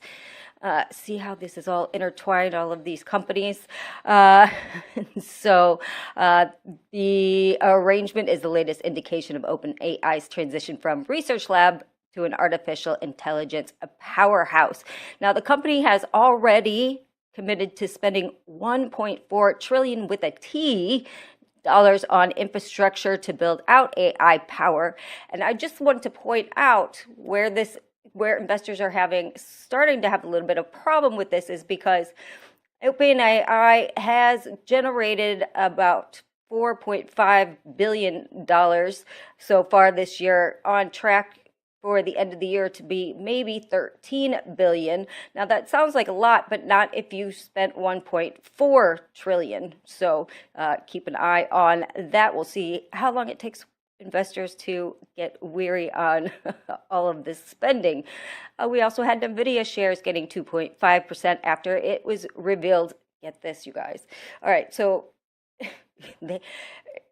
it revealed that the most advanced NVIDIA chips, which we already know, will only be reserved for U.S. companies. So Microsoft is buying them and secured the export license to use the chips in UAE data centers. See how that works? So that's how you kind of get around that whole problem, because they're actually sold to Microsoft, even if they're being used in foreign data centers. Next, we had two Fed speakers up today. We had Goolsbee. He said he's undecided about a December interest rate cut, saying he's very worried about inflation.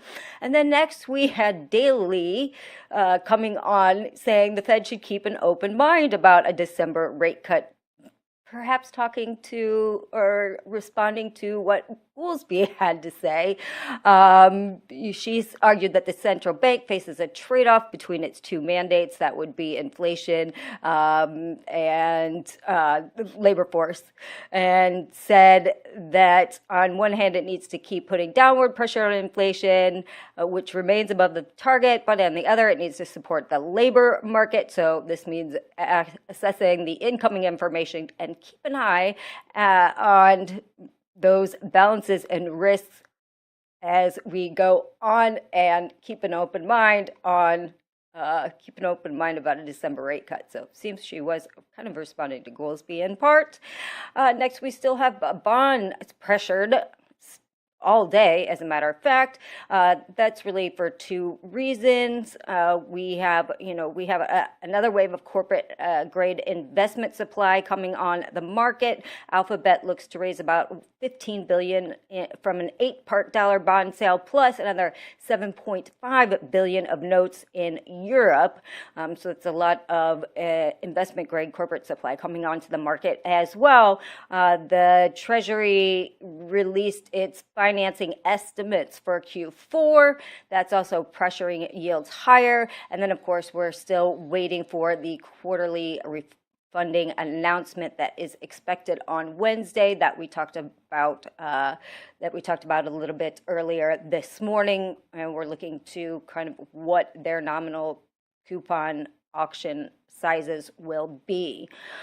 And on the macro front, just really quickly, we talk a lot about the K-shaped economy right now. Well, the K-shape is kind of getting wonkier and wonkier. We had the TransUnion report come out today. They said we're seeing a divergence in consumer credit risk, with more individuals moving towards either end of the credit risk spectrum. So you have super prime is growing since the pandemic, and then we have subprime that returned to pre-pandemic levels, and that's increasingly leaving the middle tiers slightly thinner.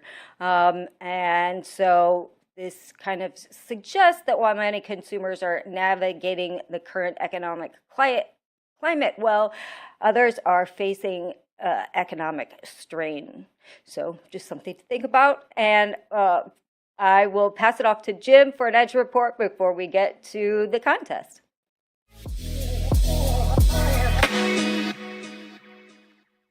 Thank you, Tracy. Well, let's talk about the contest today. We have some markets that are eligible for the qualification round 3. Let's take a peek at the Euro FX right off the bat. A lot of people are like, Euro FX, why that contract? Why that market?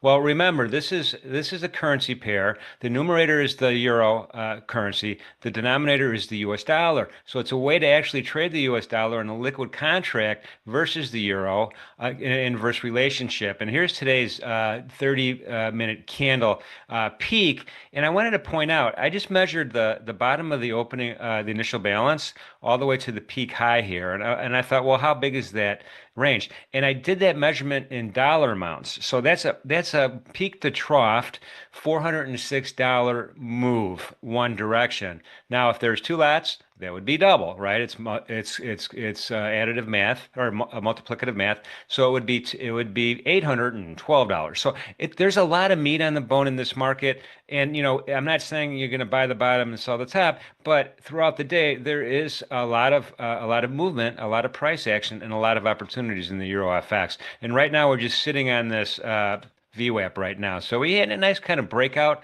of the initial balance high, and we made some highs here. We didn't break the overnight highs, but we tried, failed, sold off. We're touching VWAP right, volume weighted average price right now. So this might not be over for the day. There might be more opportunities. We'll see if any of our future traders are going to be taking a look at the Euro FX this afternoon, and they'll be on in 1 second. Let's do the same math for the micro crude, which is another eligible contract.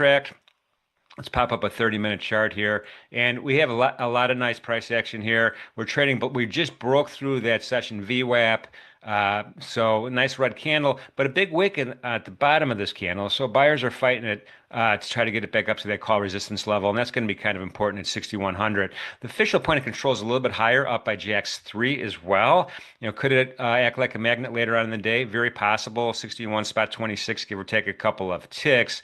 The bottom actually touched that 0 DTE put support almost perfectly. Just missed it. Had like a tweezer bottom here, and then a big rally came in the micro crude. So again, a lot of price action in that market. Let's shoot over to the micro gold contract, MGC, for everybody keeping track. We have 486,000 contracts traded already. This is turning into a monster contract. Remember, it's 1/10 the size of the classic. And don't forget, there's even a smaller size contract, the 1 ounce gold.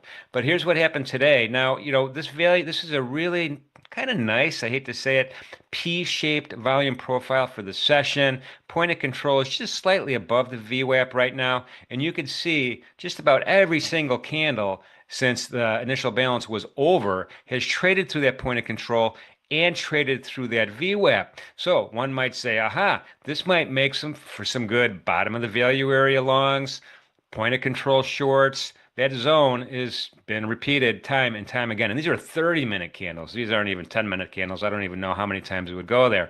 So range bound for sure, but there's still, a nice 10-point range up and down, up and down. So that's kind of the story of crude oil right now. And let's just go ahead. We have another minute left, so we're going to go ahead and look at the E-mini S&P. We'll get that MES contract up on the screen. And let's see what's cooking there. All right, we have it going here.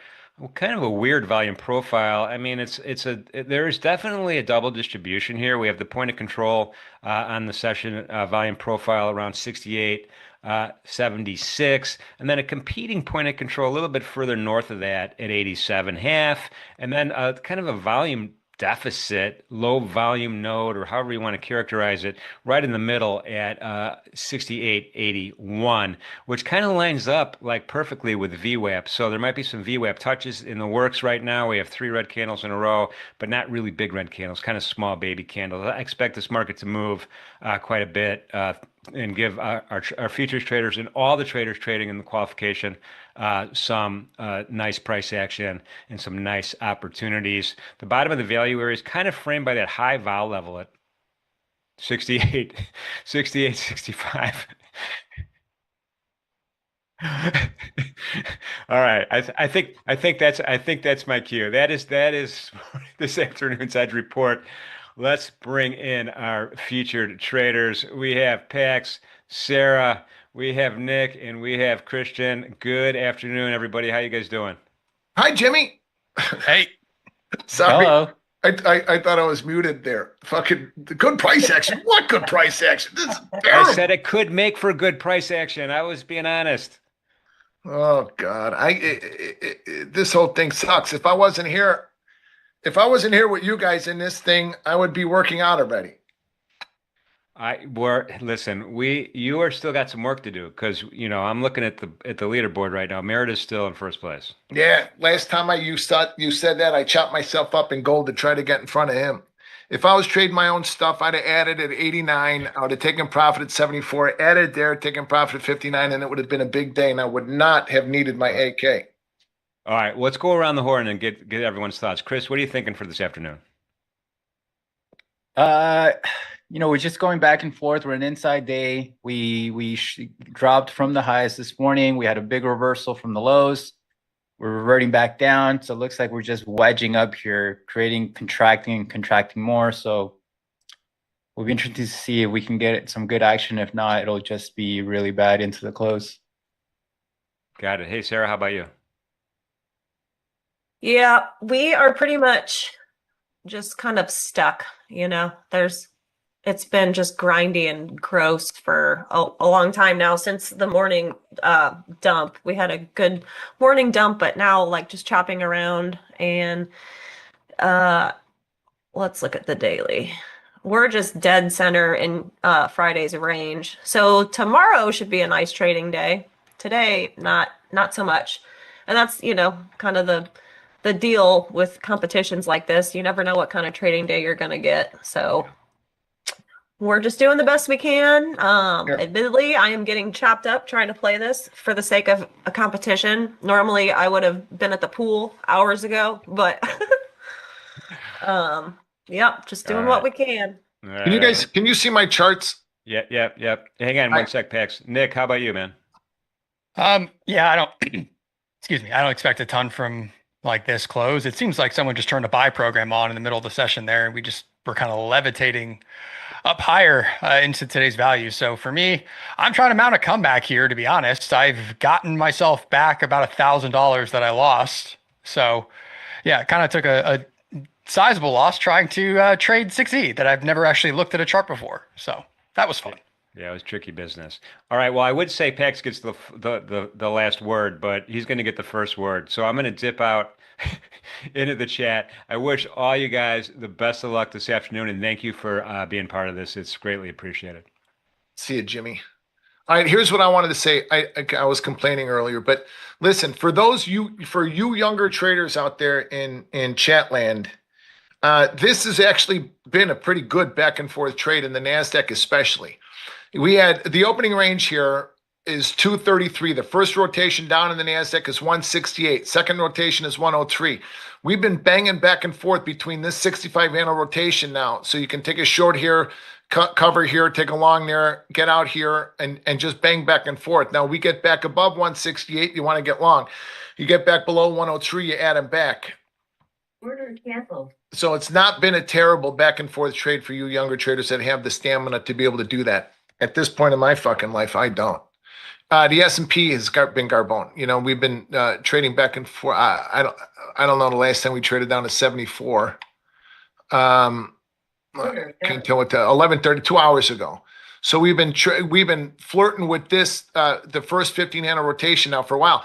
Right out of the opening range, the S&P was a much better trade. It was easier. It led on the downside. The NASDAQ was stronger. Then the NASDAQ followed suit. But in the afternoon now, it's been the NASDAQ that has been the better trade for you guys that want to trade this back and forth price action. So there, do you see it? Anybody have any questions about any of that?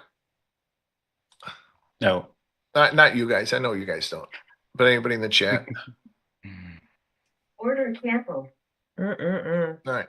Easy peasy. All right. Now, I'm not going to do anything until the late day trade, which is something that we do in our group. I will, so I've got another 45 minutes for that. Unless, of course, the NASDAQ takes out 103, then I'm expecting an extension. The NASDAQ takes out 103. We'll get another rotation down at 38. I'm not a dip buyer, and my days of trading the back and forth during the day have long passed, but I will trade the breakouts below 103. Or now here, the matchup in the NASDAQ is in the S&P is 74. So now you can see that the NASDAQ is actually the weaker of the indices when earlier it was the S&P that was the weaker. So there.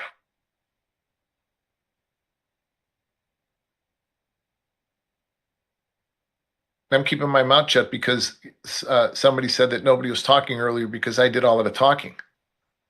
I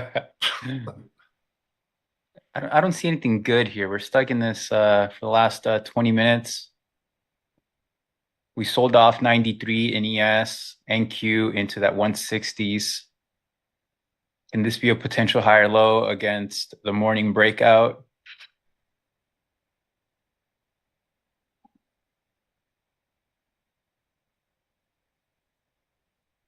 Whistleblower matchups mean a lot of things to me, but the one thing here that I think is important is the S&P trades the S&P trades in 15 handle increments, 15 handle ladder rungs, and you can see it clearly all day. You can see it clearly Friday.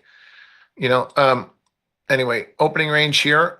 First 15 handle ladder rung was 89. Take that out to 74. Take this out to 59. It was an easy morning, and would have been a very big morning if I could trade more than micros.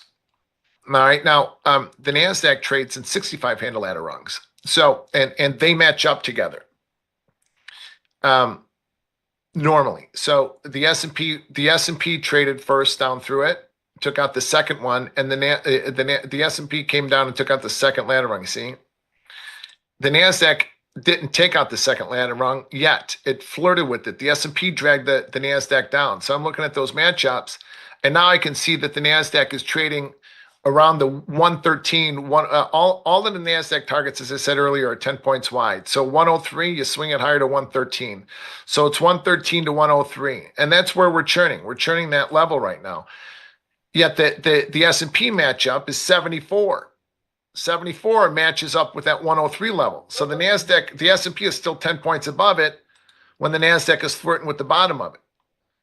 I don't like, as I said earlier, I don't like when the indices are doing two different things. It doesn't mean I'm not going to make an S&P trading decision based off a NASDAQ price action, but I am going to look at the two of them for clue. I'm going to look at the NASDAQ as for clue into the S&P. I'm not going to make a spoon trading decision based off of the NASDAQ.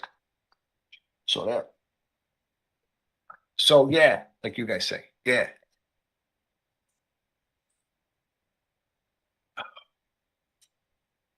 Weak action. Yeah, Steve, I do. Yes, I do.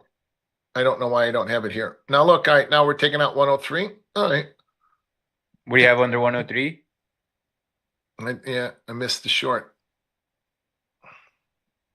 All right, so 103 equals 74. Now, you want to be short. You want to be short from 103 with a very tight stop.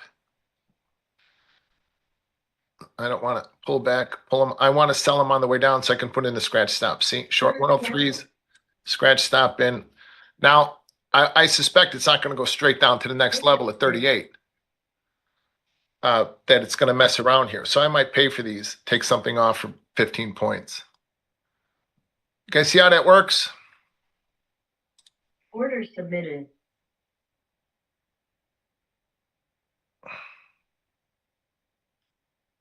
The NASDAQ was taken out maybe 81. I would feel a little bit better about sitting with these. Okay, I'm trying to pay from just a little bit late.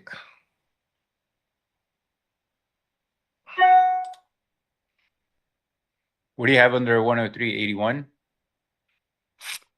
103 would be 38. The next 65 handle ladder up. Okay. But the NASDAQ needs the S&P needs to weaken. Mm-hmm. So this is just maybe a scalp, and I don't scalp. I don't even know how to. I chop myself up when I scalp. Oh, fuck, I really should be paying for this right now, but Give me 10 points at least. Here, 10 points, I'll pay for it. Divergence here between ES and NQ. Yeah, we need ES to break those lows so NQ can die.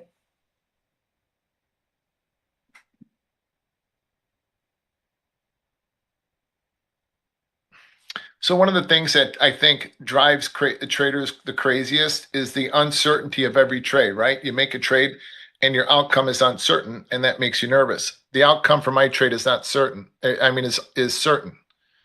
I sold 03s, I scratched them out. So, I had no stress in it. I'll sold them again. Okay. Now, see if they can hold them.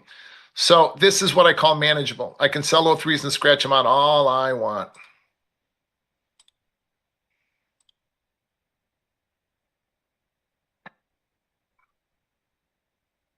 Come on, you son of a bitch, pay me.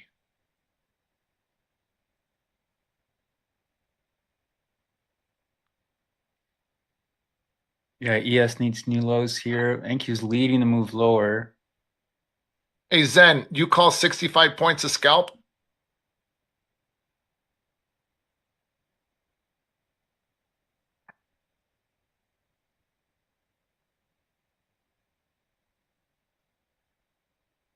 NQ's back testing that breakout from this morning around 90s. So if we can't break through that, if we break through that, then we can go back down to that Pax's next level. That's what it's got to do. I paid for it with 10 points, so it's either going to come up and scratch me out or it's going to come down to 38 and put money in my pocket. Well, not really into my pocket, it's micros and it's fake, but you know what I mean. It'll put change into your pocket. Yeah. The Monopoly pocket. Yeah. Little change in my pocket going jingle-ling-a-ling. Remember that song, Sarah? No. Oh, you're too young. There was another similar. I think it was Dire Straits in the 80s. Yes, holding. I don't see anything for me here. We're in the middle between two areas that I'm interested in. I don't have anything. Nothing. This is Garbone. This is a scalp, 10-point scalp. You want to scalp 10 points? Go ahead. I'm not good at that shit. Black Crows. It was the Black Crows. Thanks, Nemo. A little change in my pocket going jingle-ling-a-ling. Call me on the telephone, baby. Give me a ring. No, that was Dire Straits. Fucking scratched out again. No, not yet. They're protecting it. Watch how the algos protect 03. Fuck. Missed my re-entry. Scratched out, missed my re-entry. I'm uncomfortable selling them. They're not going anywhere.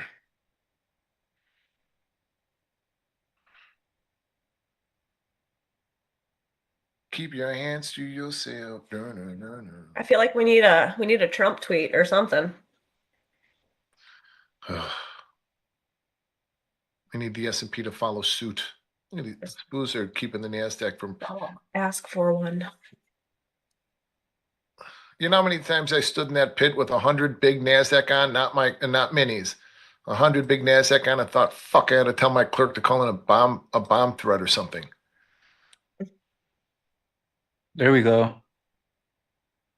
Not yet. Did it break it yet? No.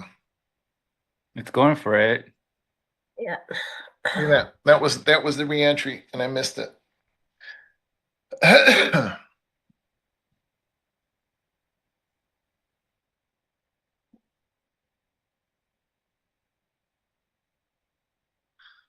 Sure. I don't have anything going on, but yeah, you can share mine.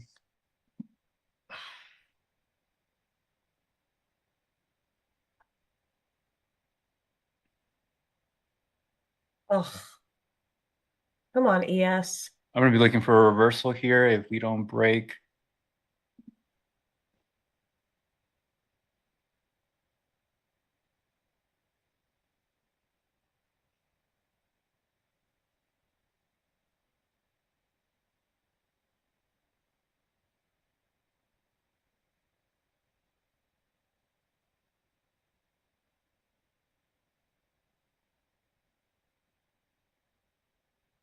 Weak.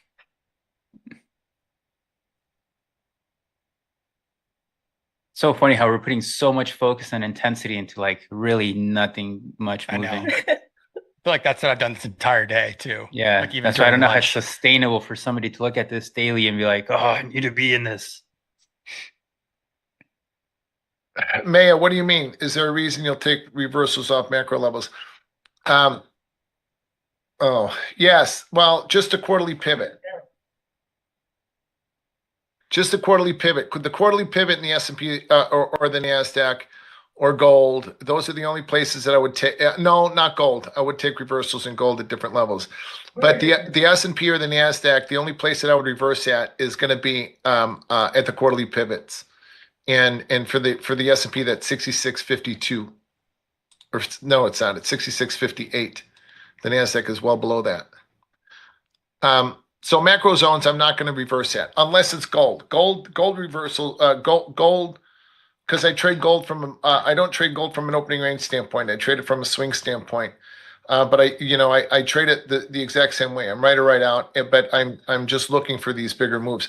Now look, as long as the S&P, as long as the SPOOs, we can sell 03s and buy 93s all day long if you want to. As long as the Nasdaq, the S&P isn't taking out this level, then the SPOOs would. As long as the S&P isn't taking it out like 83, 84, then the Nasdaq will trade back up to 03, and then if the Nasdaq gets above it, then we'll see the S&P trade back up to 89. It's interesting that it's trying to get, the algorithms protect the levels, the same levels all the time. Like, protect the opening ranges. Right now they're protecting 03. If they get back above 03, you want to get out. See, now let's see if this will work for another 10-point scalp. No.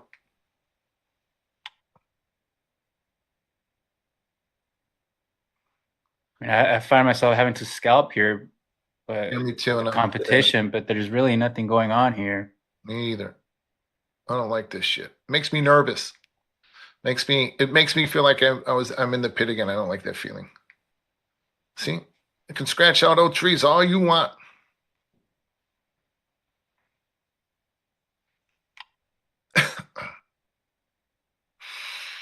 Yeah. Okay. They're gonna reverse now a little bit.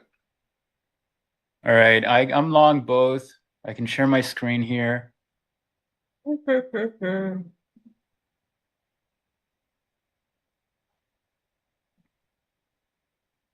I sharing the right one? How do you guys trade? Where do you initiate your trades at? Order bill. Oh my gosh. I look at I am most of the time I'm a mean reversion trader, so I'm looking to buy support, sell resistance. I know how you do that, but where do you enter your trades at? Oh, do you mean like on the DOM or on the chart? Yeah. On the chart. I enter on the DOM usually, or hotkeys, but depends on the platform.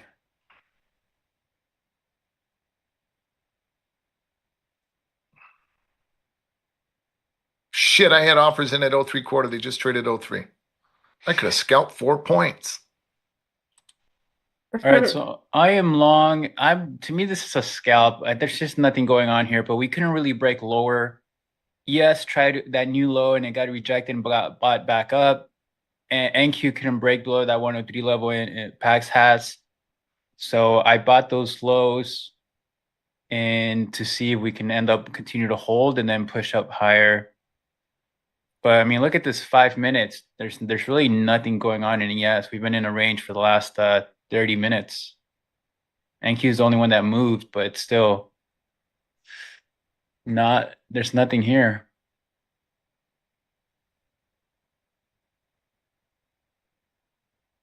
But it can be a good potential higher low because we are back testing that hour. It was from 7:30. It was around an hour and a half, that morning consolidation. We're back testing that in ES and NQ. So the initial reaction can be a bounce. We just have to see if there's follow through. If not, I'm going to close these. So there's nothing going on. Bill.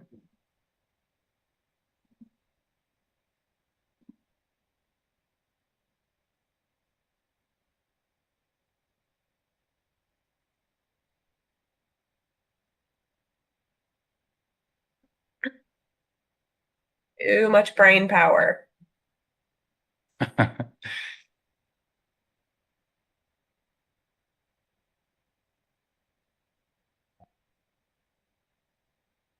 So I'm scared to look at how much I've paid in commissions today. Yeah, with these Real. margins. I mean, no, it's not real, but it's crazy. Just moving around here. I If don't. we can't break down, we'll see a reversal. Chop, chop, chop, chop, chop. Ooh, fucking There we go. scratched old trees again. So I'm both long. I'm long both ES and NQ. Here's ES. Moving, it's now leading NQ higher. So you saw that a little bit, right? When we were all talking about how ES could not make that new low, that there was hidden strength there, and now we ended up holding. We could not see follow through in NQ lower prices. And now what is leading? The index that could not make new lows. So that's relative strength.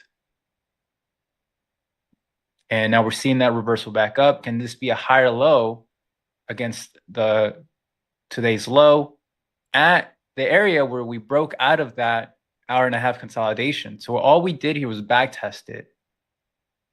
So I aligned all of those to buy it. We pulled back to support. ES was not leading lower. We had a divergence there between the indices. This is just chop, and we can continue to be sideways. There's nothing really exciting here. But that was the area to really say, okay, can we end up bouncing? Or if we not, we do drop all the way back down. And it's just chop. So dancing around entry. I just sold 13s.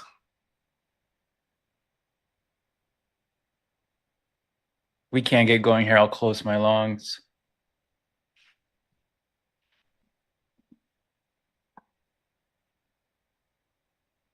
Oh.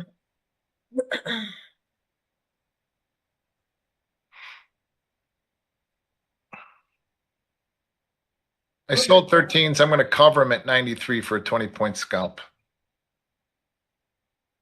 Pay for the fucking scratches I got at 03. Golly. You can't get more than 10 points out of this NASDAQ right now.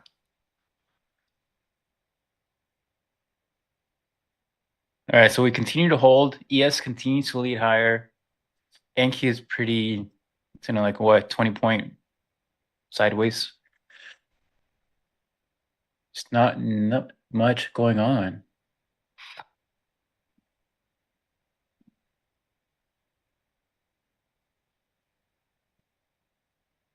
It's like we're waiting for earnings, huh? Oh yeah, Palantir.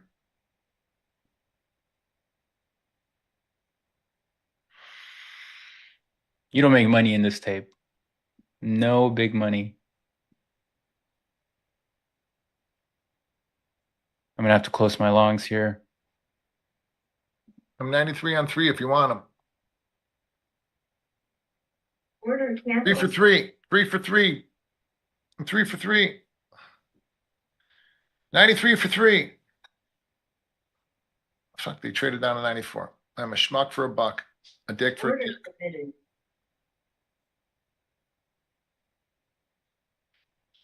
Rah, rah, rah, rah.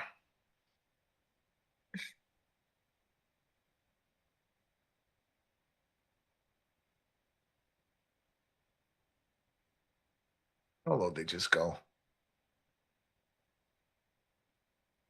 Fuck, they made it down to 93.75. You schmuck.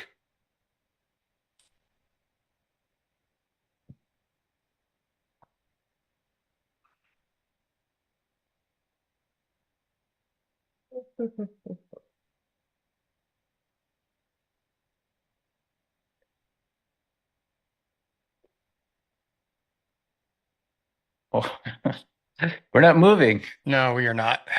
Oh my God.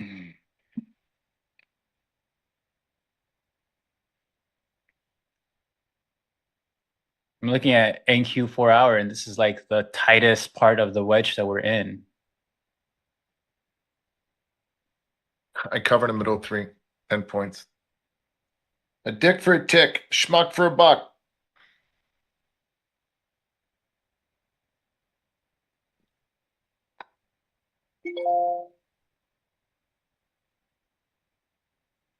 Come on, give us a bounce. Give us anything. You really have to be a scalper to be making money in this shit. And You no, can't even make money in this. And let me tell you something. I've owned a clearing firm and I've owned a prop group. I don't know one scalper that makes money long term. But you can make money scalping this shit here.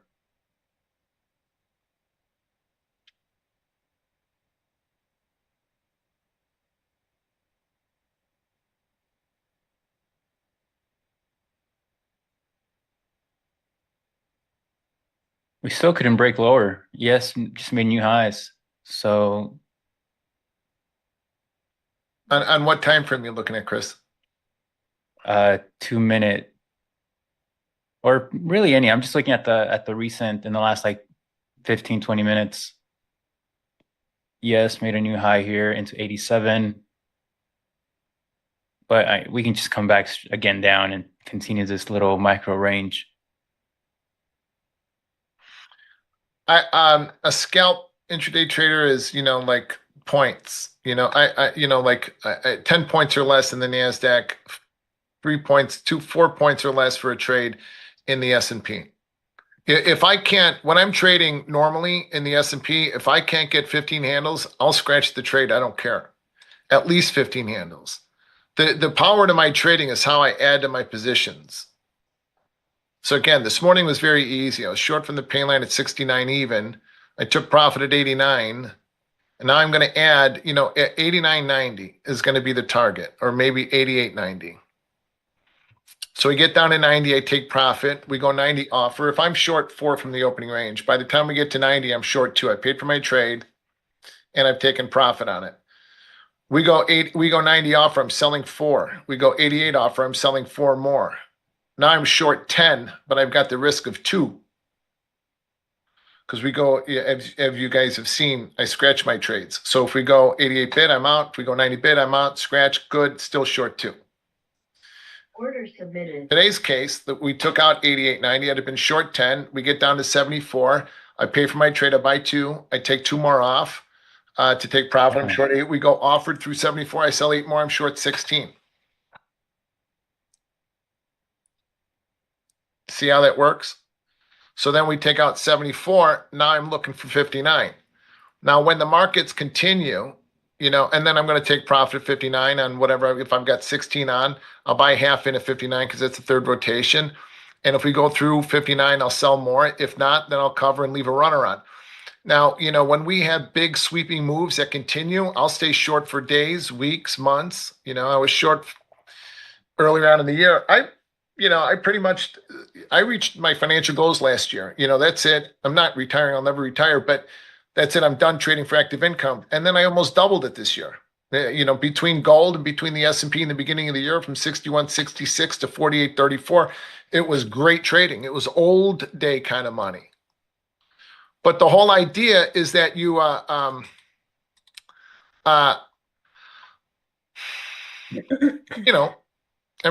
you're looking for 5 points out of a trade, you're gonna get roasted in that shit. But if you know how to, my trading process is a swing process at heart. Intraday swings, 15 handles. If you're trading Nasdaq, 65 handles, taking profit and adding through it. And then macro zones, flattened zones. And then if we take out flattened zones, then we have trend trading, See what I mean? And then that way, when you have bad runs, your good runs far outweigh your shitty runs. Yeah. We need trends though for that. You do. 10 points here and there. That's my whole point. Right, Christian. 10 points here and there. It's like, I don't care about my stats.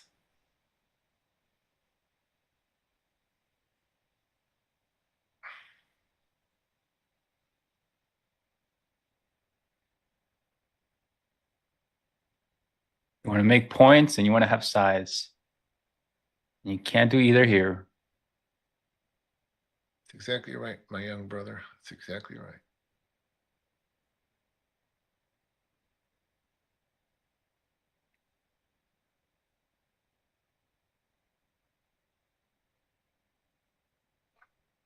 All right, I'm flat. We didn't really bounce. A whole lot of nothing. Like Sarah said, too much brain power for this. Not being rewarded. There will be late in the day. We'll have something in front of Palantir. The late day trade will be good, and I'll walk you through that too. We can all treat that. Yes, yeah, white noise. Where have you been all day? Just been explaining that over and over and over again. Here, Kevin, will you put up my chart real quick? If we take out 93.75, I'll sell them. I guess I won't. I hesitated. There, sold them.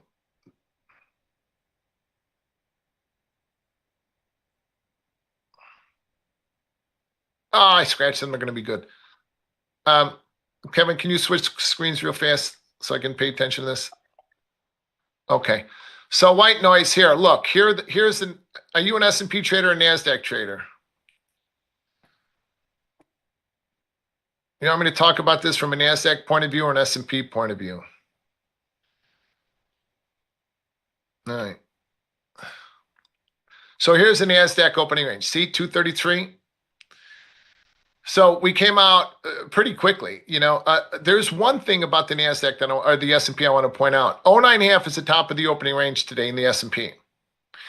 09.5 is the high of the day. So when 09.5 is the high of the opening range and 09.5 is the high of the day, that's a bearish sign.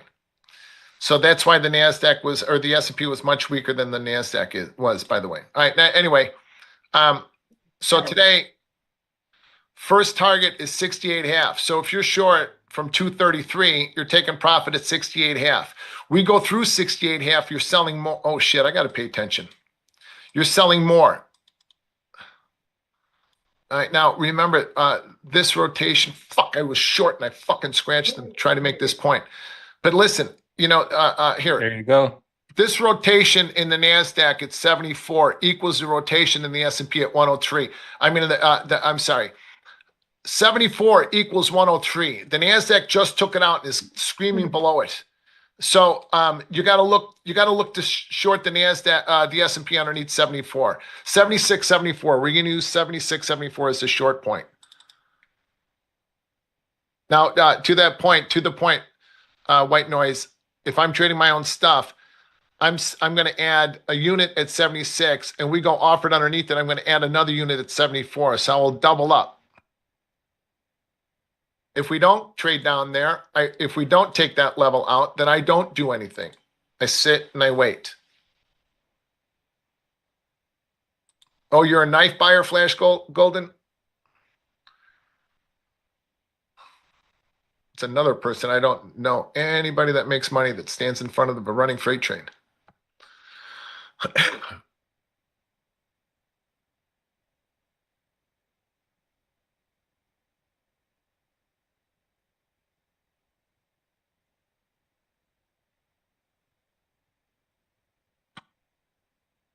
See, you don't take out 76, you don't do anything. Anyway, does that explain, does that answer your question, white noise? Or did I not answer it well? If I didn't answer it, ask again and I'll try to explain it again. You're welcome. All right, you guys can switch your charts. I just wanted to make that point today, young trader.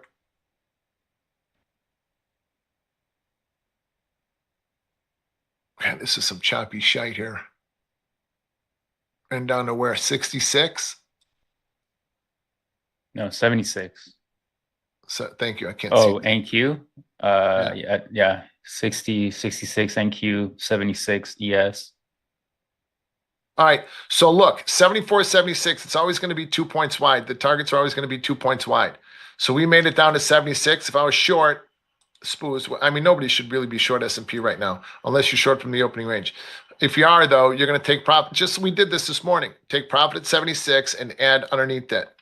In the snazzy nazzy, you're short from 103, and you want to take, you pay for the trade someplace. You want to take profit at 38.5. If we don't get there, well, doesn't look like we're going to get there. Looks like we're back up to 103. Oh my gosh. Careful. Does anybody else have like all kinds of spam things on their cell phone lately? Order filled.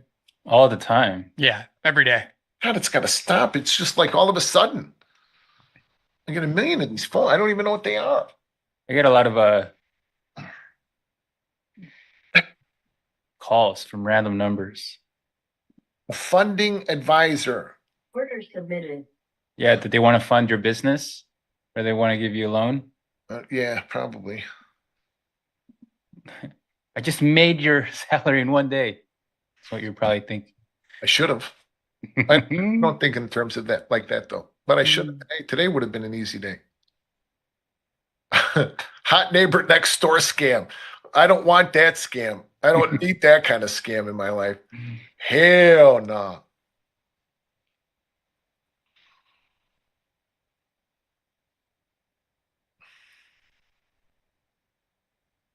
It's not.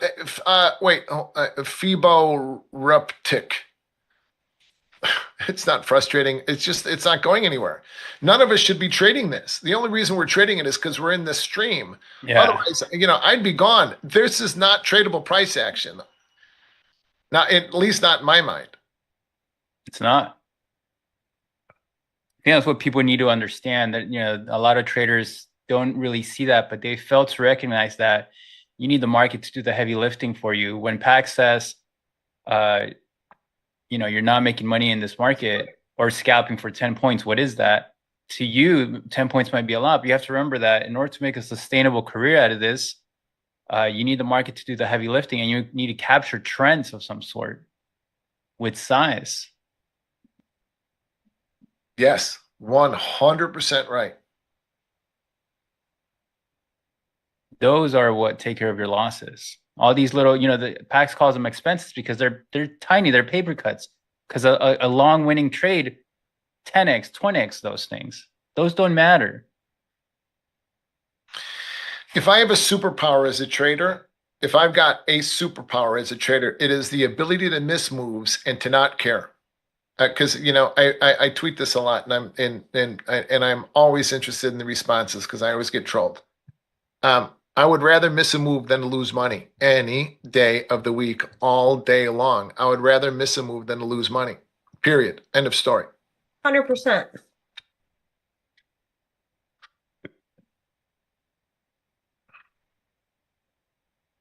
I've missed, like in COVID, I caught the entire break in COVID. 33.97.5 was the high. We broke from 33.97.5 to 21.74. I caught almost that entire break. And when we set the low and we started the rally, I missed most of that from 33.90 to 39.12. I caught little rotations and little moves here, but I missed almost all of that, because I just didn't believe that the market was going to. The early upside target that year was 36.63. I never thought that we would see that level. I never thought that we would see 36.63. Not when the world was shut down, yet we rallied like crazy.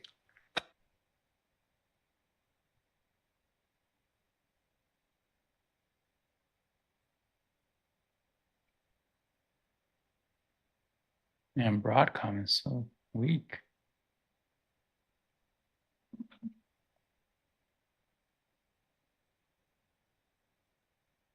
Possible felt breakdown here of this recent downtrend. But just a bit choppy still.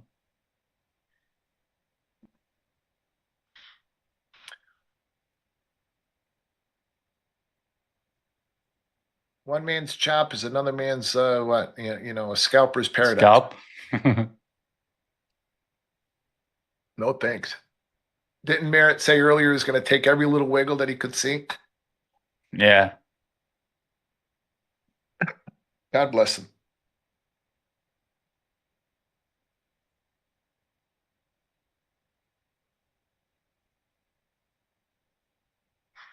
Order canceled. Wow.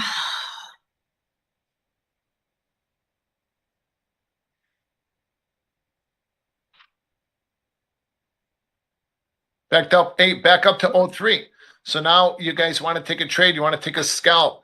You've got trade selection. You can sell 03s. There, I just did. Now, look, you got 3 points into it. Scratch, stop it. I missed those. Sold them again. Now, watch 84. If 84 goes bid in the S&P, these 03s will be bad. So scratch, stop it again. See if you get something. Scratch them out again. Well, see? 84s go bid, 03s are bad. Now, 84s go offer, 03s are good. Short those again. See if I can get, a merit 10 point out of it with no risk. By the way, I've got no risk on the trade. Sold 03s, scratch, stop in. I have no risk. See if I get another flush, or see if I can get a flush. Sold those 13s. They came down to 76 or whatever. 66. Scratched out again. Rah, rah, rah, rah.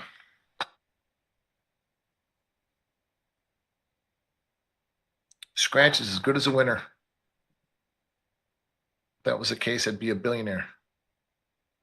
I don't think I've ever watched just a strictly Dom trader before. No? It's pretty wild. I've never made a trade on a chart in my life. I wouldn't even know how to. That's why I asked Christian how you do it. I wouldn't have no idea how to do it. What do? Right click? Too much work. Yeah, pretty much. I don't know.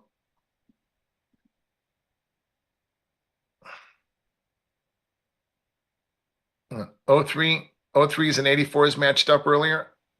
Not anymore. Now it's 03. Let's just see. This is nothing. 2 o'clock, 3 o'clock, 3 o'clock Eastern. We'll have a new trade set up.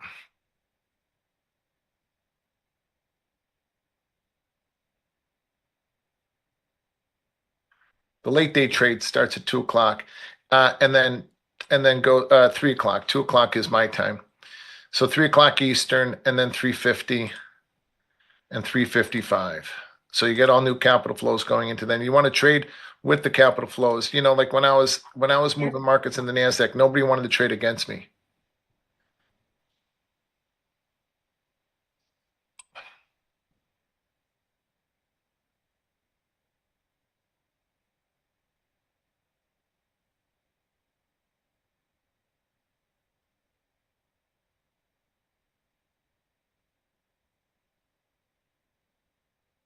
Trying to get back up.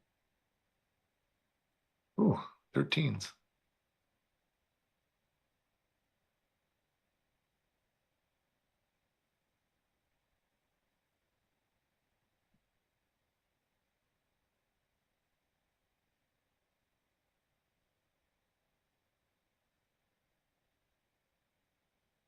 Come on, NQ, a little bit more.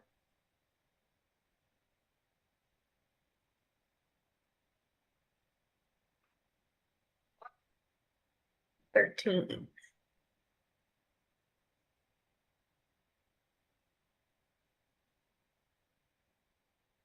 Think he's leading the higher now. Mm-hmm. Sure is. Need to break 113. Yeah, we needed to break long. There we go. Oh, there we go. Break is lower, rally long.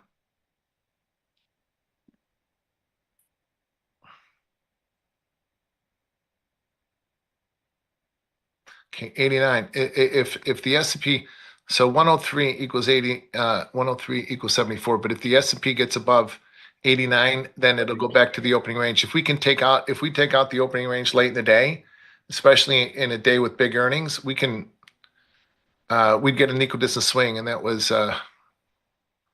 04 to 54. 50 points. Wow, look at gold. 50 points. Yeah, Nice, that one. I'm long gold. Gold's not doing shit. What do you mean? Had a little bounce. It bounced. Gosh, can't talk. Off Friday settlement. I wanted long ES, did not get filled.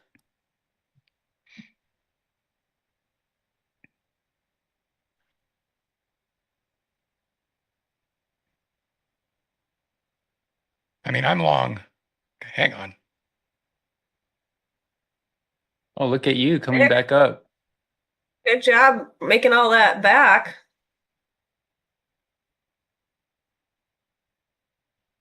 1,500 down all the way back to break even. So, see Yeah, if I but can good hold it. job still. What was the low in gold? Like 06 packs and change. Oh, that's a nice trade.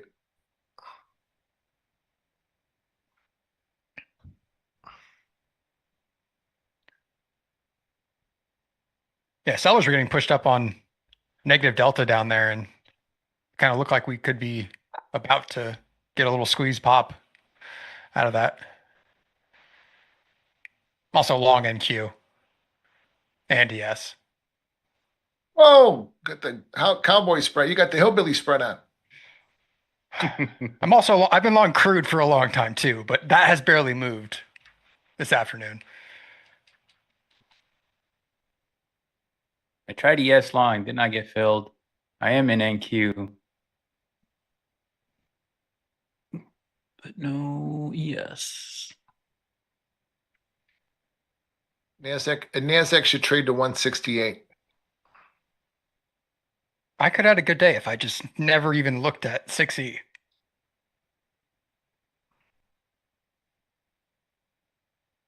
Nobody makes money trading currencies. It never appealed to me, honestly. Like even the futures products. Scammers make money trading FX. It's true.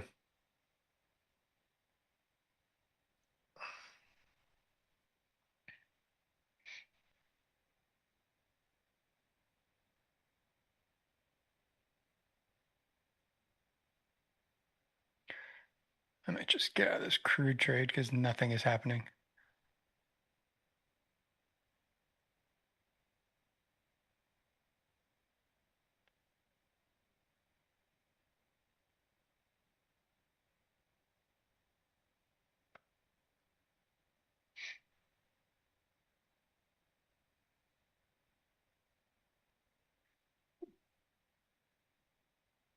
Somebody on Twitter the other day wrote, oh, where the fuck did it go? Somebody on Twitter the other day wrote, women have to deal with pregnancy, periods, and menopause. What do men have to deal with it? I said, I'm a happily married father of 5, 3 daughters, 2 sons. I can confidently say if men had to deal with pregnancy, periods, and menopause, there wouldn't be any humans. And I got some pretty funny and interesting responses underneath it. I'll have to look for that tweet. That sounds entertaining. No way, man. I'm telling you, no chance.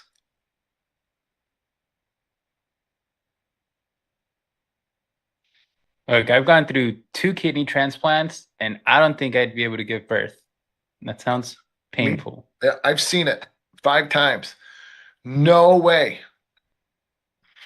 I mean, no way. Yeah, my wife had a C-section. I don't want to deal with that either. It was horrible to watch. Youngest couple were born C-section because my wife was older at the time, but I got any of it. Hey, Jim. Hey, guys. Jimmy! Great job so far. Good job. That price action hasn't got there yet, Pax, but be patient. Oh, it's 2:00 price yet? Come out. No. How do I get rid of this thing here? Oh, it's rid of it. All right. We still have, so Sarah, Yeah.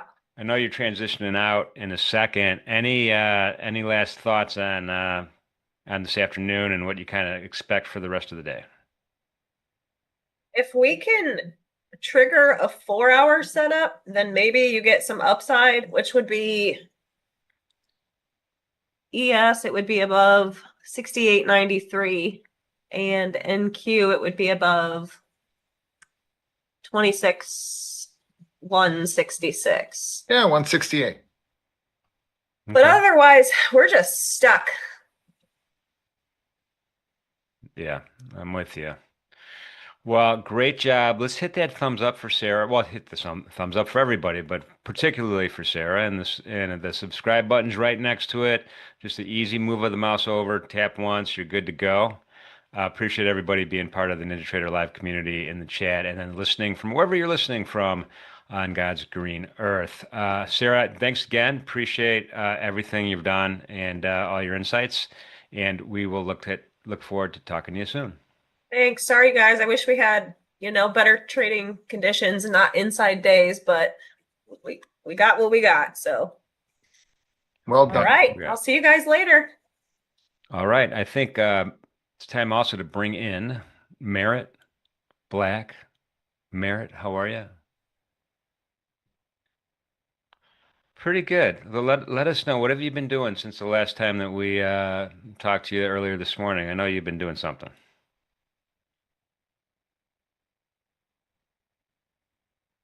And had some green juice that my wife juiced this morning, and went and rolled a few putts. And here I am with some sim account risk on. That's some confidence. Sitting on top of the featured traders leaderboard, what's a green drink? What does that mean even? Oh, just like you take all the vegetables and stuff and you like run it through a juicer, and extract it. And it tastes okay. It actually does. Yeah, there's some really good recipes. Yeah. You get enough green apple in there, the rest of the kale and celery and Or everything pineapple. else. Yeah, exactly. Do you do that? You do that too, Chris? Oh, if you have to, you need your nutrients. I got to say though, you two guys well, actually, all four of you guys are extraordinarily fit. So maybe I should start taking some notes on that instead of the trading. Man, oh man. All right, guys.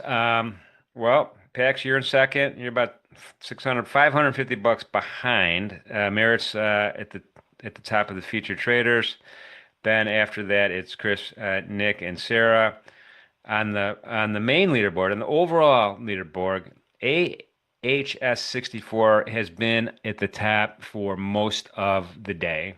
And HVXS is number 2. It's with 2,600 bucks. He's also been number 2. And then number 3, Bari Cappy, I'm sure I'm saying that wrong, has been third. So those three traders have been at the top unchallenged for a long period of time. So, but day's not over. We got a lot of work to do. I'll pop back in toward the close, and we'll do some tallying up. In the meantime, you guys, best of luck, and I'll be rooting for all for you. Thanks, Jim. See you, Kigs. Gigs. Love that guy.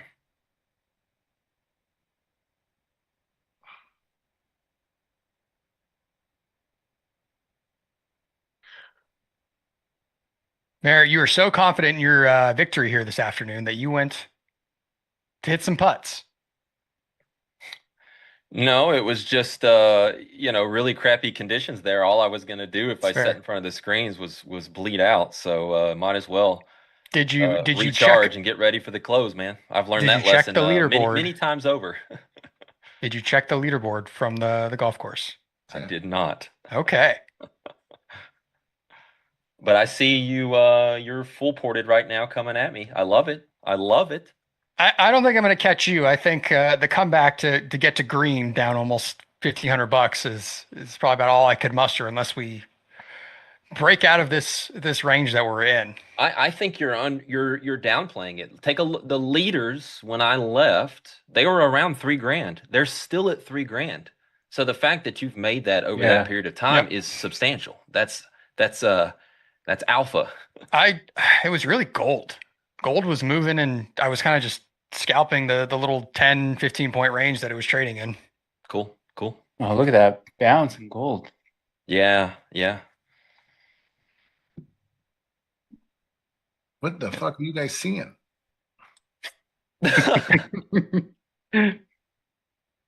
I mean, the balance that we're talking about is like 40-13 to 40-22. It's a 10-point thing, but We have 400 point. Okay. You guys are scalpers, so that's a trade to you. That I wouldn't even think twice about that. I'm not a scalper. Let's let the record show that the definition of a scalper is very, very different depending on who you ask. People use that word. It doesn't mean the same thing to everyone.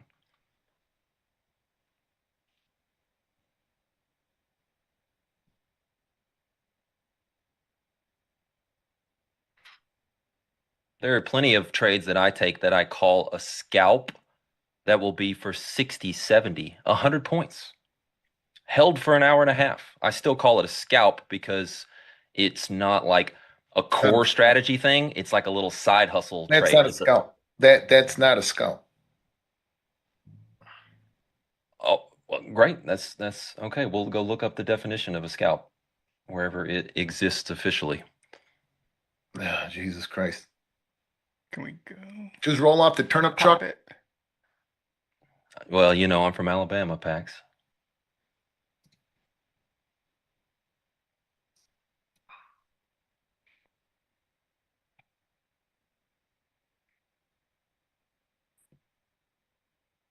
Oh, come on, NQ.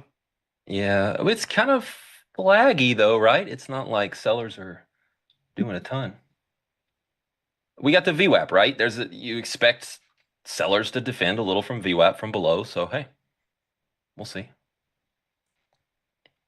Doing a whole lot of nothing.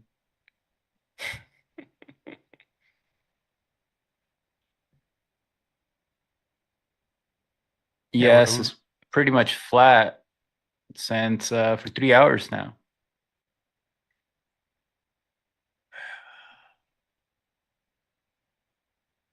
We're gonna have to close NQ at break even.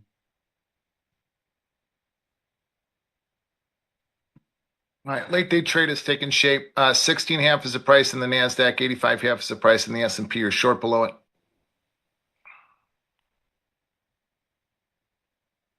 You're going to take profit on this trade at 255, 355, whatever price that is. It's a time-based trade, not a price-based trade. Somebody was asking about it in the chat.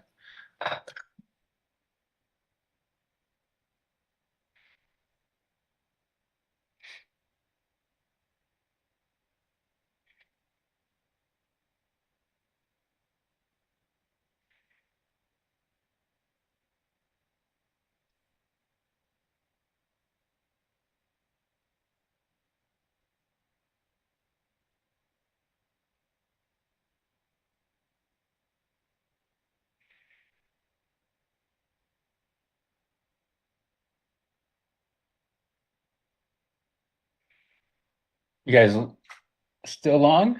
I got flat NQ. I'm about to get trailed out on yes. NQ, I'm finger on flatten.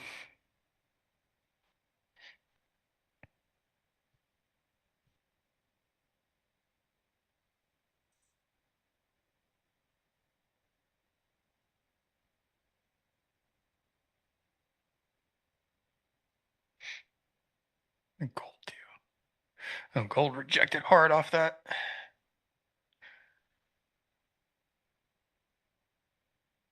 I need a trend, and there's no trend here.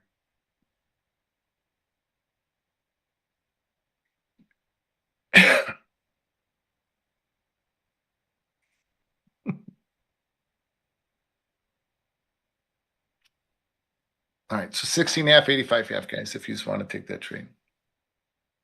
NASDAQ is working easier than the SPOOs are.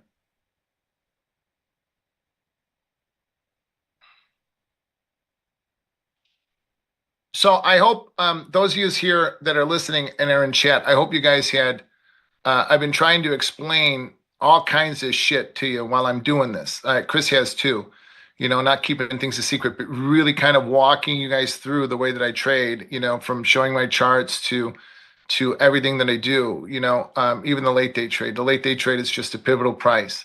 So it's really important that, you know, like Christian and I were talking about earlier, that you learn to take out you take more out of the market, and that it's objective. That your trading is not about you. That it's about your process, and that process needs to be something that's explainable, repeatable, needs to be consistent, and it needs to be scalable. So when you have something like that, then you live within it. You take the trades that it gives you, like Sarah today. Sarah didn't do much in here because her process didn't give her the trades, and somebody I respect a great deal. Yep. She didn't try to invent shit. Like this question here, to add on to what Pax is saying, why are the futures traders bad in today's trade? What framework do you guys put when in the first 30 minutes everything was going down? If you caught that short, you made most of your points today.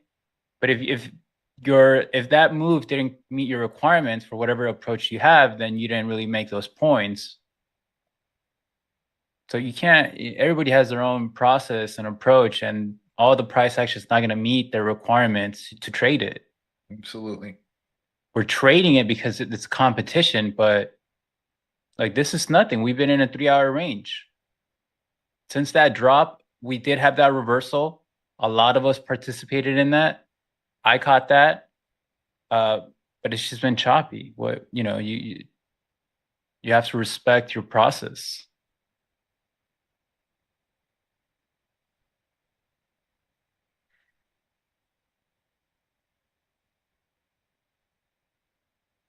I think Mary, you caught that short, right? With both ES and NQ at the open.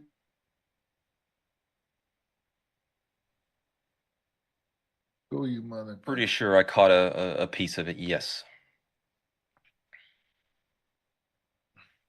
Like Crucible here, how many stop outs on average do you take on a trading day? He's asking. I mean, all of us, but he wrote my name as well. I trade in the first 2-3 hours, and I do 1 to 3 trades, 1 to 2 trades, maybe a third trade. I probably have like 20 trades today. This is not what I typically do. No, me either. Like I don't want to be in front of the screen every day, all day. The most money can be made in the first 2-3 hours, and that's it. Ask Merritt. He's been, in the game for the longest as well. 10 years from now, he's still not going to be looking at the screens all day.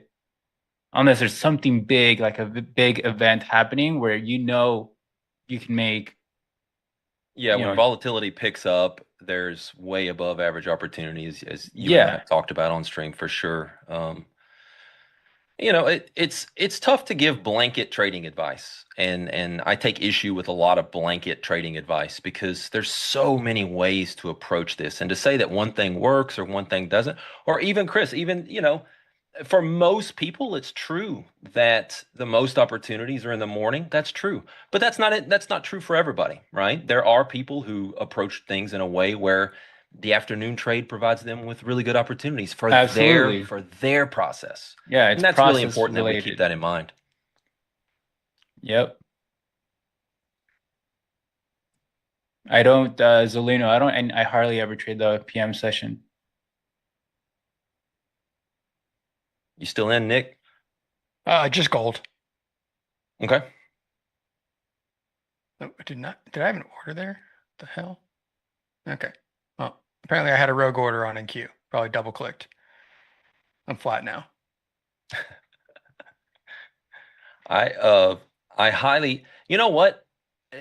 I think this is a good teaching point for those of you in the chat. We've seen a couple execution errors today and some different things. Guys trading on web-based platforms they're not used to, different things like that.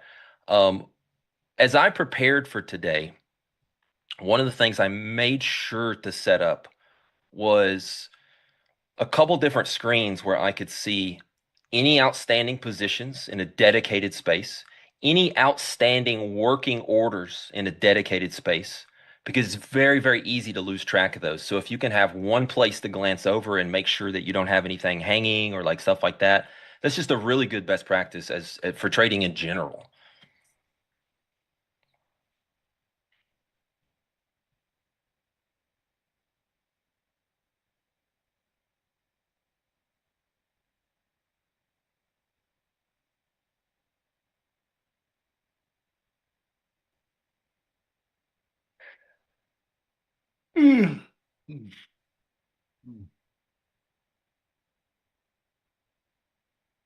I don't even know how to answer that. How would you answer that question, Merritt? What question? The thoughts on if it's okay to be hitting your daily loss limit, say once per week, or should it be much rarer? I feel like we have a couple of different answers for that. Yeah, again, that's asking for blanket trading advice, and it's going to depend on the strategy. I can tell you for me, one DLL a week, that's no sweat. That's something that's, I like to be aggressive. I like to swing at my pitches with full risk. And, it depends on how you structure things. Namely, how many chances do you give yourself per day before you hit DLL? If that's super tight, you can expect, based on the math, right, that you're going to hit it more often. If you give yourself 8 R a day, right, 8, losses a day before you hit a DLL, then it should happen, less frequently. So it's just, I'm not avoiding the answer, but again, for me, once a week is pretty normal, I think. These things are very, very personal to how you structure your trading business and your process.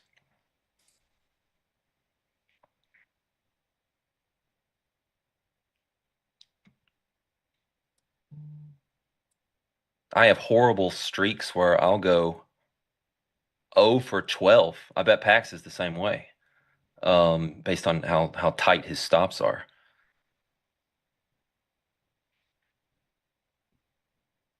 I can see that.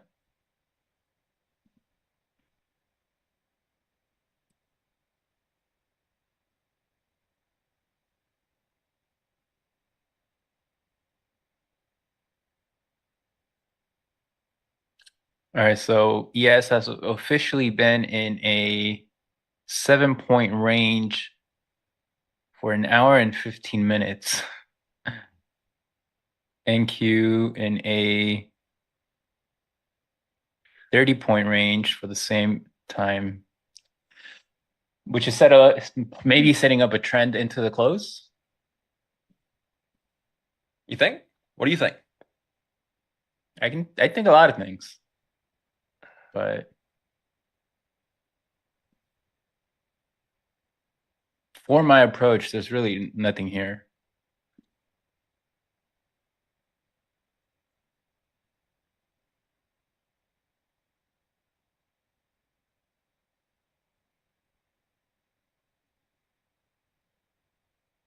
You Kinda stalking like- anything, Pax? Huh? You stalking anything? Fuck no. I'm talking to the traders in my group.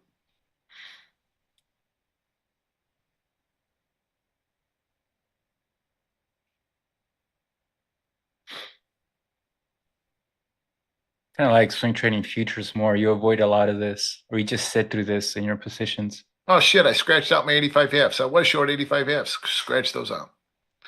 Right.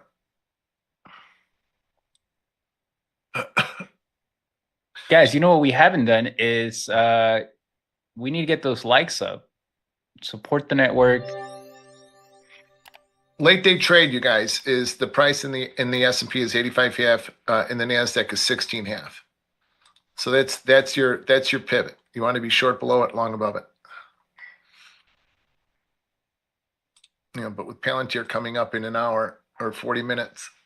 Yeah, well, we're not gonna trading do like shit. if we're waiting for Nvidia. Kind of are. I mean, it is kind of that big, isn't it? I don't know. I don't pay much attention to the stocks and the rotations, but Not as far as like the percentage of the S&P or the Nasdaq that Nvidia is. I think that's the number 2 stock in the index. Might be wrong, but it's a top 3.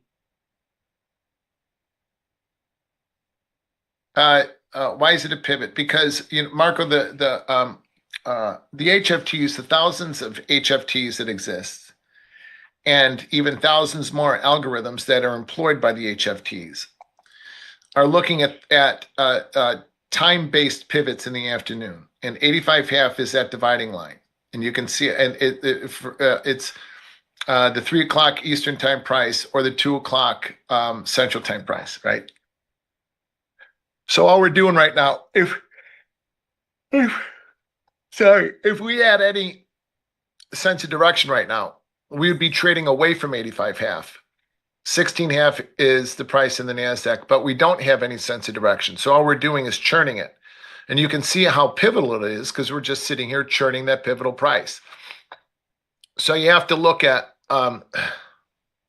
you kind of have to look at, the pivots that the algos that create the volume and create the price action and create the movement are looking at. It's not rocket science. You just have to know what to look at. And the first one, which starts every morning, is the opening range, the high and the low of the first 30 seconds. So you're going to trade the breakouts the way that I did this morning. And then you're going to trade those to these zones on my chart. I don't know if you can see it or not, but to these zones here on the the rotations, 15 handles in the NASDAQ. 65 handles in the NASDAQ, which we got today. We got 1, 2, 3 rotations, and then and that was easy. And the actually the S&P was easy. The NASDAQ was a little bit harder. High of the day was made in the opening range. That's a bearish sign. It was a trend trade all the way down to 59, and then this has just been a whole lot of nothing. You know what I mean? So now you just got to know what to look at. And then look, I've said this. I said it last week on Twitter. I don't care what somebody makes in a year, 5 years, or 10 years, or longer. It doesn't fucking impress me. I've swung my dick around with the biggest swinging dicks in the entire world. I don't do that anymore. Achieve my financial goals. I'm done trading for active income. I'm in capital preservation mode. And I don't care, and I'm not impressed with what people make, because I have known too many people with 10, 20, 30, $40 million go completely broke. Odds are against all of us. You've got to change the odds. This is a marathon, my brothers and sisters. It's not a sprint. And here's another thing that I learned from a guy named Lenny Feldman. You come to trading with the big ego and a lot of money, you will soon leave with a big ego. I like that. So keep your ego in check.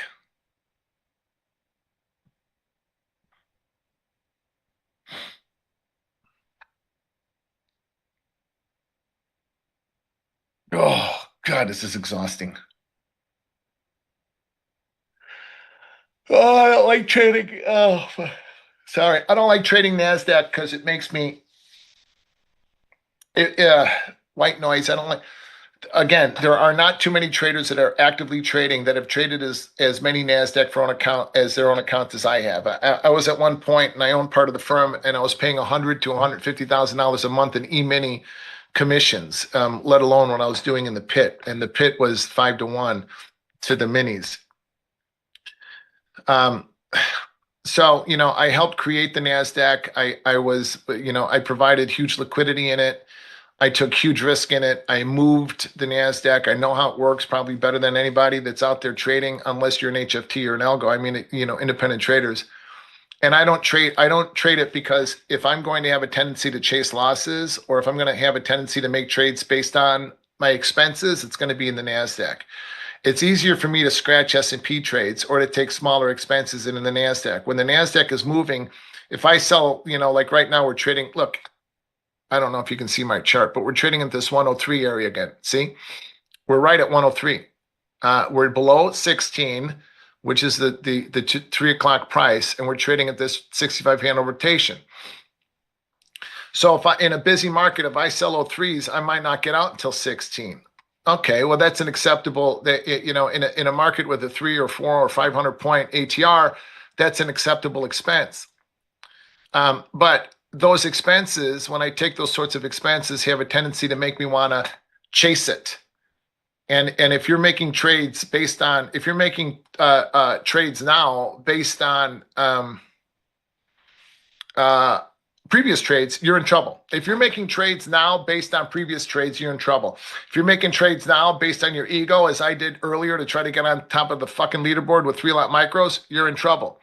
If you do what Sarah did, and you make trades based on your process, and you do what I tried to explain to you multiple times today, you make trades based on your process, and you look to add to them along the way, you will become wealthy. Otherwise, you'll continue to get the same results that everybody else does. And again, the odds are against all of us. They are against all of us. What do I think about the micros? I think the micros are the simulator with expense with commissions, unless utilized the right way. I think that the micros utilized the right way are a great tool.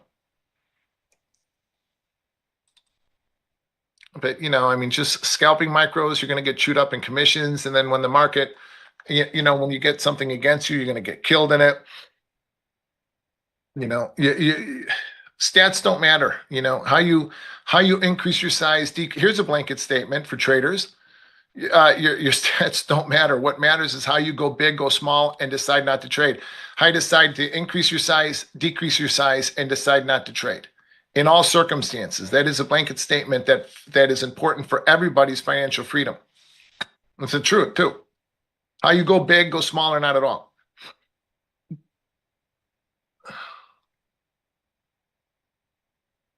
Oh, gold's almost back up to the opening range. Market going nowhere. So the late day trade, the afternoon pivot 85.5 and 16.5 in the NASDAQ. What did you ask? Wait, hold on. PAX, the afternoon pivot for the yes is the price 1 hour before the close. Yeah, before the cash close. So it's the 3 o'clock price, and then you're gonna ideally, it's either a scratch or it's a quick expense, a small expense. So ideally, you're going to take profit on them at 355, which is another 30 minutes away from now, or 350, and then 355. And I'll walk you through that trade too, because that should give us something today. Right now, this 85.5, we're just churning it. We're below it, so the market is going to try to break. I wouldn't fade any of this shit, but we're not going anywhere. We're not doing anything. The dreaded creeping rally. And again, please listen to me when I tell you, this is a marathon. It's not a sprint.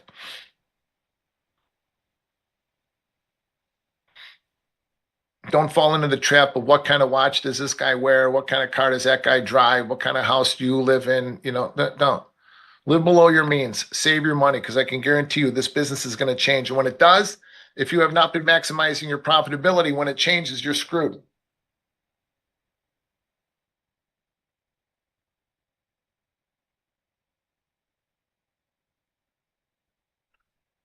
Oh, my Lord.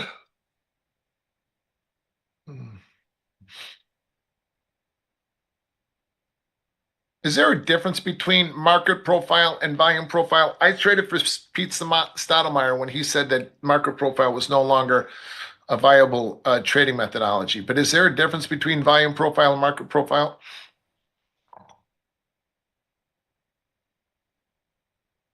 Somebody asked that. I'm genuinely interested.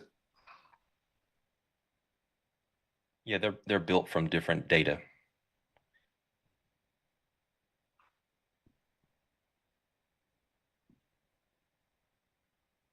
Nick, are you still in gold? Yeah, I reversed to short. Oh, nice. That was kind of capitulatory up there. It kind of felt like that off the point of control for the sessions over there and the opening range low. Yep. So Jim, you want to answer it for me? Well, so one's volume based, the other one is time based. Thanks, chat. เราไม่ถนัดเรื่องหยอด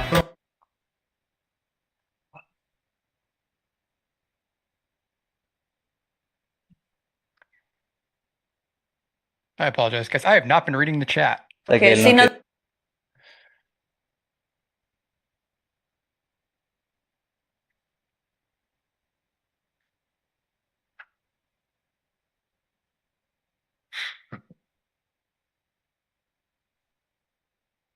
Thank you. Still doing nothing. So boring.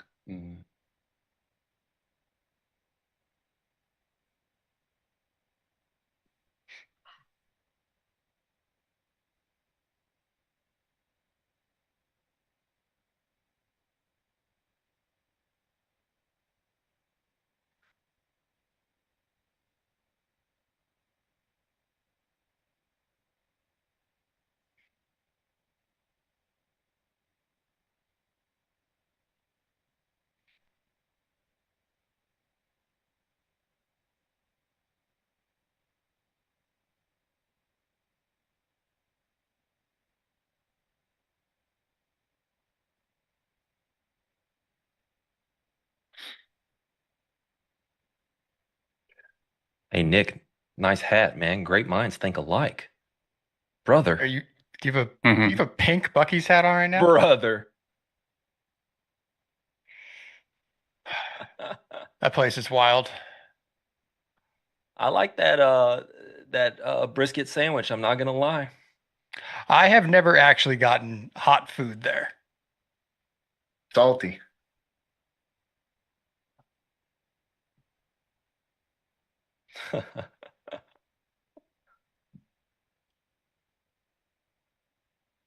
One of the things that Apteros is working up right now, and me and some developers and engineers, is around La mejor performance measurement as it relates to your ability to size up. So treating it like a a performance attribution, right? It's really, really important. If you're not measuring something, you have no idea what it is. And one of the things that's really important to measure is, like, what's your average size when you're in a winning trade versus average size in a losing trade, right? Or is there any trader skill, as in the trader, the portfolio manager, the investment guy, is there any skill in them choosing sizing? And if there is skill there, you should lean into that, right? And if there's not skill there, you should go consistent sizing. And in fact, I've got this book right here. I don't know if you guys follow Giuseppe on X, but he is fantastic. He's heads up a department at BAM. Incredible guy. Such a wealth of knowledge that you can learn from people like that.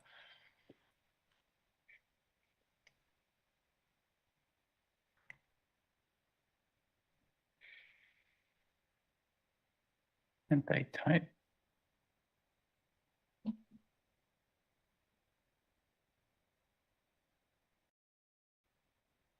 Been the slowest rollover of all time. It'll roll. All indications are that it's going to roll. You just have to be short from the right spots. Yep. Which market are we talking about? Which one's going to roll? Well, I'm short ES, NQ, and GC. So hopefully all three of them merit. NASDAQ just broke 30 points from the pivotal price I talked about earlier, and the S&P, it's down 5 points. It's not going anywhere, but it's trying to roll over. Did you trade it, Pax? No, I scratched 85 halves, scratched 16 halves too. Oh, the market's certain about GC than anything else right now. This was an expensive day. I would have had a monster day if I was trading today.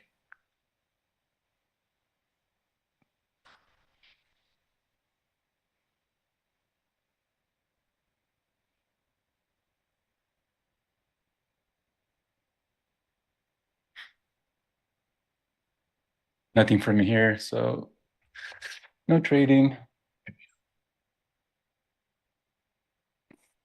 That was a good short, Nick.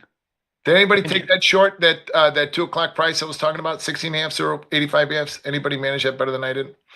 I mean, I'm short from 85 and 110s or 111s, excuse me. Well done. Now you're going to keep those. Listen, Nick, you're going to, did you pay for them and take something off? No, not yet. How many you got on? All three. Okay. Maybe take one off just to, remove your risk, and then you can always add it back, but fuck it. It's a competition. You're all in, right?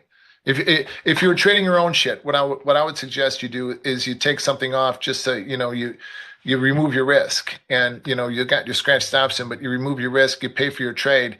And now you've got 3/4 of a unit left on. And now, like if you sold a 4 lot at 85, you buy one here at 80, now you're still short 3 and you're up, a couple of $1,000, and you're going to use that money that you locked in to try to make another couple of $1,000 by adding to your trade.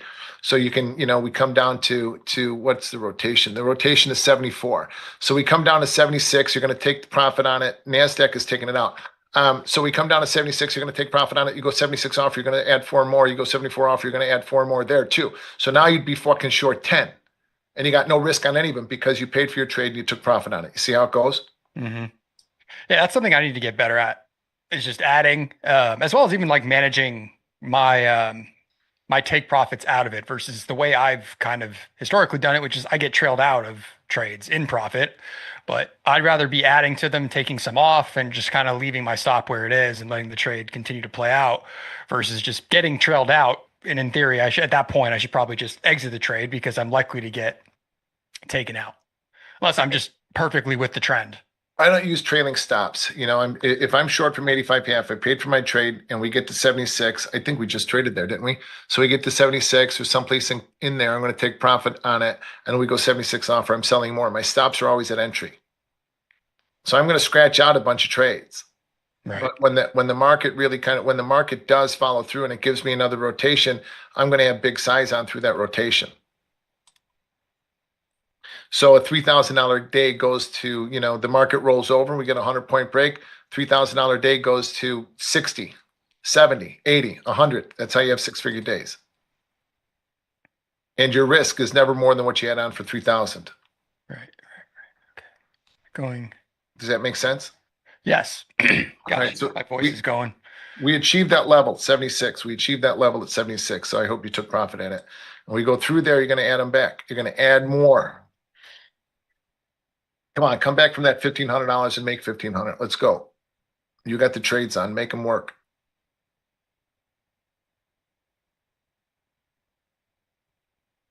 Oh, I didn't mean to do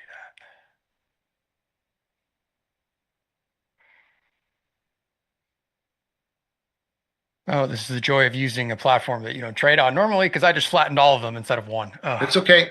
Yeah, I know. I did that 3 times today.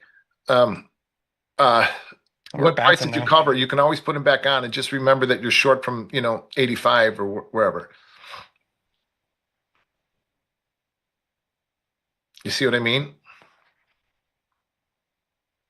If you know you covered at 80, slap them back on. If not, then wait. Because now we've got the late day trade coming up, and we should get something. I'm sorry, Sam. I know I started the talk fast, but the only reason I did was because we were coming down to 76, and I wanted to make my points to Nick pretty quickly, so he could have tried to add to his position. And obviously we're trading in this thing, so he wouldn't have been able to add except for what he took off. But I wanted to make that point so that he can see it in real time. Oh, I see. You take profit at 76, and then you go ahead and you add through it. You see what I mean? So then when it holds, then I can slow down my thinking and not talk. And you're right, Nick, trading on a platform that you're not used to trading on it's discombobulating. It is. It's one of those where it's like if I put some of the order flow stuff that I use with all of these charts, I would just break it and break my computer. So keep it a little simple. Phoenix said, don't ask Pax to talk slower, just listen faster.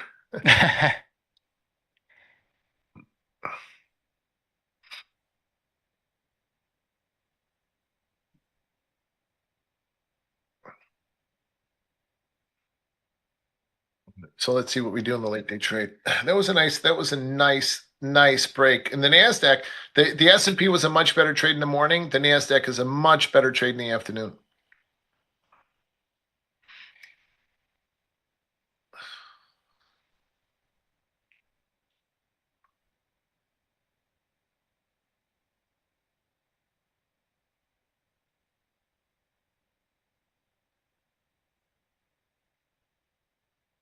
Oh my God, I'm beat. This is exhausting sitting here doing nothing.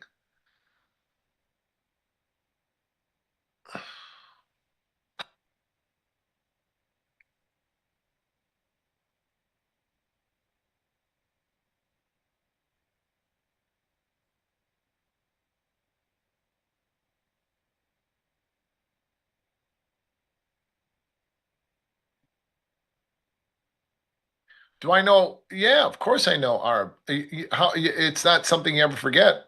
Who asked that? Right, Jeff. Do you want me to show you? Does anybody? Why would? Be interested in that. You know who does the D-Boy? D-Boy will do videos where he uses, hand signals that we used to use in the pit.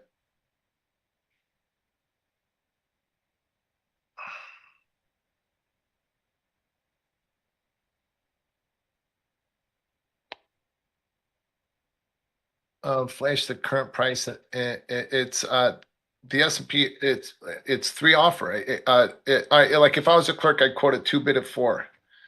So it's 82 bid at 4. 2 bid 4. 2 bid at 4. 2 4 2 4. So when you're bidding, your price is always out here. Quantities on your face. So when you're bidding, you're pulling them in. When you're offering, you're pushing them out. So when you're bidding, it'd be like right now it's 2 on 100. So you'd say somebody would say size, and I'd say 2 on 100. This is 100. 2 on 100. If I was showing the size of 3, I'd say 3's trade 50 at 3. 50 at 3. 2 on 100. 50 at 3. 2's trade. 2's trade. 2 trade. 2 trade. 2 trade. 50 at 2 packs. 52, Joe. 50 at 2. And if I was a local, I'd say 80 on them. 80 on them. 80 on 100. When I started trading in the NASDAQ was $100 a tick. Every one lot. Now it's $1 a tick in the micros. Imagine having 100 on in the NASDAQ at $80 a tick. It's $100,000 every 10 points. So we traded 300-400 point days. The S&P was $250 a point. $500 a point when I started, and then they cut the contract in half. So imagine that. Imagine trading that. When you bought 82s and sold 83s, that's $500. It's a nickel. It's a nickel on a oneer. When they cut the contract, then everybody knew that's the end of this. We're going to the screens. That was miserable. Well, I mean, Dante, that's why that's why so many of us died young, truthfully. And why I've had health issues. That's why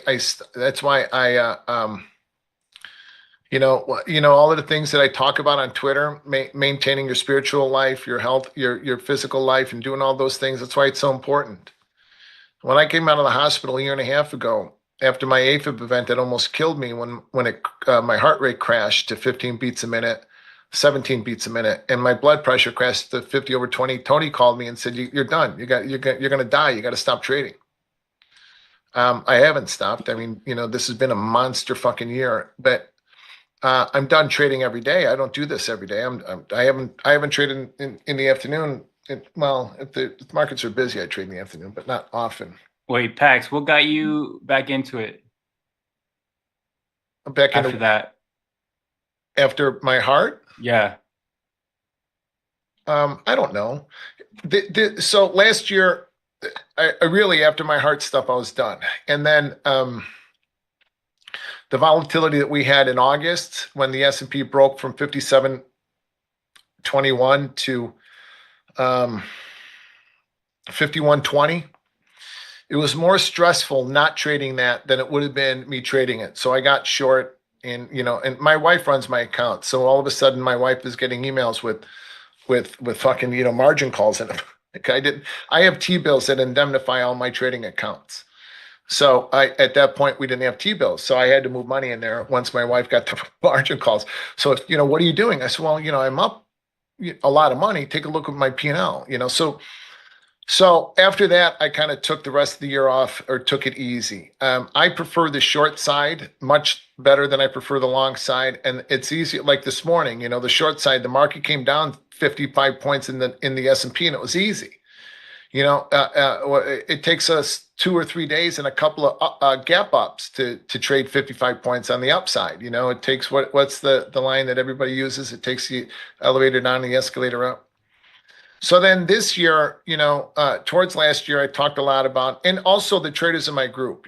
I trade with the guys in my group because I want to be an example to them. But I trade small, and it's not very stressful to me to be able to trade very small. But when the markets come and we get really busy, then I'm going to bang them out again. And I did that again this year, 61.66 down to 48.34. I flattened up my shorts at 49.5. It was easy. It was easy. I'm telling you, this business is going to change. And when it does, if you're not maximizing your profitability, when it does, you're going to screw yourself. If you're used to buying dips and selling rips, when that doesn't, does anybody know what the high in the NASDAQ was in March of 2000? Is this worth talking about, or you just want to trade? I'll talk about this shit if you guys in the chat want me to talk about it. If you just would rather have everybody talk about their trades, I'll shut up and let everybody talk about it. All right. I vote talk. Huh? I vote you keep talking about this. It's interesting to hear. So, we had the tech revolution, right? And everything was screaming higher, irrational exuberance, and all kinds of shit you can read in history books now. And I didn't know enough to stand in my way, and so I just kept buying them. And every day, late day trade, every day we'd rally another 50 points. Every day was another 50 points. It was easy. So I made a bunch of money on that rally. And then but here, I don't want to get too far into the weeds. The high that we made, and I think that this is going to happen similar to this, okay? You go back to 1999 at the end of the year and look at a daily chart. It looks just like this year's, the last 6 months do. Just up, small up days, but every day, every week, small up days. And then first of the year, January 4th, I think, it was the very first week of the year, it was huge money. I mean, nobody was in the pit. I was the only big trader in the pit, and we broke from 38.80 down to 32. We broke 15% in a week. And then we rallied back up, and in March, we made the all-time high of 48.82. Within 2 years, we were trading 87% lower. We went from 48.82, and remember, these are the tech stocks. We can never break. We'll never go lower. We'll never go lower. This is never going lower. We went from 48.82 to 7.85 in 2 years, 87% lower. It took us until 2017 to get that price back, and trillions of dollars in QE and stimulus, and 7 or 8 years of financial repression. So I know too many traders that have been worth 20, 30, 50 million that bought every dip on the way down, and they pour drinks now for a living, or they're dead. So be careful. And then, of course, and then the volume changed. The volume went from the pit to the screens. That was a terrible thing. That changed everything. It took a while to learn how to adapt to the screens. The only reason I was able to adapt to the screens was because I had to. I opened up my own prop group. A real prop. I bought into an FCM, which was a terrible time to do that. 08 happened. I mean, my God, 08 happened. A great recession. All of a sudden, the watches that you love and the cars that you love, nobody wants. You can't, but I bought the car. Pax, if you buy the Ferrari right, I bought mine right. Nobody wanted them. I bought my watches right either. Nobody wanted them. So, and I think that what's going on, I'm a trader, and I'm going to trade my fucking process all the time. I am not a macro guy, but the world is so uncertain, and it's scary. The crazy shit. Young people that are my kids' age. I got 5 kids, 28 to 16. Any of you guys in your early 30s. Like Merritt's got a couple of kids. He's married. He's building a family. It's a scary time to do that. Live below your means. Pack that money away. Buy gold. Buy silver. Buy food. Buy ammo. Buy things that are going to last. Who knows what kind of crazy shit's going to go on in this country and in this world? Take care of your family. Love those that love you. Love God. Love those that love you, and make as much money as you can every day. I can tell you this. I don't have the fucking answers, but what I do know is how to protect myself in every instance. That's it. I know that there are probably better ways of making money than what I do, but I will always preserve and protect my capital. That's one thing I know how to do. And that's a blanket statement. So you want to be a schmuck for a buck, go ahead and do it. Just protect yourself in every instance. You want to be a scalper, learn how to do it with, I don't know. I don't know how to scalp, but you're going to be in for 3, 4 points in and out 1,000 times a day. Attention traders, it's learn how to algo do it time. size. Oh yeah, it is. We're coming into 250. All right, so here. I don't know what the fucking price was. 78. So now you're going to be short above that long. You're going to be short 77.75 is that price. 88.75 in the NASDAQ. So if you get a chance to be short, you want to be short at 77.75 or long above it.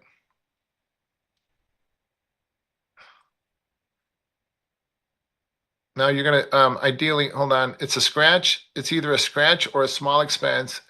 And then it's a time-based trade. And then you're going to pay for it at 255, 355. Oh, come on. All right, there. You see how that works? So I sold 77.75s. Scratch stop in. I'm either going to scratch them out or I'm going to pay for them and take profit on them. Now, prices doesn't matter. Price don't matter. It's all time-based. So now, if we take out 77, I'll get long. I can get kind of preachy when it comes to this shit, because I do know what you need to do in order to protect yourself.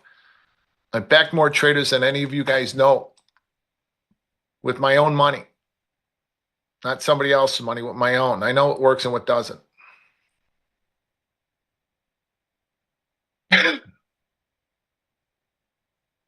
Right. Yeah. OJ Simpson. Oh my God. I don't want to call you OJ Simpson. All right, Simpson. 10 years ago, scalping was a lot easier, but the algorithms, the HFTs and their algorithms are trading at at pico seconds. You can't compete with that. By the time, whenever we see something on the dome, it's already passed. It's history.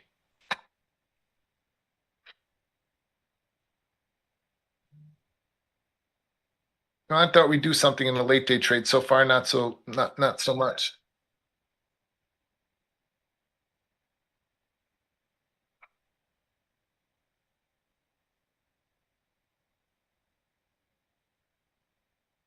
Nick, I'm thinking NQ, rug pull, then bounce. 8 minutes left. Scratch those 70. Are you still short, Nick? No. Okay.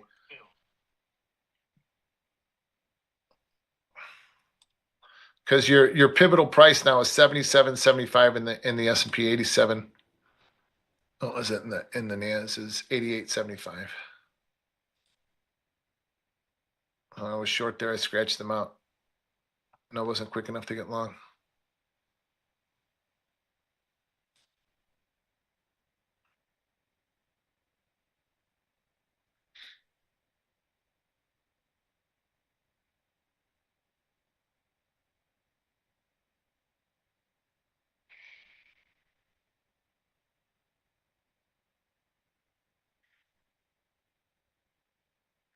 I got an email just now that says, we've received reports about the content below, which doesn't meet our platform's guidelines. It includes copyrighted, unauthorized, and restricted materials. It's a tweet about my rotations. It's my chart. We've opened a support ticket to address this matter. If you believe this is an error, please contact our support team. What the fuck? Are you serious? Twitter's investigating me on my own shit? No. Don't believe that. That can be a scam. Check the sent. There's been some really good x.com spam people acting like it packs. Check the exact sent from email address. I keep getting a reset password one. That's it looks real, man, but it's not. Oh yeah. It says notify at confirms. Yeah, fuck you. Yeah. Yep. They do a good job. Whoever's running that one. Yeah, thank God I talked to young people. See, I'd have gone in there and signed up and given them my fucking all kinds of info. Oh yeah, here's my oldest kid's social security number. Yeah. Hey, if that happens and then you start tweeting, "Hello, respectful gentlemen, we know you got hacked."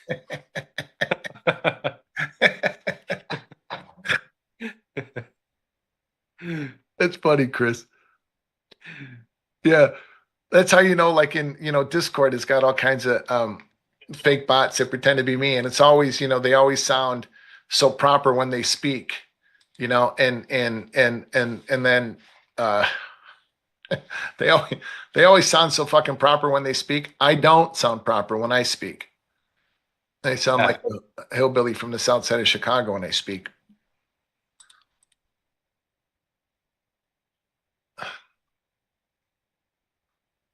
All right. Anybody get long at 77.75? I did not. It's going to be interesting to see what we do with Palantir now. I've been flat for the last hour. I called it. Nothing good for me here. Just small rotations. I can't wait to go work out.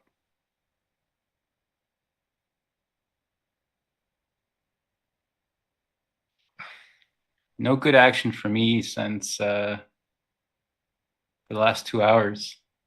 No good action since this morning. Unless you bought the dip in gold. Nice job, Nikki. Yeah, I think Merritt's going to take this, barring some miracle. But not a bad afternoon coming back with a couple micros and making $1,500. Well done. Way to go, Nick.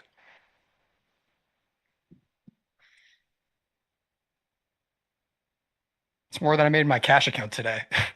Trying to trade the open, which was ever learned a huge mistake. Trying to also trade this. I was just like, you know what? No, scratch, stop going in. Well, whatever happens, happens.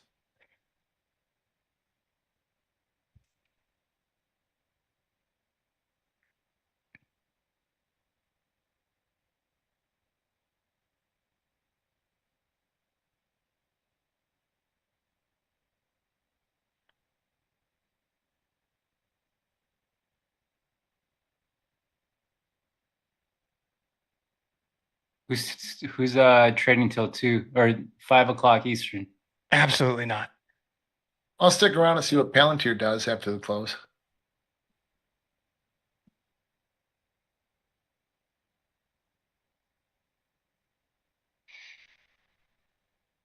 How much is of the NASDAQ?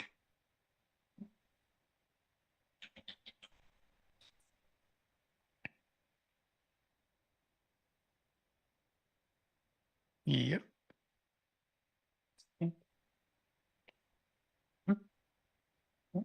You know, yeah.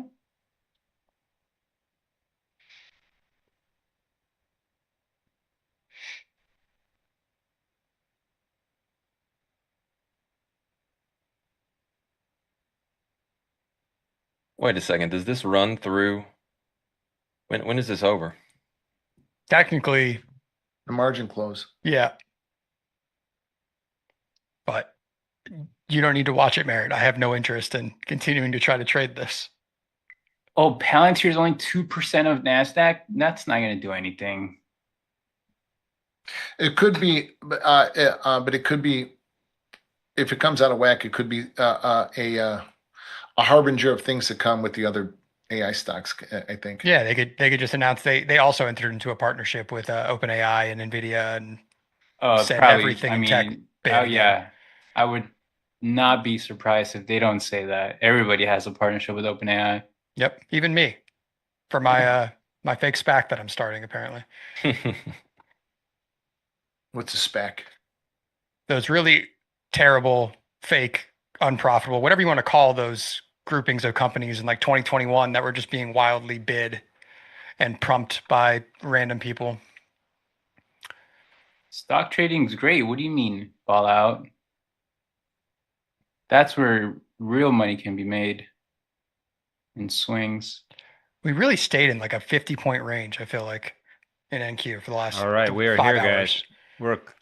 We are here. Good, great job, you guys. And we're gonna hang tight for a few more minutes here to see if this earnings report does anything. We're moving around right now. I have the charts up right now, looking at the NQ dome and the E-mini S&P dome and the E-mini S&P chart. We are exactly where we were when I first got back from break when we started the afternoon swing, Chris. We were at 88, like 81, 82. NASDAQ was trading Yep. 3. But yeah, I mean, this release maybe only 2%, but as you guys have pointed out, it's this is a sector that everyone's focused on, and it should move some stuff.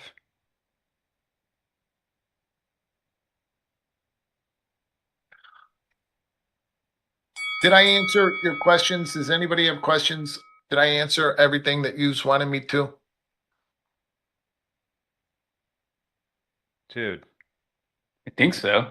use is that an Irish thing or a Southside thing? Don't be a schmuck. I don't know. It's a colloquialism. That's a big. I don't know what that means.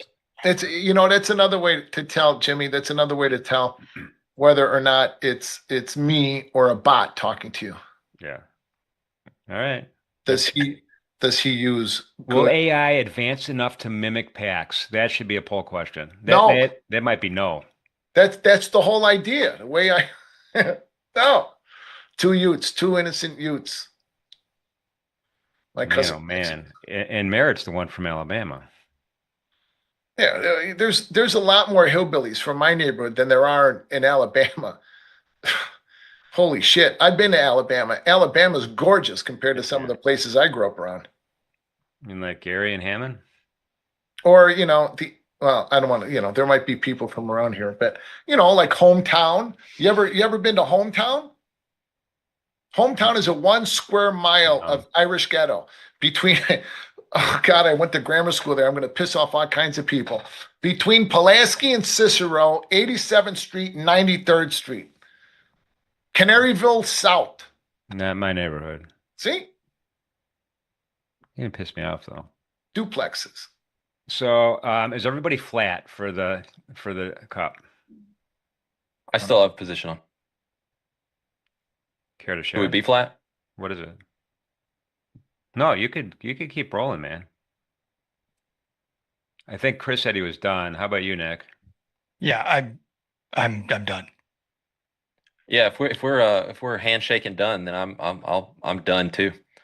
I got shaken out of my long there in the 70s anyway, so I don't care now. To hope for Palantir to send it. Okay, doke. Well, great job, everybody. Merritt is on the featured traders top of the leaderboard today. Good job today. Congratulations, Merritt. Top of the top. Congrats. Well done. Thanks, Jim. Well done. All right. I think Shai is still in the background and going to tell us when these numbers come out. Well, watch the dome. You'll be able to tell the second it comes out. Tracy, Ma, the meatloaf. The meatloaf. What in the hell was that? I don't know, man. I do not know. It's not too late for thumbs up, you guys. Anyone listening to me, hit Thanks, thumbs chat. up button. I haven't looked. I don't know what the numbers are, but I guarantee One more you hour? they're not enough. 1 more hour. Get out of here. I'll be sitting in the sauna. I'll be getting a massage or sitting in the sauna within an hour. Hang on, we got to see how many thumbs up we got before you get to go. Oh my nudge. I'm going back to I hit the like button in case anyone is wondering. Let's see what we get. I threw up all my stats on Twitter, chat. If you guys wanted to digest what all the trades were today, and feel free to ask any questions or anything like that. Yeah, you didn't talk about them live, and you didn't teach anybody anything either during them either. 310 is not enough. We'll do that on the stream tomorrow. We have a lot of time to teach now. 310 is not enough.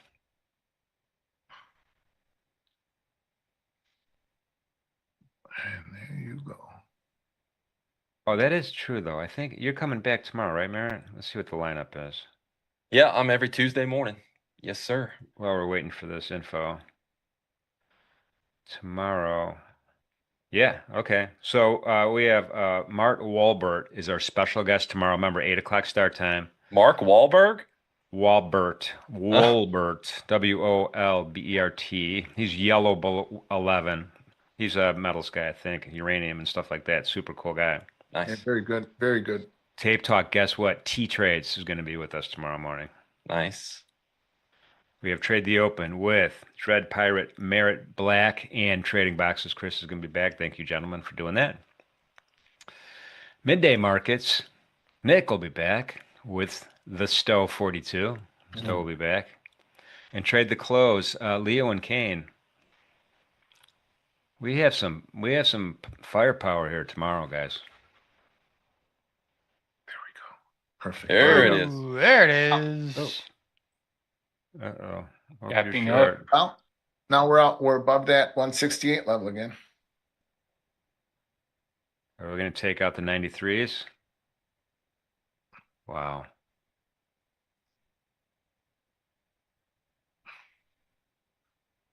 Anybody ever trade earnings like this? No. It'd be gambling. I have with stocks. Yeah, I do that with stocks. The underlying? Okay, there we go. Wow. All right. We'll get a read from Tracy what the number actually was in a second. Hopefully we can get going out of this range. That's what I keep looking at. NASDAQ is kind of. No. Nazi's like pop. Look at the bid-ask spread in Nazi. It's like 1 million.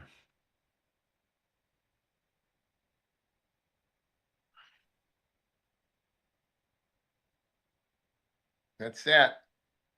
Tracy's in. Okay.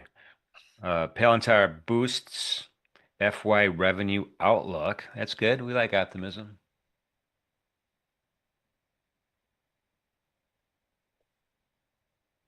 Shit, it gets dark in an hour now. It's the worst. The worst. I don't. You know what? I gotta say, I don't mind it.